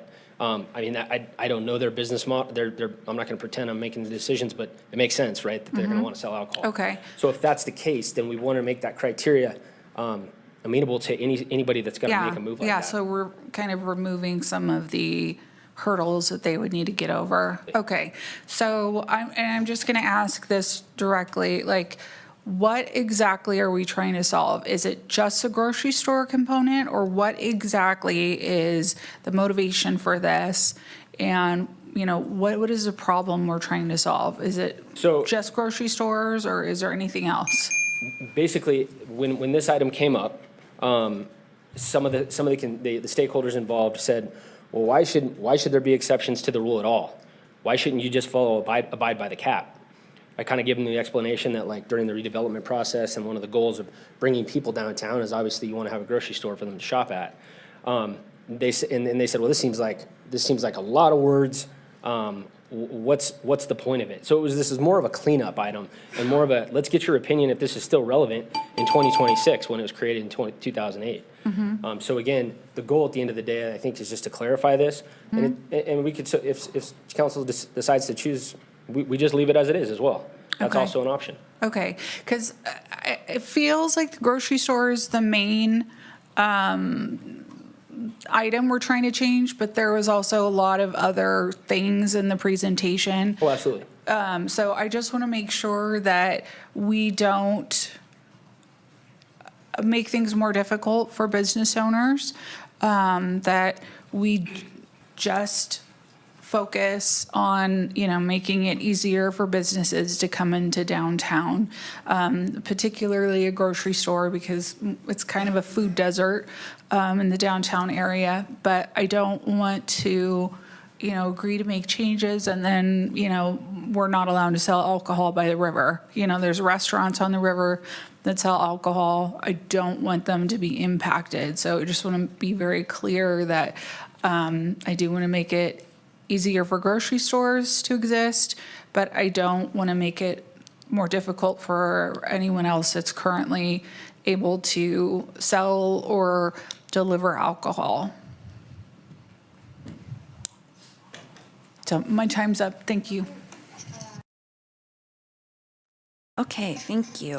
I support all of the feedback that Mr. Reese gave about making it more fair for local businesses, small local businesses, to be successful. We have a lot of really innovative businesses, especially in the downtown area.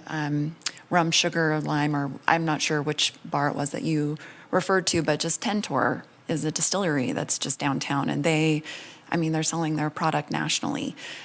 So discouraging any business's innovation, I think, is not something that we're interested in. I did want to lend support for removing noise out of this ordinance. I think that being able to address it through disturbing the peace is timely and ultimately enforceable. So I think that's a great suggestion. And specifically regarding more fleshed out definition of a grocery store, I want to make sure that whatever we do in that process, that we don't hamstring downtown based on the types of properties that we have on square footage and things like that. I know that square footage is an important metric so that you're not considering small space corner stores a grocery store in general, but I want to make sure that whatever that code is and those items are, they're not restrictive to the types of flexible properties we might have downtown. I'm specifically, you know, you see 3-story targets. You see people using space really creatively in other urban environments. So I want to make sure that we don't box them out of that type of an opportunity. And then one extra question about selling the alcohol to go. How does that affect us downtown? You can't drink alcohol while you're walking downtown. So how does that affect potentially the business that sells somebody a to-go margarita after their dinner and they walk home, they're within walking distance of downtown? Sure. I So mean, the, how do you enforce those issues? Yeah, so that's something that we'll have to work through with PD as far as how we identify those types of things. But the state law does require that drinks sold like that are sealed. So sometimes you could equate it to somebody buying a beer at a liquor store and walking home with it and just carrying it, right? They could open it at any time. They could. That's not legal, but they could. So it's the same thing with these sealed drinks. Somebody buys the sealed drink, and they have to take it home. They're not supposed to use it they're supposed to drink it until they get home. Similar to, going to the grocery store. You can buy alcohol, put it in your car, and drive with it in the car. You're not supposed to open it and drink it. This goes for cannabis. This goes for a lot of types of things. So, yeah, it is new because we've all been taught, no, you can't do that.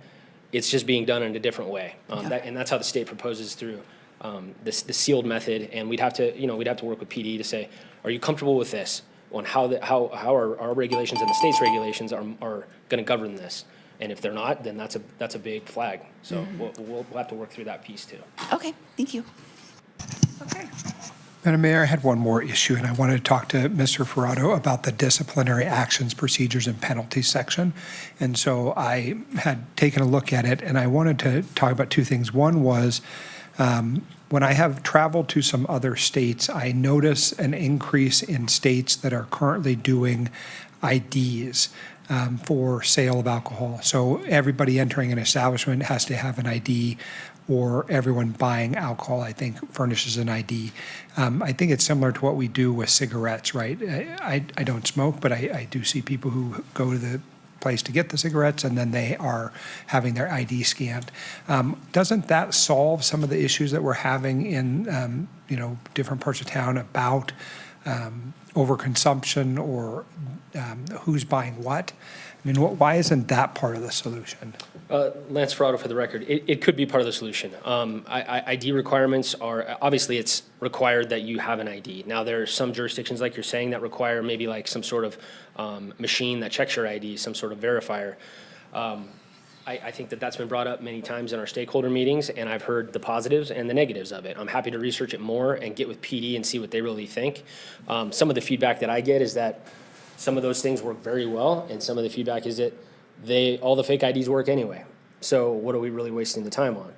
I also think that you make a point that these could be used in a retail situation, maybe not so much applied to a sit-down restaurant where every single server has to check ID, a verification tool in their apron that they have to go to the tables and check every single person.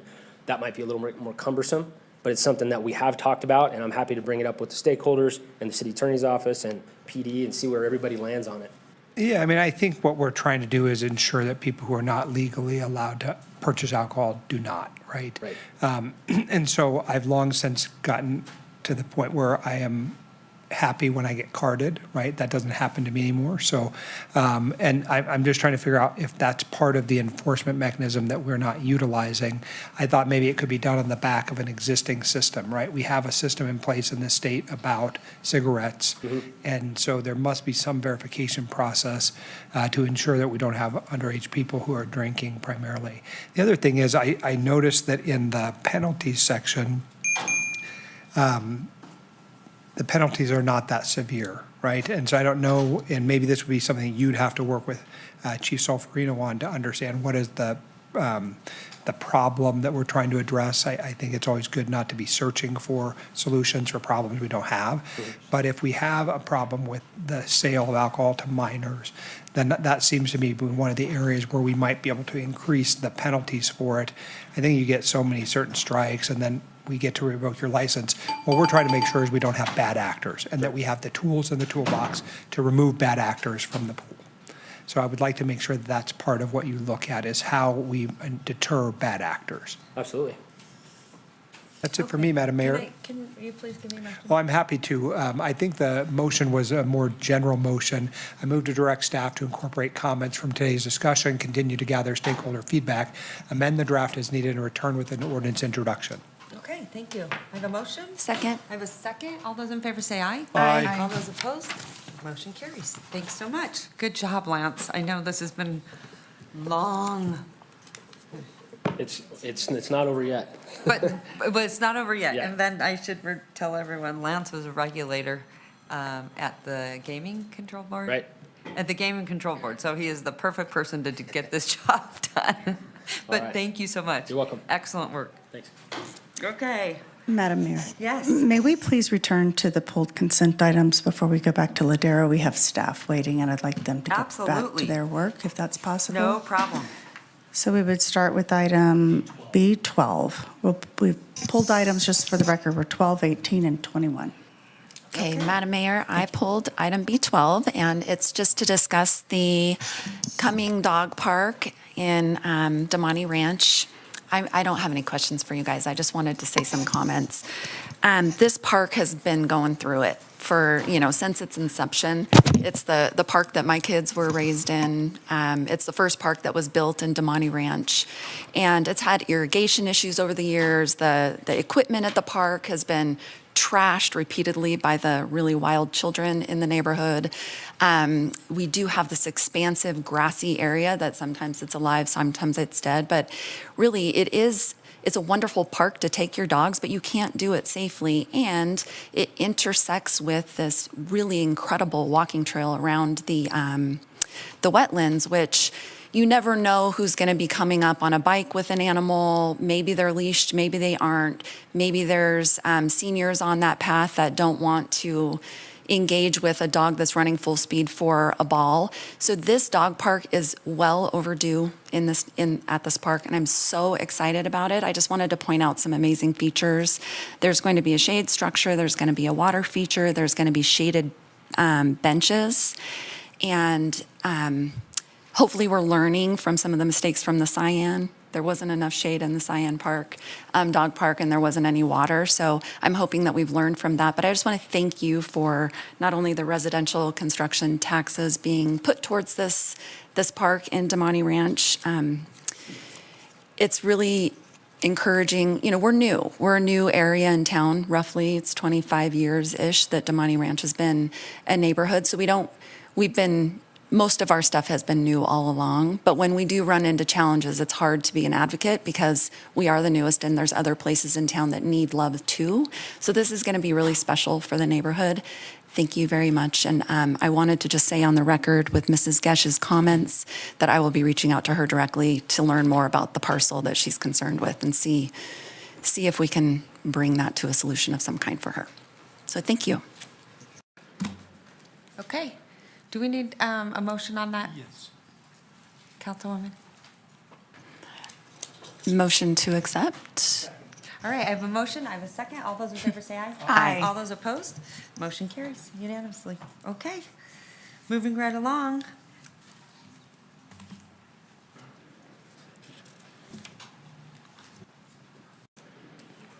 B18. Just call the item, so. B18. Okay, thank you. All right, hello. Hi, good afternoon. I think, Councilman Ebert? Yeah. I think you pulled it. Okay, perfect. Go ahead. I just wanted to kind of get a high-level description about what this is, just to get it on the record. I have constituents watching the meeting today, and since it's in my ward, if you could just kind of talk about it.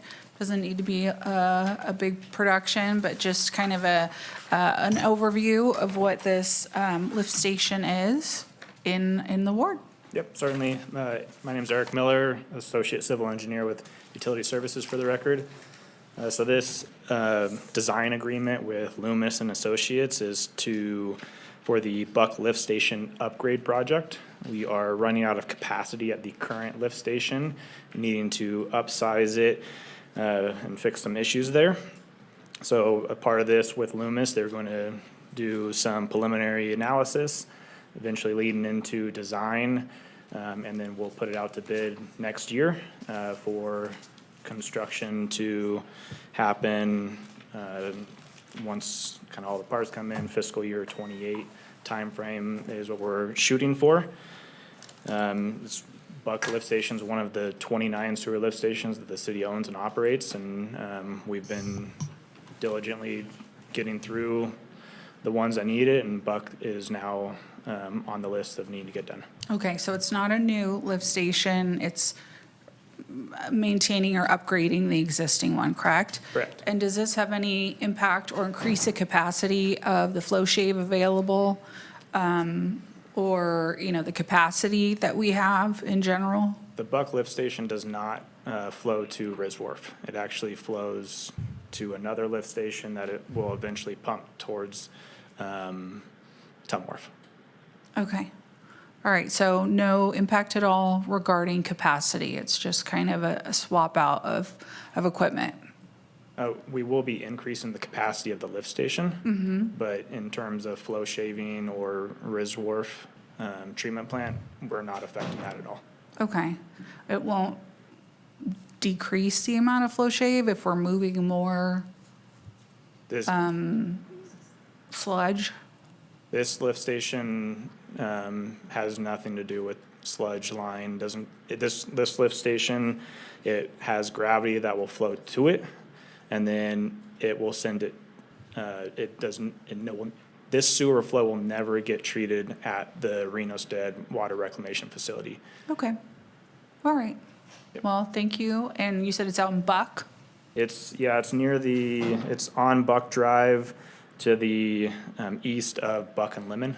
Yeah, and that's also kind of a hot topic area right now too because of the RTC project to put in a traffic light. Yep. It just kind of feels like everything's always happening at once. So there's a little bit of frustration with that area in general right now. So can you give me a timeline on when this is expected to be completed? Yeah, for this, this is strictly just for the design, and we are anticipating with our consultant to hopefully put it out to bid in the May-June timeframe of 2027. Okay, so it's a ways out. Yes. Okay. It's going to take months to design, do the field work that they need to do in order to put together a complete design ready out for bid. Great, okay. And was the existing station, lift station failing at all, or it's just reached the end of its life cycle? It's more hitting capacity we're seeing a need. There's development coming forward, and we have during wintertime some I&I that's hitting that, causing us to upsize and fix some of the outdated infrastructure. Okay, and will this ever be diverted to the advanced water purification facility? Okay, all right, well, thank you. You're welcome. Sure, motion to approve? Great, thank you. I have a motion. Second. And a second. All those in favor say aye. Aye. All those opposed, motion carries. Thank you. Thanks so much. Good job.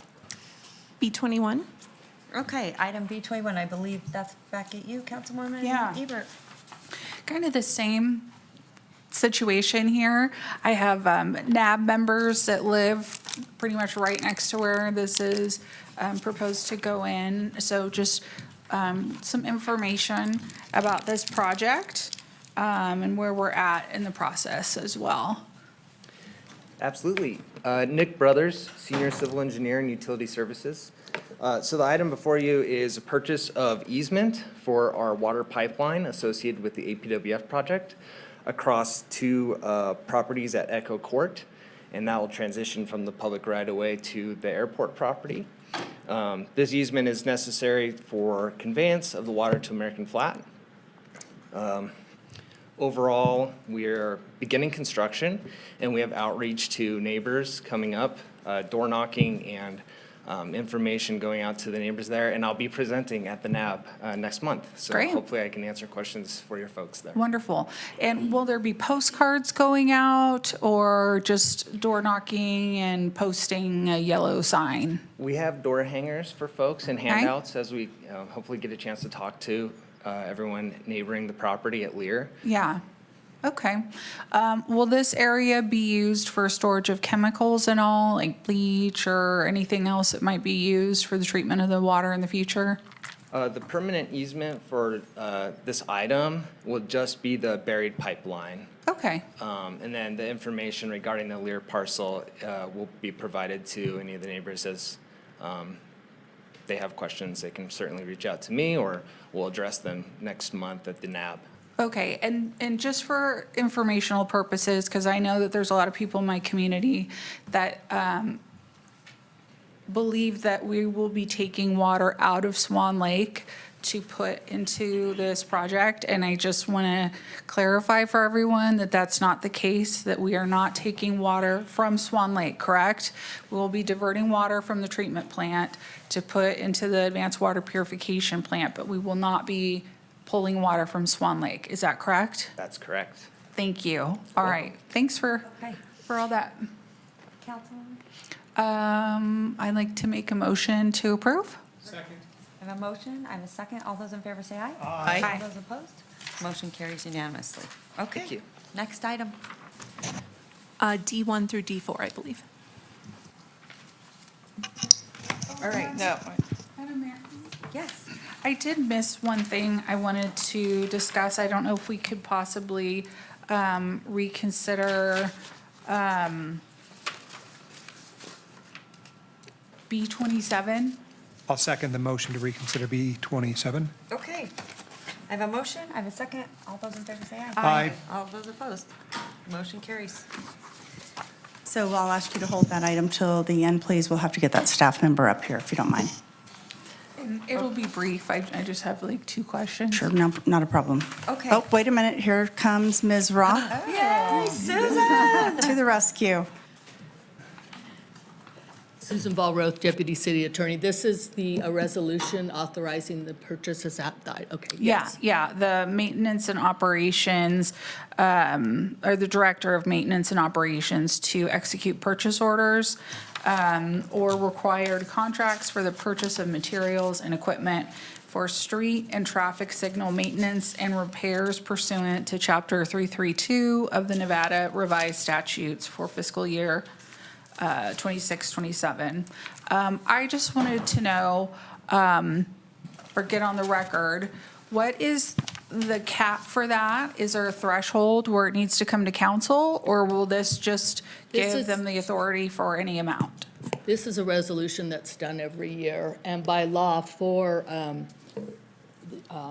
the governing body pursuant for a purchase needs to do some action saying you can proceed forward with going out to bid or joining a contract, but all of these purchases will be coming back to you on future agendas. It just helps expedite so they can get the best prices for sand and salt. This is materials that they need to maintain roads, paint, things like that. And I would imagine sand and salt, sometimes they need to get it quick, so it Yes. makes sense. And But- they get it. Yeah, I just didn't know if there was like a cap to that, or, I mean, it sounds like it just comes back to council regardless. You'll see the purchases. This just Okay. allows them to go forward and either advertise for purchase as required by law or join a contract per NRS 332195. Okay, all right, thank you. Those.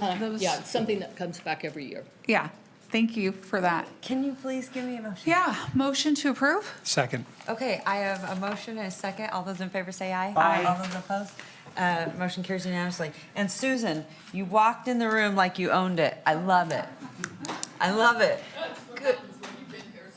I loved it. I was like the catwalk. I loved it. Good job. Okay. Madam Mayor, on items D1 through D4, may I just ask our city attorneys how they intend to open the items or combine items? I understand we may have to take motions in different order, but just so we're refreshing our minds, it is a public hearing which will have to be open, but is there any specific order? And I don't know if it's helpful. On my agenda, it's stylized for each one, but opening all of D1, 2, and 3, and 4 at the same time. Yes, we can open them all at the same time. Okay, perfect. And we'll take separate motions on each item. Perfect. And I just want to make sure, okay, yes, that's great. I'm actually going to get up. I would like a motion to make Councilmember Reese the vice mayor at this time. So that moved. I can get up. I have, that was my motion. You seconded it. All those in A second. favor say aye. Aye. All those opposed? Motion carries. Okay, I'm going to hand it to you.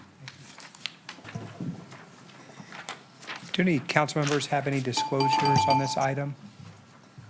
Okay, then we'll let the record reflect that the public hearing is being opened on items D1, 2, 3, and 4. Any correspondence or public comment on these items, Madam Clerk? First, proper notice was given. We did not receive any correspondence on these items, but we do have one individual registered to speak. Great, welcome. Can I ask a question? So I read the backup, and it looked like there was at least 2 letters of objection, and I don't know, do those count, like when they come in, is it only what comes in at the meeting, or is it? They would be logged under the final public comment if they were received after 4 p.m. yesterday. What I mean is it came in, let's say, at either the NAB or the Planning Commission. So we did receive correspondence, but it wasn't here to council, it was at other bodies. So I just wanted to understand how that's treated. Yes, so if they're not forwarded to us, it's not logged for the city council meeting. But it is in the backup, of the So- agenda item. But it's not received in our office, like, Gotcha. as public comment, so we don't log it Okay. as such, but it is in the backup material. Gotcha. So Yes. I think it's good to just understand that. Thank you. Yes, of course. And Mr. Vice Mayor, I'm going to turn this meeting back over to you. Got it, thank you. Good afternoon, members of the council. For the record, my name is Leah Picotti, and I am an I'm an associate planner with the City of Reno Development Services. And this afternoon, I am presenting these 4 items. I'm going to do it under one presentation because they all go hand in hand. So what we're looking at here is a 161-acre site. It is 2 parcels. And the requests before you today are an annexation for the southern parcel into the city, and a master plan amendment and a zoning map amendment.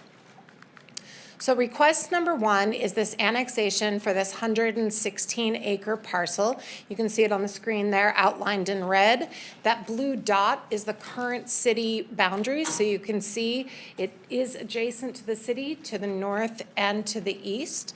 It is also part of the Truckee Meadows service area, which is under our regional plan, and it is currently within the City of Reno sphere of influence, which means that we have considered this property as something that we might bring into the city at some point. Request number 2 is a master plan amendment. What you see on the left-hand side of the screen is the current master plan land use designations of unincorporated transition on that southern parcel and industrial on the northern parcel.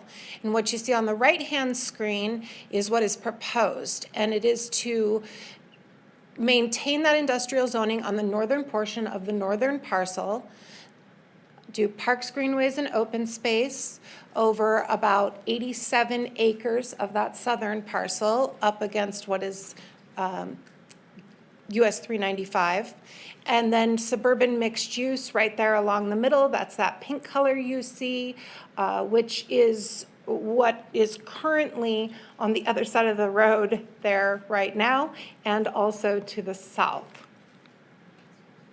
It is important to note that that suburban mixed use land use designation does trigger a tier amendment through the regional plan. You've seen this before. It has more to do with the density that could be allowed if the suburban mixed use was used with a higher densities conforming zoning district. So in other words, it allows zoning districts that have a higher density, which is why that tier amendment's required. So should this application move forward, it would go to Truckee Meadows Regional for a conformance review for the master plan, and then it would go for that tier amendment. But to what tier? What tier? It would be to tier 1. It would go to tier 1. It would go to tier 1. Yes, correct. And then request number 3 is a zoning map amendment that kind of goes hand in hand with that master plan amendment. So on the left, you can see what it currently is. It's zoned industrial. The northern parcel is zoned industrial. The southern parcel is unincorporated transition 40-acre minimum. And on the right-hand side is what's proposed. Again, going to maintain that industrial on the northern portion of the northern parcel, parks, greenways, and open space zoning to match the land use designation on the 87 acres of the southern parcel. And then we're going to do neighborhood commercial in that area that would be SMU. So any concerns about higher densities would actually be capped by that neighborhood commercial zoning district, which maxes out at 30 dwelling units per acre. And I think here, just to show you, I pulled up Washoe County's map, and that purple that you see on the map up there is neighborhood commercial. So that neighborhood commercial zone is consistent with the zoning to the south and the zoning all along that old Highway 395 on that eastern side. These are the annexation findings. These are recommended findings. There are several findings that need to be made with an annexation, and I can kind of go through those. So we have the location of the property. It's in South Reno. Logical extension of the boundary limits. Yes, we have adjacent city to the north and to the east, plus it's also within our sphere of influence. The need for an expansion to accommodate planned regional growth. In 2019, Truckee Meadows Regional Plan assigned the Tier 2 to us, and basically what that means, even though we're asking for that to move to a Tier 1, what that means is that they are assuming that even under Tier 2, that there would be growth in this area. That could include residential or commercial. The location of existing and planned water and sewer service. There are planned extensions for both of those things in the works, and that is outlined in the staff report, detailed in the staff report. Community goals, it does meet the master plan community goals. We did do a fiscal analysis on this, a general fund and street fund surplus of $5.6 million after 20 years. We do have efficient and cost-effective provision of service areas and capital facilities. We do have Reno Police Department and Reno Fire Department in close proximity, although I do know that that was a concern. Whether Washoe County has adopted a community management plan. It's in the sphere of influence, so it's already under city jurisdiction. Right now, we do pretty much any kind of entitlements, building permits, anything under that sphere of influence. Is the annexation going to create any islands? No. And other factors, I will point out that while we have not received any public comments since this was first submitted in February, we did receive 2 comments in February. One just said in opposition and there was no details. And the other person was concerned about dust and noise that may come from future development of that site. And I will just remind everybody that we're not looking at development under this request. What we're looking at is zoning and whether this annexation is appropriate for the city.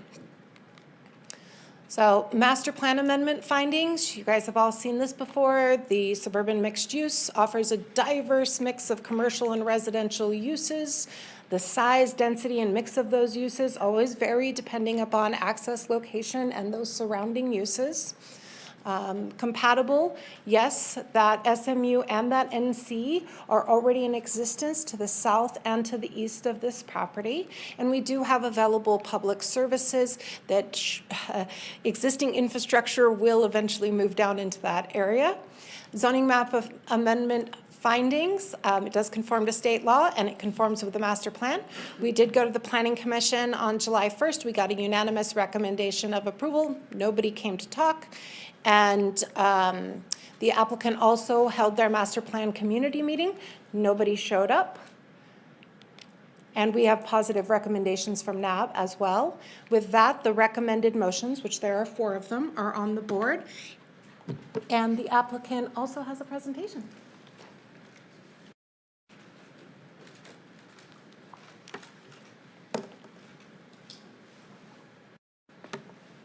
Great, thank you, Leah.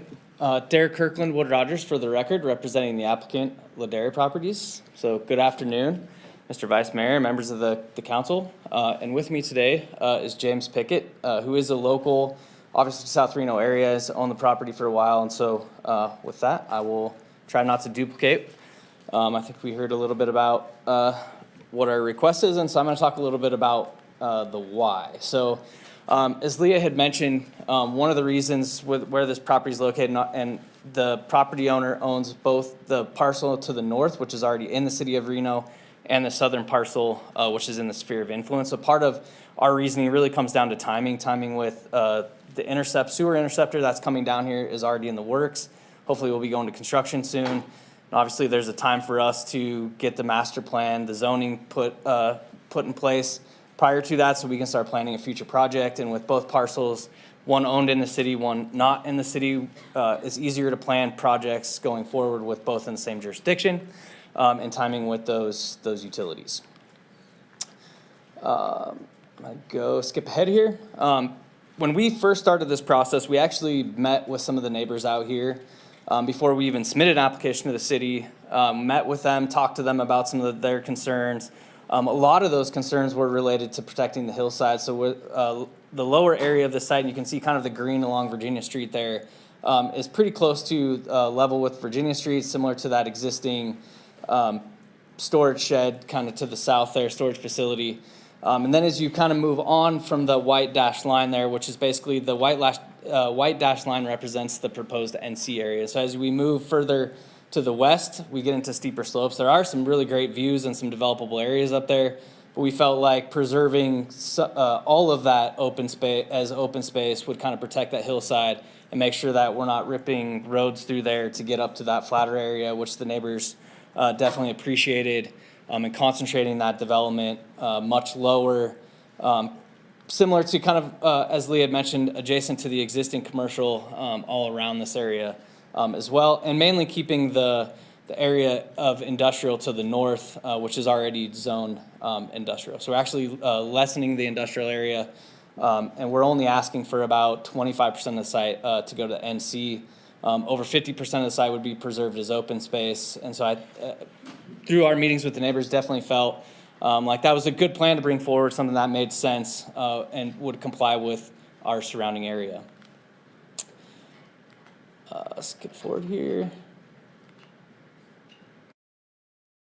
And so as we mentioned, definitely had the neighborhood meeting. No one did show up. We did go to the NAB meeting.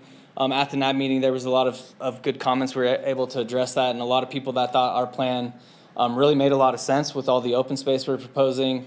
Unanimous approval from Planning Commission, and definitely feel like we have a really good plan. We're not trying to do something overly aggressive, really just trying to match what's already in the area, come up with a good development plan that with all the utilities coming down in the future, hopefully we'll be able to support a future project. We do not have a future project at the moment, but with the NC, it's definitely consistent with the existing area and will allow us to work with some developers and hopefully eventually come up with a good development plan. Any future approvals, because of the site and its location, will generally require some sort of additional public hearings.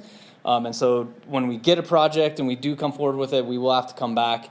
We also recognize that there are some geothermal in the area, which is mainly located north in the industrial parcel, where there are active geothermal leases. And so that's why we're really keeping that area where the geothermal is located in the industrial, which is compatible with the ORMAT facility. But really, any future development on the NC parcel probably is going to trigger some sort of hillside still, given the area. We're going to be crossing Steamboat Creek, which will also require some sort of approval, which we'd come back. We have had conversations with that ditch company, the engineer that represents them. It is feasible for us to cross that, but we do recognize that there are some additional development constraints, which would require us to come back with any future projects. So with that, I will end my presentation. We're happy to answer any questions as well. Thank you. Madam Clerk? So the attorneys do need to read the titles into the record, and then we did have one public commenter as well. Okay, let's go with Mr. Hall first. Thank you. Item D1, ordinance introduction, bill number 7337, case number ANX 26-00002, Ladera annexation, ordinance annexing to and making part of the city of Reno certain specifically described territory of 116.43 acre parcel of property generally located east of Interstate 580 and west of South Virginia Street, approximately 450 feet northwest of its intersection with Rhodes Road, Upon annexation, the subject site will have a zoning designation of unincorporated transition, 40-acre minimum, lot size, UT 40, together with matters which pertain to or are necessarily connected therewith, Ward 6. Thank you. Also, I believe Councilmember Taylor did join us remotely at about 2:15. Okay, thanks for the update. We'll head over to public comment first. Yes. Cameron McSweeney?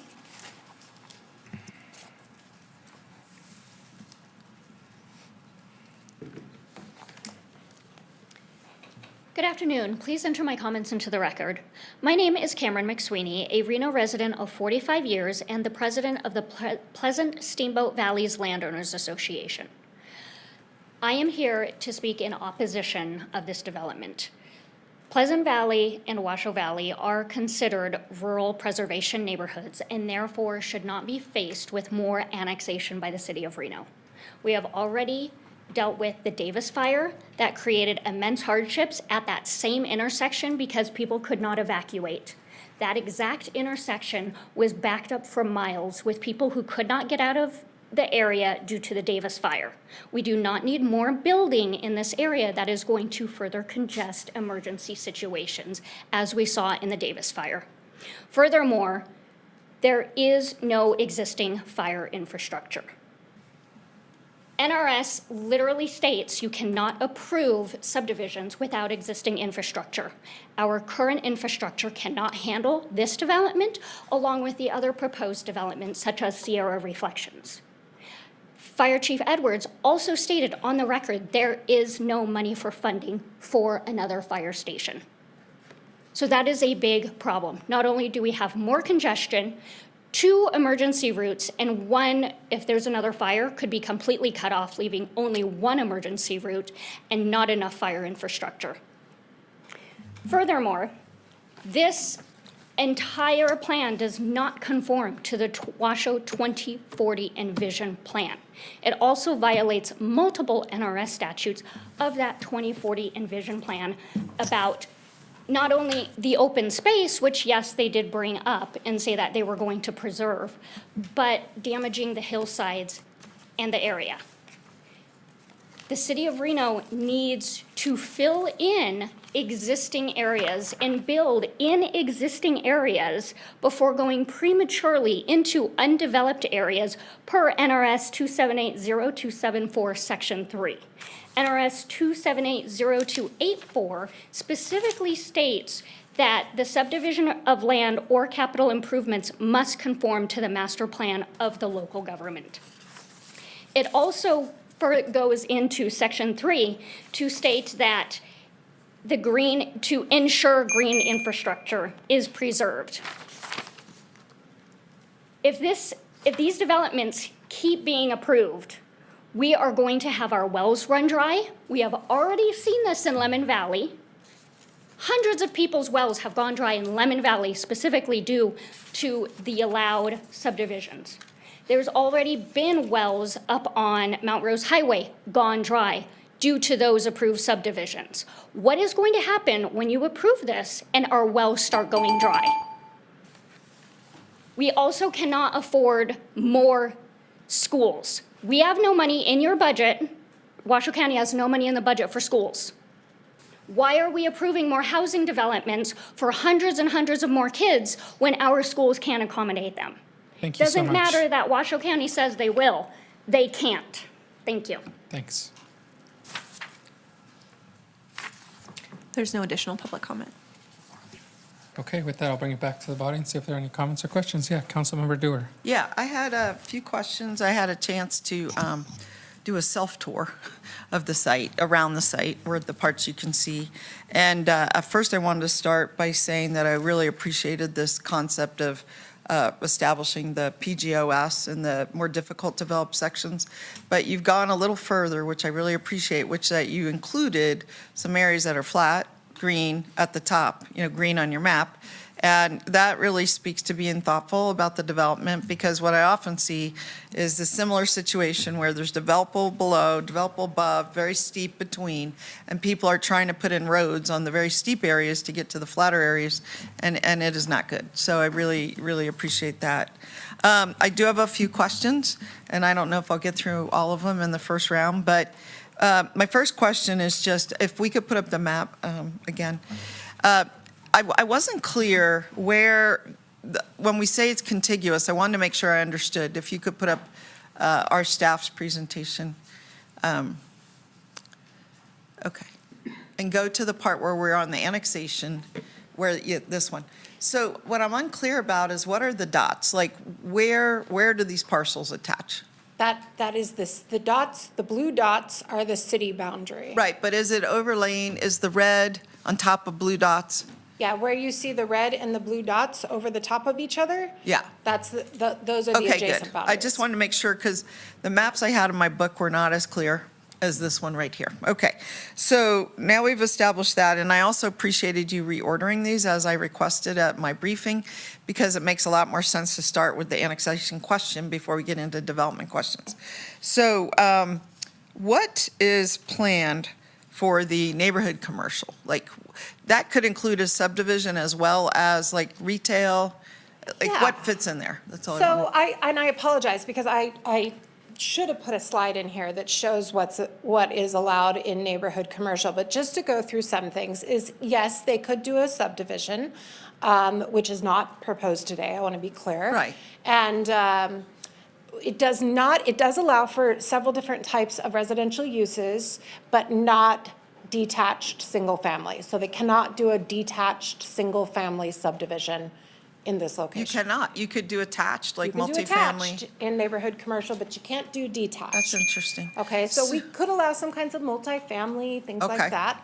Or we could do attached, which would Okay. be townhomes. Let me just, in my limited time, explain why I'm asking this question. We had a proposal in across the street, directly across the street on north of Rhodes Road, between Rhodes Road and Town, whatever it's called, Town Road, whatever. And one of the big issues was that we did not believe we could provide either police or fire service this far south. And my concern at this moment is not about the plan, if I may continue, Mr. Vice Mayor. Not about the designations. I mean, I think they've done a thoughtful job. But I want to make sure, that's why I wanted to deal with the annexation first. We're in a budget crunch, and it'll last for some time. And already, before we were in a budget crunch, we said we could not provide police and fire this far south. And that's why we declined to annex the parcel across the street, which is on Rhodes Road. And it stayed in the county. And there was a proposal of 80 acres, some number of hundreds of homes in there. So I just was trying to understand scale. I would be more comfortable with it being commercial because they generally has less demand on fire and police. I mean, there could be a burglary, there could be a fire, but generally those kind of issues come up more when you have houses than when you have businesses. And so that's why I'm asking the question. I wanted to be assured that it is more about business and it will have less demand on city services, to the point that this young lady brought up, which is, my knowledge is that the closest fire station in Reno, which we're talking about annexing into Reno, and we're not joined at the hip regionally yet. And in fact, when I asked our manager, she said it was a good 3 to 5 years out. So there'd be 3 to 5 years at least till we regionalize. But the closest one I know is Station 12 over in, near DeBonny Ranch. And so could we just answer that question about fire? The same issue she brought up, but I had the same independent question because of what we already went through next door. Yes. So Reno Fire Department and Reno Police Department both reviewed the application and did not have any concerns. But I will say that that's because we don't have any development proposed. So we don't know what to look at. But definitely, when this comes forward for some sort of development, it's probably going to require an entitlement. But it's at that point that our services, we would really look at those services and say, what do we need? Does it work? Does it not work? Okay, well, just a final comment, I'll cede the floor on that. Come back to you. But let me just wrap that part up. So I have learned from our legal team, especially John Chipman, about that you don't wait all the way to dealing with an entitlement. If you're concerned about provision of services, that we have annexation findings, and we have to first be able to make the annexation findings, which are way before a project's ever being proposed. Can we provide police and fire to the area? So it's just a question for me. I haven't finalized any thoughts yet, so I'll come back with some other questions. Okay. Thanks. Yeah, Councilmember Anderson. Yes, thank you. I appreciate you bringing up fire, Councilmember Dorr, because it was my first question when we met the first time, and it'll continue to be my question. Since I started asking, I've learned more about our agreement with Truckee Meadows in the area. You are right that the city of Reno's closest fire station is Station 12 on Veterans and Steamboat.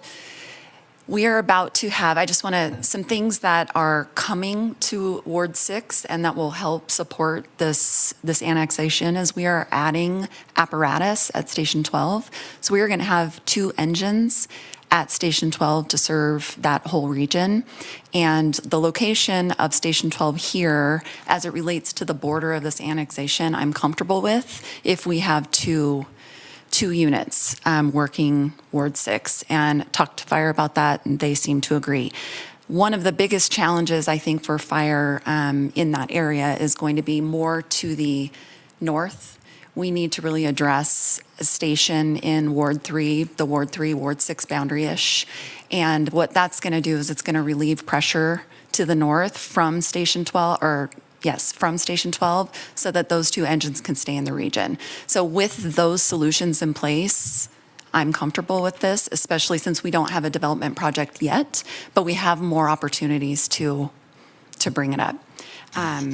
So that would be my comments here. I don't know, if either of you have any additional comments, but I know that Ms. Dorr has more, so. Yeah.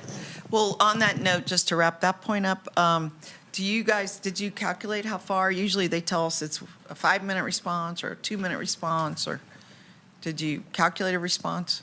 Yes, I would have calculated response, and it's in the staff report, but I want to say it was 6 minutes, but let me double check that. Okay. All right. Well, my next question has to do with. Councilmember Dorr, if you don't mind, we'll go to I thought you Councilmember were Reese. telling me. Yeah, sorry about that. Just so we can all do our first rounds. No, and then we'll go absolutely. over I to you. didn't know there was more. Yeah, Thank you so much, Ms. Picotti, for the conversation. I wanted to return to a question that's more, maybe it's esoteric because it has to do with the sphere of influence. And so, as I understand it, this land designation is within the city's sphere of influence.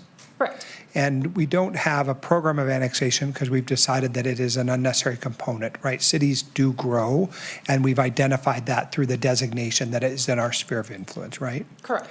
So I guess for me, because of the limitations of what our annexation review considerations are, I just constrain myself to those factors in 268, 670, right? The various things are there. I'm not thinking so much about the fire requirement at a future date because development will happen there either way. It either happens within the county, but under our building codes, or it happens within our determination with our building codes. So it's not a question of no development or development, right? Someone will develop the land which they owned. It's the sort of the process of manifest destiny borne out in our planning world.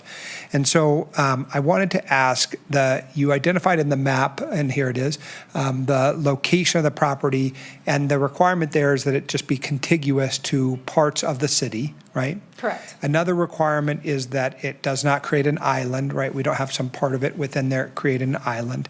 And so I wanted to ask, was there any of these annexation considerations that staff had trouble making? It looked like all of the boxes were checked along the process, and then all the various review levels have had unanimity to them. So I'm sort of trying to understand, is there something here that we should be more focused on than others? I think for us, it was service, fire service. That was one of the ones that we had to look into and came up with the same answers you did. Well, it's always a balancing act, right? We're trying to think about something that may not happen for many years. We're also trying to think about the land designations that come with various types of overlay districts, and what would be built there is not really in front of you, but you're still having an idea towards a future process. Because I think sometimes people imagine that today, like overnight, 700 houses spring forth out of the ground immediately. That's not really how it happens. And so, okay, I'm not sure I have any other questions on the annexation findings. I may have some on the other planning amendment related things, but we'll get to that. Thank you so much. Thank you. Councilmember Dewar. Yeah, thanks. Just to continue on that theory of annexation and whether it will someday manifest destiny be developed. I use the example across the road, across Virginia Street on the property we were really struggling with, and we ultimately let the developer know we weren't going to do it. So you'd say, well, if there's land sitting there and it's within the sphere, well, it's going to be developed. Well, the particular land across the street, across Virginia, was very flooding. I assume this is not. It had geothermal leases on it from other people. It has a hot, fumarole right on it saying, hey, we got geothermal right here. So it's very low lying. It seemed like a terrible place. They'd have to bring in all this fill to develop homes. And what happened actually is it's bought, and it's open land. It was bought by a rancher type person, a group, and it's not going to get developed. It's just because it's in the sphere. It's at an interface space, right, between rural and developed, and that particular one is not going to get developed for quite some time. I would say decades, because that family that bought that is maintaining it as basically open space. Call it large lot residential, whatever number that is, 2.5 or 1 per 40 or whatever it is. So it isn't always that it will get developed. Some land just does not suit itself to development, and I'm not arguing about this. That's just a general principle that we have to be aware of. So what I wanted to ask about is that the steamboat ditch. So when I toured, I saw a steamboat ditch came right across the property, and there's also, it appears to be, I don't know, but a major drainage way where the steamboat ditch is. Major drainage way is draining 100 acres. Is that true, that is a major drainage way, or is it a minor? I'm going to defer to the applicant. Okay. Derek Kirkland, Wood Rogers. So we do have Steamboat Creek and we do have a drainage. I'm talking about steamboat ditch, not steamboat. Yeah, sorry, Steamboat Ditch. Yeah. But there is a major, I don't know if it's a major drainage way. We didn't really calculate how many You acres didn't. are above, but if it were, when we come forward with future project, we would have to include that Right. analysis as part I of it. think that's going to be a pretty big challenge because it bisects the whole property. I mean, I looked at it pretty closely from a geographic perspective. And then you've got the ditch, and the ditch people, they don't own land. They have a prescriptive easement across the land. And what I've seen too many times, just for disclosure, I serve on a ditch company, not this one. And what I've seen too many times is development proposals come in, and there's been little coordination with the ditch company. And then suddenly they're in a reactive mode trying to say, but we got to have our ditch here. And I doubt that there's any ditch users below that because it looks like it connects with Steamboat Creek and then heads back north. So all I want to make sure is that the communication is happening. And I'm just looking for a head nod from the developer or owner. I'll let him speak. James Pickett. Yes, we have been in contact from the beginning with JUB, the engineer that represents the Steamboat Ditch Company. Okay, and did they foresee any problems or? No, we have to go through their process if we ever wanted to make a crossing there. And if you look at an aerial, you can see the ditch. Yeah. Really kind of going on our western boundary, where the topography is, which we can't really develop much anyway. Well, then it cuts right through near the storage units, is right where it comes through. Correct, and that's where it goes under Old 395 and joins Into with the creek. Yep. Okay, so I just wanted to make sure, because I just feel like compelled to ask this kind of question, to make sure you're on notice, to make sure you're talking to them, because these are the things that come and tangle things later. And it's much better. It sounds like you've done your proactive, communication. And then I just had, I guess, the last thought on this. We've talked about, did you find out, Leah, how far it is from Station 12? Still working on it. I think that's about it. The biggest concern I have is if we're going to do housing here, and some parts that you plan to develop are pretty steep, right near the road. I think that'd be a big challenge, not impossible, but a big challenge. I just want to make sure that, we're being thoughtful, and if we're planning to develop hundreds of homes, that's a whole different kind of thing than developing, like, let's say, a retail strip mall. which has relatively little demand on city services, and it brings in more revenue to the city. Houses have a big demand on city services and bring in relatively little revenue to the city. And I think that location might call for that kind of development is more. And the last question I guess I had is, you have industrial, which could be potentially in our world today, developed as a data center. It's right along the freeway.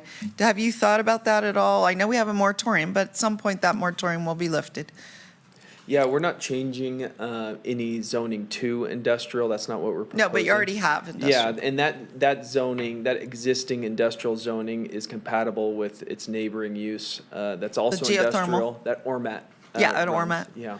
Okay, and could you see, have they ever said, they might want to expand or something over there? Or? No, I think they're more, in our discussions with them, they're more concerned about a competitor or somebody else trying to tap into their resource. I would be too. Yeah. In full disclosure, I worked on the first 5-megawatt plant right there by a different company, not Ormat. I believe it was Exxon, Chevron combo. And so I do understand. Yeah. I understand. Okay, thank you. Yeah, I'll just check. Does anybody else have any comments or questions? Okay, with that, I'll seek a motion.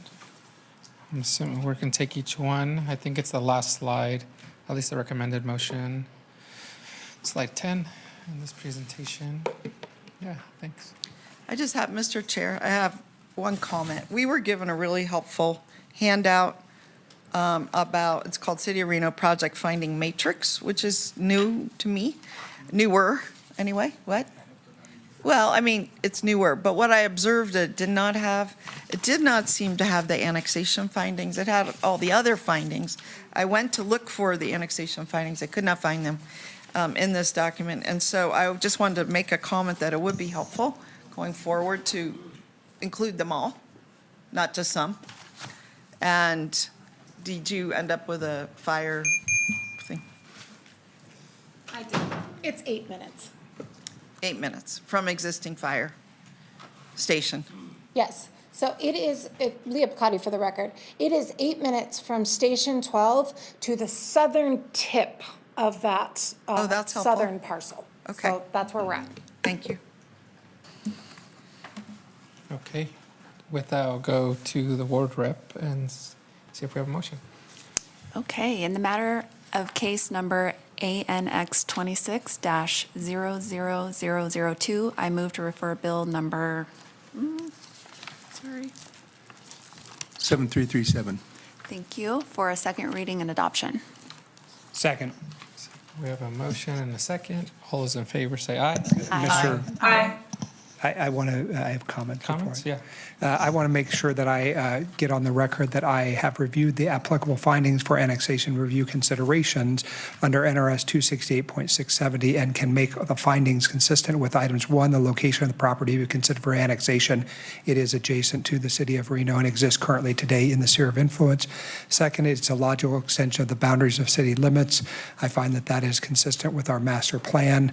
The 3rd one is the need for expansion to accommodate planned regional growth, which I believe is why it's already designated as being within the sphere of influence and makes sense given its location and proximity to other land uses. I'll make a note that I can also make the remaining 4 findings, but won't make specific findings on the record today. And I would like to put something on the record too. Thank you for including those. Yeah, Councilmember Dewar. I can make most of the findings. I am really still concerned about fire with the 8-minute response time. I know that, I believe there's a fire station to the south that's a county managed. That's I don't know if it's closer or further, frankly. I think it's actually further. But there might be one way to the south, or maybe they took one out of service.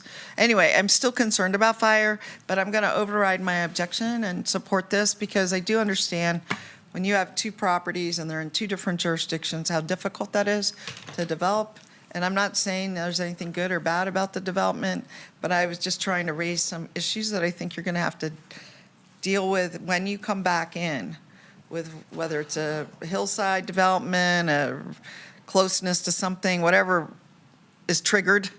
I think that you're going to have to be pretty thoughtful about how you do development on this site. Thank you. Thank you. With that, we have a motion and a second. All those in favor say aye. Aye. Any opposed? Motion passes unanimously. With that, move on to Okay, item D2, in the matter of case number LDC 25000061, based on compliance with the applicable findings, I move to uphold the recommendations of the Planning Commission. I'll second with comments. Okay, we got a motion and My- a second. We'll go to comments. Councilmember Reese. My second is based on the requirements and findings that can be made with regard to each one of them. The first is findings proposed that it's consistent with the Reno Master Plan, and having weighed the competing policy plans and goals of this area, I believe it meets the public benefit when the development is consistent with the master plan. Second, I find that it's in compliance with Title 18 and has not been modified or varied from that. Compliance with these standards is important for our development code and future development complying with Title 18.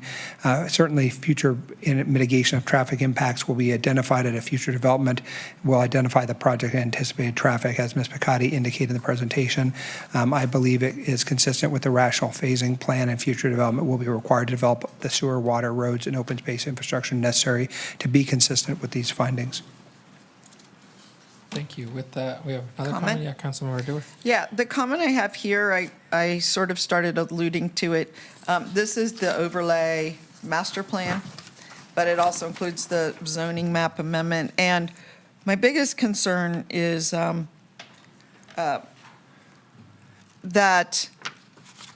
I guess you could call it rational phasing or whatever they refer to it. But I do think, again, I'm just a cautionary note, I am going to support this, but I think that, and let me just make sure, I'm sorry, I'm being kind of broken up here. The overlay master plan is SMU, I think you said? Suburban mixed use? Yes, they're requesting suburban mixed use. Yeah. And what I'm concerned about, again, is I don't think that this is a good place for a residential development of any scale. And so and this SMU includes that, so it's a cautionary note. And that's what I guess, just in relation to the master plan, not to the specific zone, that's my biggest issue, I guess. But I am planning to support it. Okay, thank you. With that, we have a motion and a second. All those in favor say aye. Aye. Aye. Any opposed? Motion passes unanimously. Thank you. Okay, item D3, Master Plan Amendment. I move to uphold the Planning Commission's recommendation and initiate a regional land designation tier change, subject to a Master Plan conformance review and associated regional land designation tier amendment by the Truckee Meadows Regional Planning Commission and approval by the Truckee Meadows Regional Planning Governing Board, with the Master Plan amendment contingent upon approval of the tier change. I'll second with comment. Yeah, we have a motion and a second. Councilmember Reese. Thank you so much. I can find that the amendment is a substantial conformity to the master plan priorities and policies, and the activities and development allowed by the proposed land use will be reasonably compatible with other nearby land uses. And finally, that the plans are in place to provide public service and facilities in accordance with the master plan concurrency management system. Thank you. Yeah, Councilmember Dewar. Yeah, I just want to note that on this worksheet, again, it would be very helpful to have, if there's criteria going from one tier to another, that be addressed here too, because we're being asked to opine on it and ask regional planning to approve that. So I don't know if there's anything more to it than just our master plan amendment criteria. But if there is, it would be good to have it all in one package. I guess something for you, Madam Manager, for tier evaluation, which can be a little bit confusing, frankly. Okay, thank you. Yeah, thank you. With that, we have a motion and a second. All those in favor say aye. Aye. Any opposed?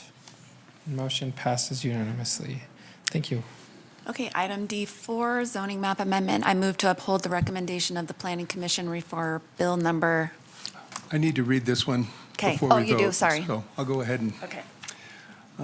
Ordinance introduction, bill number 7338, case number LDC 26-00039, Ladera Properties Master Plan Amendment and Zoning Map Amendment, ordinance to amend Title 18, Chapter 18.02 of the Reno Municipal Code entitled Zoning Rezoning, a plus or minus 161.2 acre site generally located on the west side of South Virginia Street, west of its intersection with Town Drive and northwest of its intersection with Rhodes Road, from 116.4 acres of unincorporated transition, 40-acre minimum lot size, UT 40, and 44.8 acres of industrial to plus or minus 39.3 acres of neighborhood commercial and plus or minus 87.2 acres of parks, greenways, and open space, with plus or minus 32.4 acres to remain industrial, together with matters which pertain to or necessarily connected therewith, Ward 6.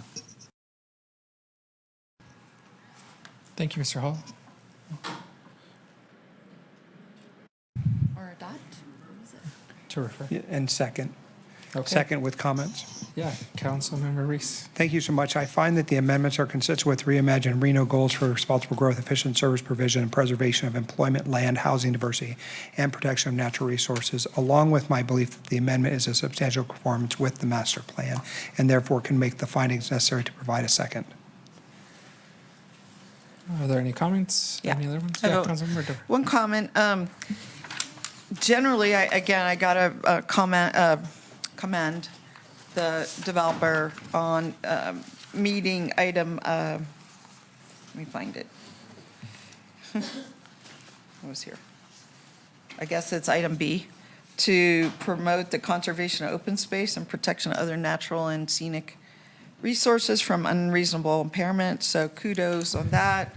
I am concerned about the finding M, which is to ensure protection of existing neighborhoods and communities, including the protection of rural preservation neighborhoods. And we heard that this is considered Steamboat and Pleasant Valley a rural protection neighborhood. In other words, it's a transition zone from your city to your country and your open space with a lowered level. And I'm really struggling on that finding, trying to be able to put all these things together.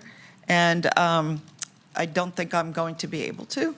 I think that my thought is that the neighborhood commercial is probably appropriate for some sections, but, and I know you're not seeking to change the industrial, which we may come up with a whole new category for data centers that don't even fit in industrial anyway. But I am very concerned about that, and I don't know how to square that, and I don't think I'm going to be able to support this one. I don't think it will negatively impact your project, but for me, I don't think that I can accept this overall zoning map. So kudos in some areas, concerned about other areas, and we'll just leave it at that. Thank you. Are there any other comments on the motion? If not, okay, we'll vote. We have a motion, a second. All those in favor say aye. Aye. Aye. Any opposed? Nay. Thank you. Okay, motion passes. Thank you. Great, we'll close up all those D items and move on to our ordinance adoption, item F1, which I believe is Mr. Hall. Ordinance adoption, ordinance number 6744, ordinance to amend Title 14 of the Reno Municipal Code entitled Buildings and Construction, Chapter 14.05, Property Maintenance Code, Section 14.05.010, adoption of the 2012 edition of the International Property Maintenance Code to adopt the 2024 edition of the International Property Maintenance Code with appendices, amendments identified as Exhibit A, and additional redevelopment area property maintenance standards identified as Exhibit B, together with matters which pertain to or necessarily related thereto. Move to adopt. Thank you. Let me just double check. Are there any public comment? There's no public comment. Thank you. We have a motion Second. and a second. All those in favor say aye. Aye. Aye. Any opposed? Motion passes unanimously. So we'll close that item and move on to our G item, appointments.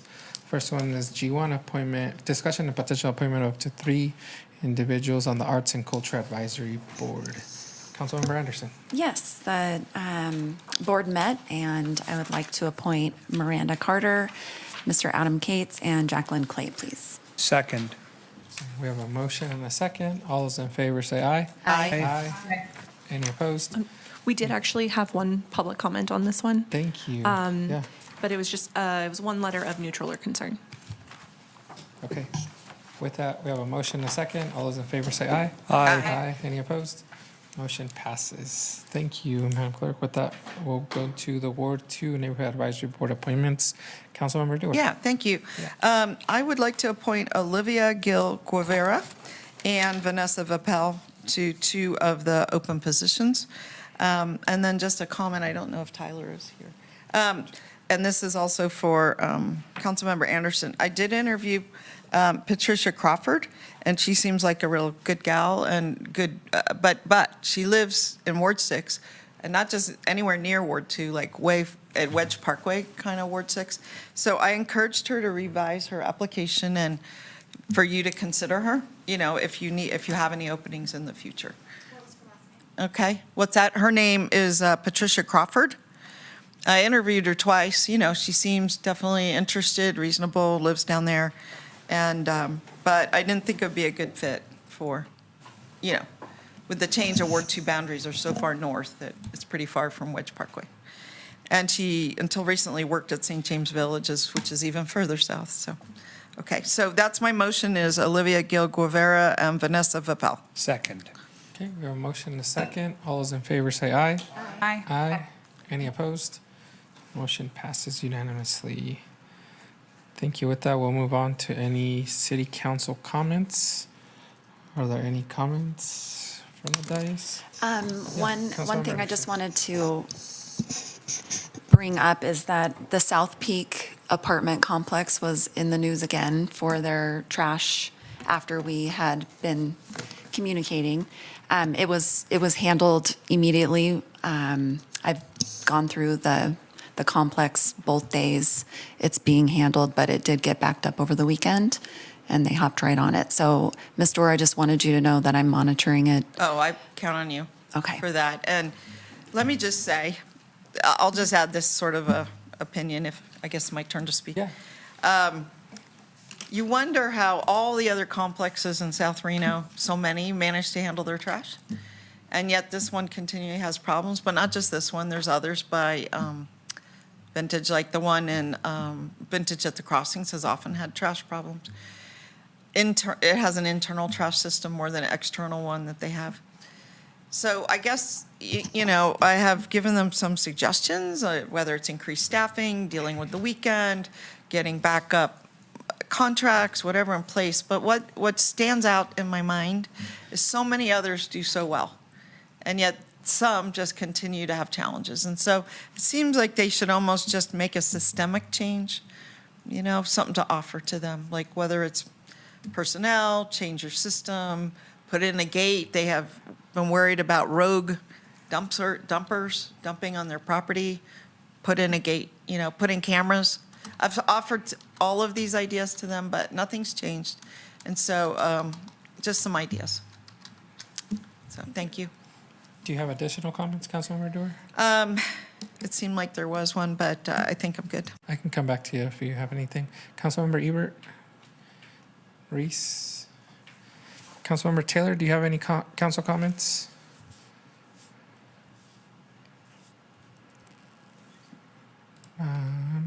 Okay. I just had one comment. I think the images were sent over. I just wanted to do it justice. Over the last week, the Truckee River Flood Management Authority installed the bridge in Wadsworth that was approved for the students that are going to start school in the middle to late August. And so I just wanted to show some of the images that were shared from our executive director. If you can sort of scroll through some of them, and you can see the abutments are in place and sort of the end pieces, and all of it is supposed to be substantially completed for the students to be able to use before the first day of classes. So I just wanted to share that big accomplishment that the Truckee River Flood Management Authority did over the last week or so. I know Councilmember Dewar and I have served on that agency for a long time, and just wanted to share some of the images, because I think if I just talked about it, I wouldn't have done it justice without showing some of the images. So thank you so much to our IT staff for helping me coordinate Mr. that. Vice Mayor, isn't Yeah. it true, on one side of the bridge, we have families with Yep. children, and on the other side of the bridge, we have where they're trying to get to, which includes a school. Correct. And if the bridge wasn't there, which the bridge is flooded before, then wouldn't they have to go almost like a mile around or 2 miles around just to get from point A to point B? And now they can just walk across the bridge. Is that right? Or Yeah. Amazing, right? I was so pleased that we were able to do this. This is our first project down in a place like Wadsworth. Most of our work's been focused up in the Truckee Meadows. This is 25 miles away, so it's very cool. And I think it also helps if there is a flood event. This will incorporate above. the larger volume that will be brought in, Right. as opposed to the bridge that was there before, which would have flooded and caused a lot more damage than what's And able maybe to go through now. been destroyed. Correct, yeah. So, thank you. I'll close the comment sections for now. Thank you so much with that. And then we will open up the redevelopment agency board with roll call, Madam Clerk. We're calling roll for the redevelopment agency board meeting on Wednesday, July 22nd. Member Taylor? Here. Member Dewar? Here. Vice Mayor Martinez? Here. Member Ebert? Here. Member Reese? I'm here, thank you. Member Anderson? Here. And Mayor Sheeby is absent at this time. You do have a quorum. Thank you. With that, we'll see if there's any public comment registered for this first A3 item that we have. There's no public comment. Thanks. With that, I'll look for an approval of the agenda. So moved. Second. We got a motion and a second. All those in favor say aye. Aye. Aye. Any opposed? Motion passes. Mr. Vice Mayor, I move to approve all minutes as posted. Okay. Second. We got a motion and a second on approval of the minutes. All those in favor say aye. Aye. Any opposed? Motion passes. I don't believe our board chair, Mr. Klein, is in person or online. Just want to double check to see if he is there. If not, we can table that update for another time. We do not see him online. Okay, we will table that for now and move over to any board comments. Council Member Dewar. Sure.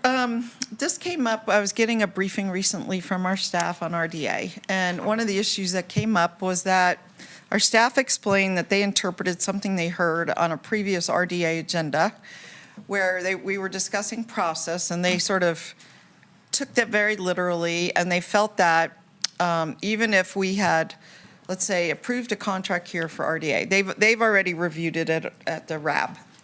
And then we approved it here. And then we sent our staff to go out for bid.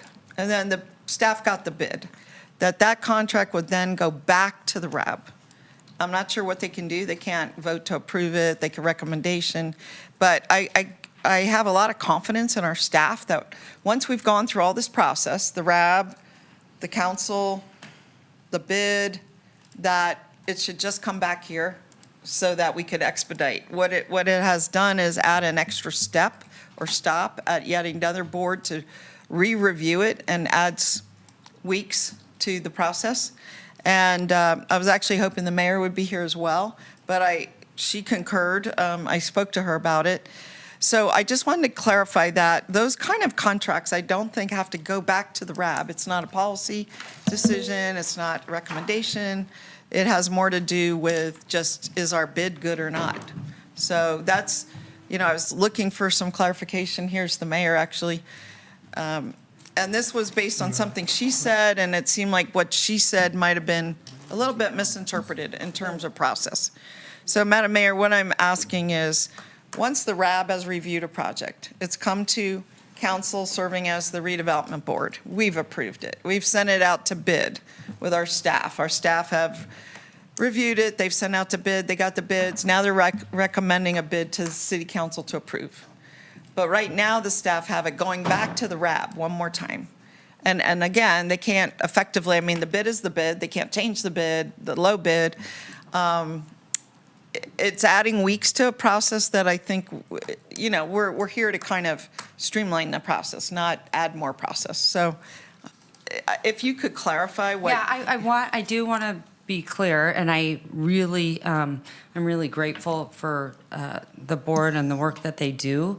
But this one, I feel like, and if I said something that caused confusion on process, but it does seem like it's taking a little longer. I was hoping, honestly, that we could have everything done for the Lear by summer so we could enjoy it.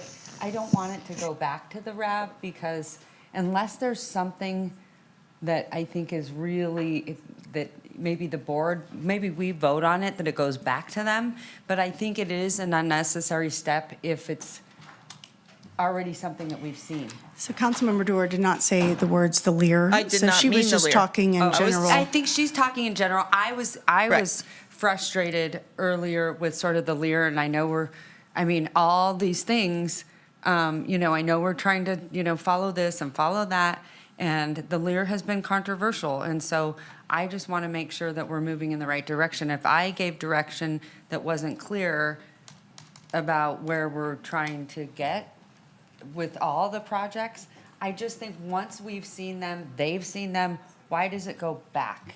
I guess I'm confused why we would do that with anything unless The it only has a reason is direction from council. there was direction from the body at one point to bring everything back to the RAB before council got it, or the guess- RDA board yeah. got it. Okay, I guess that's what I should clarify. Right. I believe that, but after we have seen it again, because then you would ping pong back and forth, or potentially ping pong back and forth. And I was frustrated, like maybe I had given the wrong direction, and because of that, it's taking longer. And so I don't want that to be the case, that we're holding up things. I was just using that as an example. And so if I gave direction that was misconstrued, I apologize. No, it's okay. We can do it any way you want. But Councilmember Doer, a memo went out on the Lear, I believe it was yesterday or today. Why don't you take a look at didn't that see it. and send me an email and let me know whether the timeline meets your needs. Thanks, Jackie. I want didn't to be see it. clear. That's okay. I was not speaking about the Lear. I was, just because I was That's using okay. example. When I was having a briefing with staff, they explained and they gave me a list of things that had to go back to the RAB. And I said, I don't understand this. This seems like very circuitous process, taking longer than forever. And they said that the mayor had made a comment during redevelopment. No one said anything different. And so they took that to the bank. And it's not that we all had a big debate about it. She just made a comment in passing. They're trying to be respectful. And that's what they tried to do. And I said, I'm not sure that's what she meant. So let me check in. And she said, I did not mean that. So I thought it best that we have this conversation right now under board comment to get some clarity on process. So, Happy to do whatever the board would like. yeah. Great. So, Thank you, Jackie. so is that your general feeling, is most of the things have a forward motion? We're not going back to the RAB to review a contract that we've already approved. Is that correct? I'm asking you, Mayor. Yeah, because- no, that was my intent, that, or I guess that was sort of, I felt like we were going through another process which delays, and it's already been delayed. Right. And so for me, because I asked you, well, where'd that come from? And you said, well, Staff said they seems to heard it at a think- meeting. Yes. In and passing, we and that didn't was vote or not my anything. intent, so I want to put it on the record and make sure that we are not wasting time or being, or duplicating services or any of those things. So I get frustrated because I really want to see that project done. Because I got to tell you, you guys, I walked down there, it was absolutely stunning. I was telling you, it's just incredible down there. You walk, listen, I tend to like live in this bubble and hear negative, negative, negative all the time. And, oh my God, Bill, Allison, you guys, what's your name back there?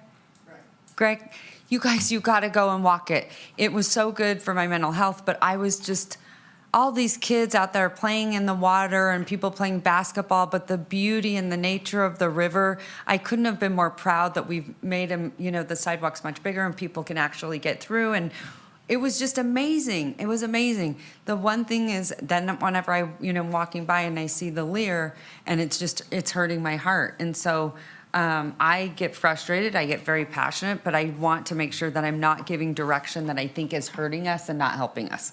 So I just wanted to get clarification, and that Okay. seemed, we had no vote on this, so we have to take no vote to undo something.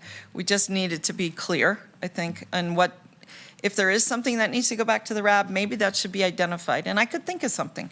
What if we got a bid on a piece of land that the RAB wanted to get, the redevelopment agency wanted to do, we got a bid in, and it was for something, maybe you would want to take that back to the RAB, And so I think it could be on a case-by-case basis, and maybe we identify that when we give direction. Maybe that would be helpful. Yeah, we might just check in just to make sure that Right. everybody's on the same page moving forward. Right, on certain if projects. you guys want to go on a walk with me, I'll go with you. Do you want to go? Okay, let's do it. Okay. It'll be fun.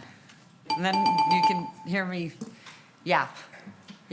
So Just for a simple But let's takeaway, do it sounds like bids do not need to go back to the RAB, that the staff will present the bid to the redevelopment board, and they can accept or reject it. That's what I understand.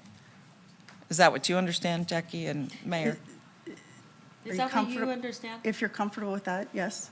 Oh, no, that it has to go back to No, the that RAB? it doesn't. I No, just- it doesn't, yeah. Okay. Yeah. No, Jackie knows where I'm coming from. I Okay. just wanted to make sure I'm not giving confusing Okay. direction. It'll just save a few weeks, and a few weeks in some instances can be precious. Perfect. All right, Madam Mayor, I have comments. go right ahead. At the risk of confusing anyone, I want to just make sure they understand something. So I have read and reviewed and read a couple of times now this memorandum that went out on the 21st about the Lear property RFI and RFP process. So as I understand it, based on the conversation we've now had, there is a timeline on the last page about a feasibility study, which requires essentially us to go out and find a consultant, the consultant come back to the RAB, then for the RAB to recommend it to us, for us to vote on it. Sounds like we've been able to cut through a couple of these Well, let me ask you about steps. that, because the discussion we just had was about a bid. It was. In response to something after we'd gone through the first two steps. So why don't you go, it would be helpful for the direction to be very specific, since we're talking about the Lear. What do you want to go to the RAB and what don't you want to go to the Well, RAB? and I suppose for my part, Madam Manager, what I will say is, Ms. Dewar's comment was general in nature It was. Yes. about bids. Yes. My comment is specific about the Lear. Understood. And so I'm trying to understand the timeline that I've been presented as a redevelopment agency board member about the necessity for each of these steps. It appears to me, based on the generic concern raised by Ms. Dewar, and it sounds like the specific concern as applying that policy to the Lear, it is my belief that some of the steps in this process, specifically about the Lear, are unnecessarily ping-ponging back to the redevelopment advisory board. So for my part, the direction that I would say is that it appears, based on the conversation today, that this timeline must be revised slightly. Could be amended. Hey, and can you just read into the record what you would suggest not go to the RAB, so that I'm clear? And so Madam Mayor and Madam Manager, I'd suggest if we could come back with maybe an agenda item at the next meeting, Okay, let's do that. because then we can talk about all these kind of, And it should be And at it the could be next meeting, direction. which it's not currently Yes. on the agenda, but if you could put it on the redevelopment agenda, then we could give you more specific advice on what's the best, like I don't want to call it a fast track, but a smoother track to get the project done. With respect to the Lear specifically, is what Yes. you're saying. That would Got be it. good. Let's do that. Madam A Manager. Lear-specific item, and then also I can tell people, because people keep asking, what are we doing, what are you doing? And then that way, That would be helpful. it would be great. It would be great. Madam Manager, for my part, as I read this, tomorrow we advertise for construction bids on the Lear, Correct. which answers a question Madam Mayor has said. Those construction bids would not be delayed by this process. But then there are some RAB considerations of awards, and then our consideration of those same awards, and then construction. So the concern being raised is more about the timing of it. When we have already voted to do a thing, sending it back to the redevelopment agency board may be duplicative of the actions we've Understood. already taken. Exactly. You hit it exactly. I'm trying to clarify for the Yeah. good of the order. Thank you so much. Those are all the comments I have at this time, Madam Manager. Okay. And Madam Mayor. Perfect. Okay, I'm going to send it back to, over For to you. public to comment? call it. Yes, any public comment? We don't have anyone registered to speak on the redevelopment agency board agenda, but we did receive one comment after 4 PM yesterday. It has been distributed and will be available on the public meeting portal. Okay. Move to adjourn the redevelopment. All right, I have a motion. Second. Second. All those in favor say aye. Aye. All those opposed? Motion carries unanimously. Okay. Okay, now we're going back to the meeting, and I'm going to send it back to the clerk. Yes. Bill Shrimp, followed by Allison Hartman. Bill, come on up. Bill and Hill. what's happening with this? I always just laugh. Bill and Hillary. There you go. You guys are Little Bill Clinton there. Bill and Hillary. You guys are having. Look at the things I can say as I Oh my leave. God. I can- Wow, what a marathon today, you guys. This is early. Bill, but you were on the phone, and then you came down. Yeah, I had stuff I had to do this morning, and then I figured I'd come harass you in person. I love it. Love it. Yeah. Anyway, take it away. It's all you. So the main reason for me to be here this afternoon, I'm glad is removed, in that we're going to allow some more process to occur with an item that was removed today. And I will tie that into some process that I've seen that applies to those of you up here. And I've seen our city attorney vigorously defend some of you guys. And I hope that that person receives the same level of consideration. I don't know what the deal is, but I just hope that there's fair, due, visible process. It is a very unique and special role within the organization. It's not a typical role. There's really only 2 of them that match. Okay, so it requires some special consideration. I'm thankful that you guys made that decision. That's the track that you went. I'm going to switch hat from that to Neighborhood Advisory Board, newly elected president and chair. So- Congratulations. Yeah, Now I and- know where to call and complain. Right? Right. She lives in you know Ward where, 2. you know where to find each other. You're my representative. I can't wait. Yep. So come on down. I'm here to try to give Tyler some work. He loves that. I know he does. In the NABs, they have the primary purpose of reviewing development requests and zoning and things like that. But there's something that we used to do there, and that is to interact with the police department. And they used to come talk to us on a regular basis, and we used to be able to talk to them. And I think it's a great place for some community policing activities to happen. And I bring it up from time to time. I'm going to bring it up again because there's been a recent change in leadership. So maybe it's an opportune time to find some cadence, not every month, it's too much, particularly with all the wards, but some cadence quarterly, every 6 months or something like that. Particularly as I'm listening to the comments about the massage parlors and stuff like that, like if you have that in NAB, like, hey guys, here's the kind of thing that would be helpful for us, how can we help you?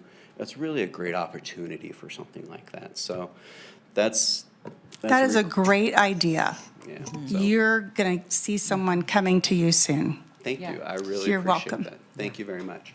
So, and that's And it. I think it's just because we have been transitioning. It's normally they've been doing it for years. I think they like to do it, actually. Yeah, I see They really both. do like to do it. Yeah, I mean, I see both sides of it. I can see, it's maybe late or overtime or dinner time, but I can also see that these people are cops because they like to deal with people usually and talk to people. So Can I give you some work, being that you represent me? Okay. And you too, Councilwoman? Okay. She said to me the other day, I don't know what it was, I just remember her saying, and also, I am your council member and I represent you. And I was like, this is amazing. I can't wait. That is an interesting dynamic. I hadn't considered that. Right, That's yeah, pretty it cool. was great. I was like, oh. Anyway, but I do want to ask you, because I haven't had the chance to meet with Naomi. I really needed to take a break and get out of here. And so now I'm, catching up. But what I want to ask you, in our ward, and I think all of our wards, to be honest, all of us now, live in each ward, but McCarran. And the speeding and the motorcycles are really incredibly dangerous. I can't seem, we've had a sort of a forum on them before because it's an NDOT road. I want to do something really outside of the box, something very different.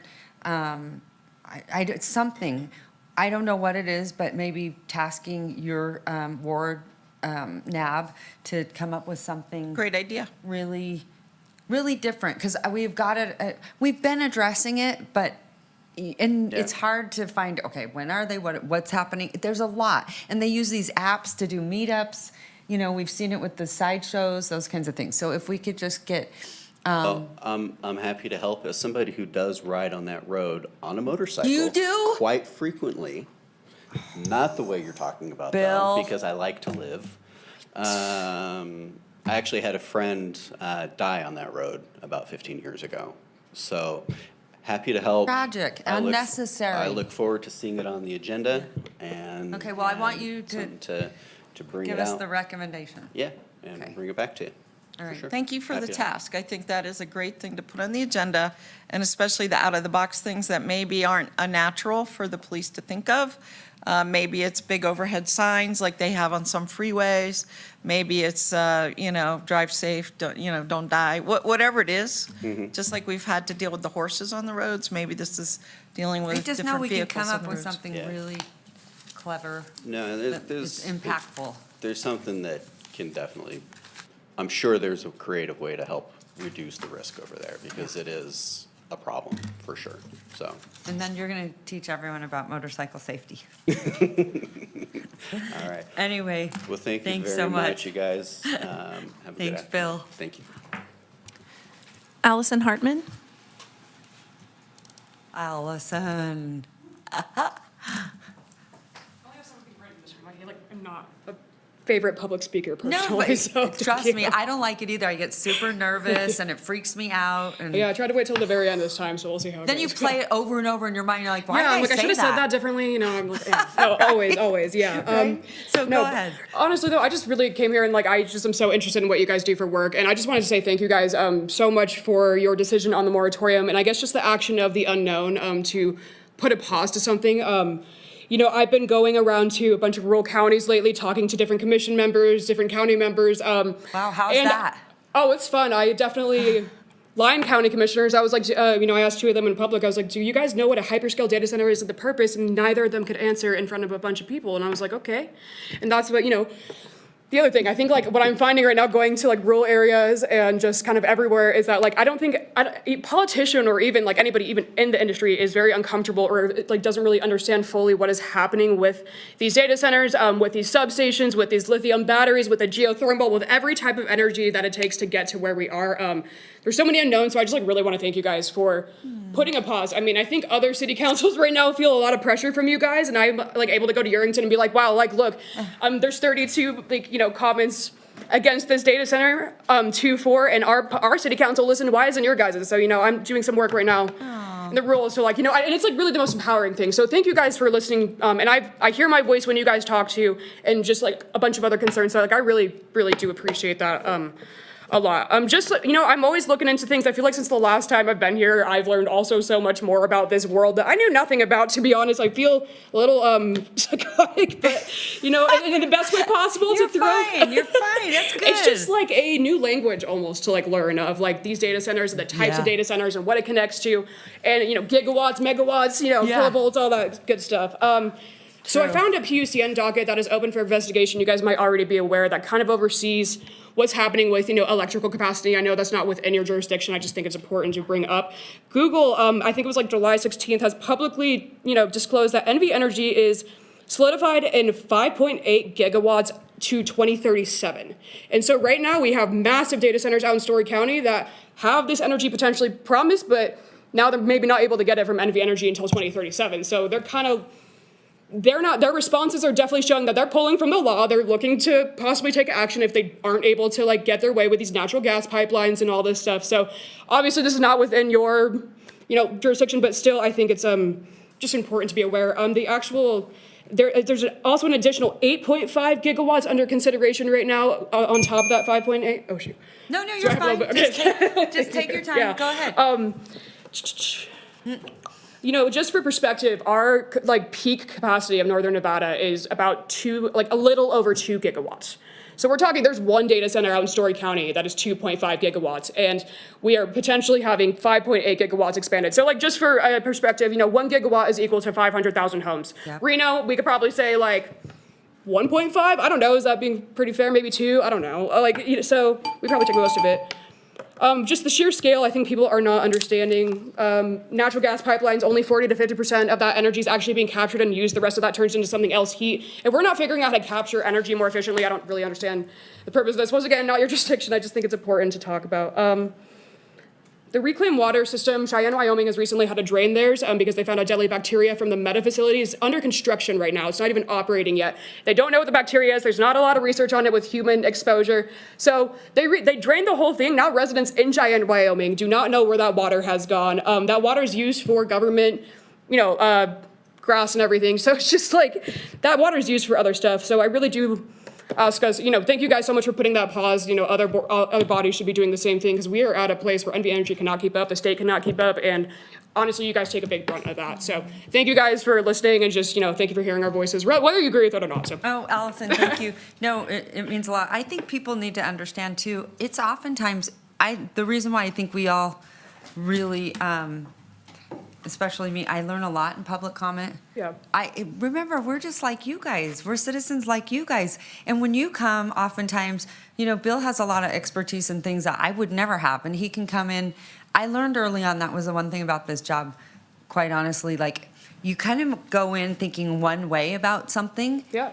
And if you're really listening to what people are saying, you might walk out or not knowing it all. And that's actually really good. That's the best way to think. Yeah. Yeah, but it Stay curious. took me, a little while to figure that out. And so I'm just saying, oftentimes, you guys bring something to projects we might not know about. And it happens all the time. And then I see council members, it does change their thought process. And I actually think that's good. I know people will say, oh, she flip-flopped or whatever, things like that. But actually, that's a good thing and a good ability when someone says, hey, either I was wrong or I think differently. Yeah, you get to display being receptive. That's important. Right. Yeah. So I think it's great. And so don't ever think that, like, we think we know more. We don't. I mean, You guys do not that way. I mean, this is a body that wants to listen. I feel like you guys want to listen to us at least. I mean, it seems that way for me. So I don't see that everywhere else, So I really appreciate that a lot. well, that's cool Yeah. though that you're getting to experience. Oh, it's my favorite. I feel like a cowboy on it. I It's love awesome. it. I'm picking, it's good. I love it. This Reno girl's out in the rules. On the rules. Going back to Earrington Going next back- month, so we'll be I out there. love it. Yeah, Good. So, That's yeah. awesome. Thank you all so much. All right, you Appreciate guys. it. Thanks. We do not have anyone else registered to speak, and we did receive 13 comments after 4 p.m. yesterday. Those will be distributed and available on the public meeting portal. Okay. I do have a couple of comments, and they probably should have gone back to public or comments, council comments.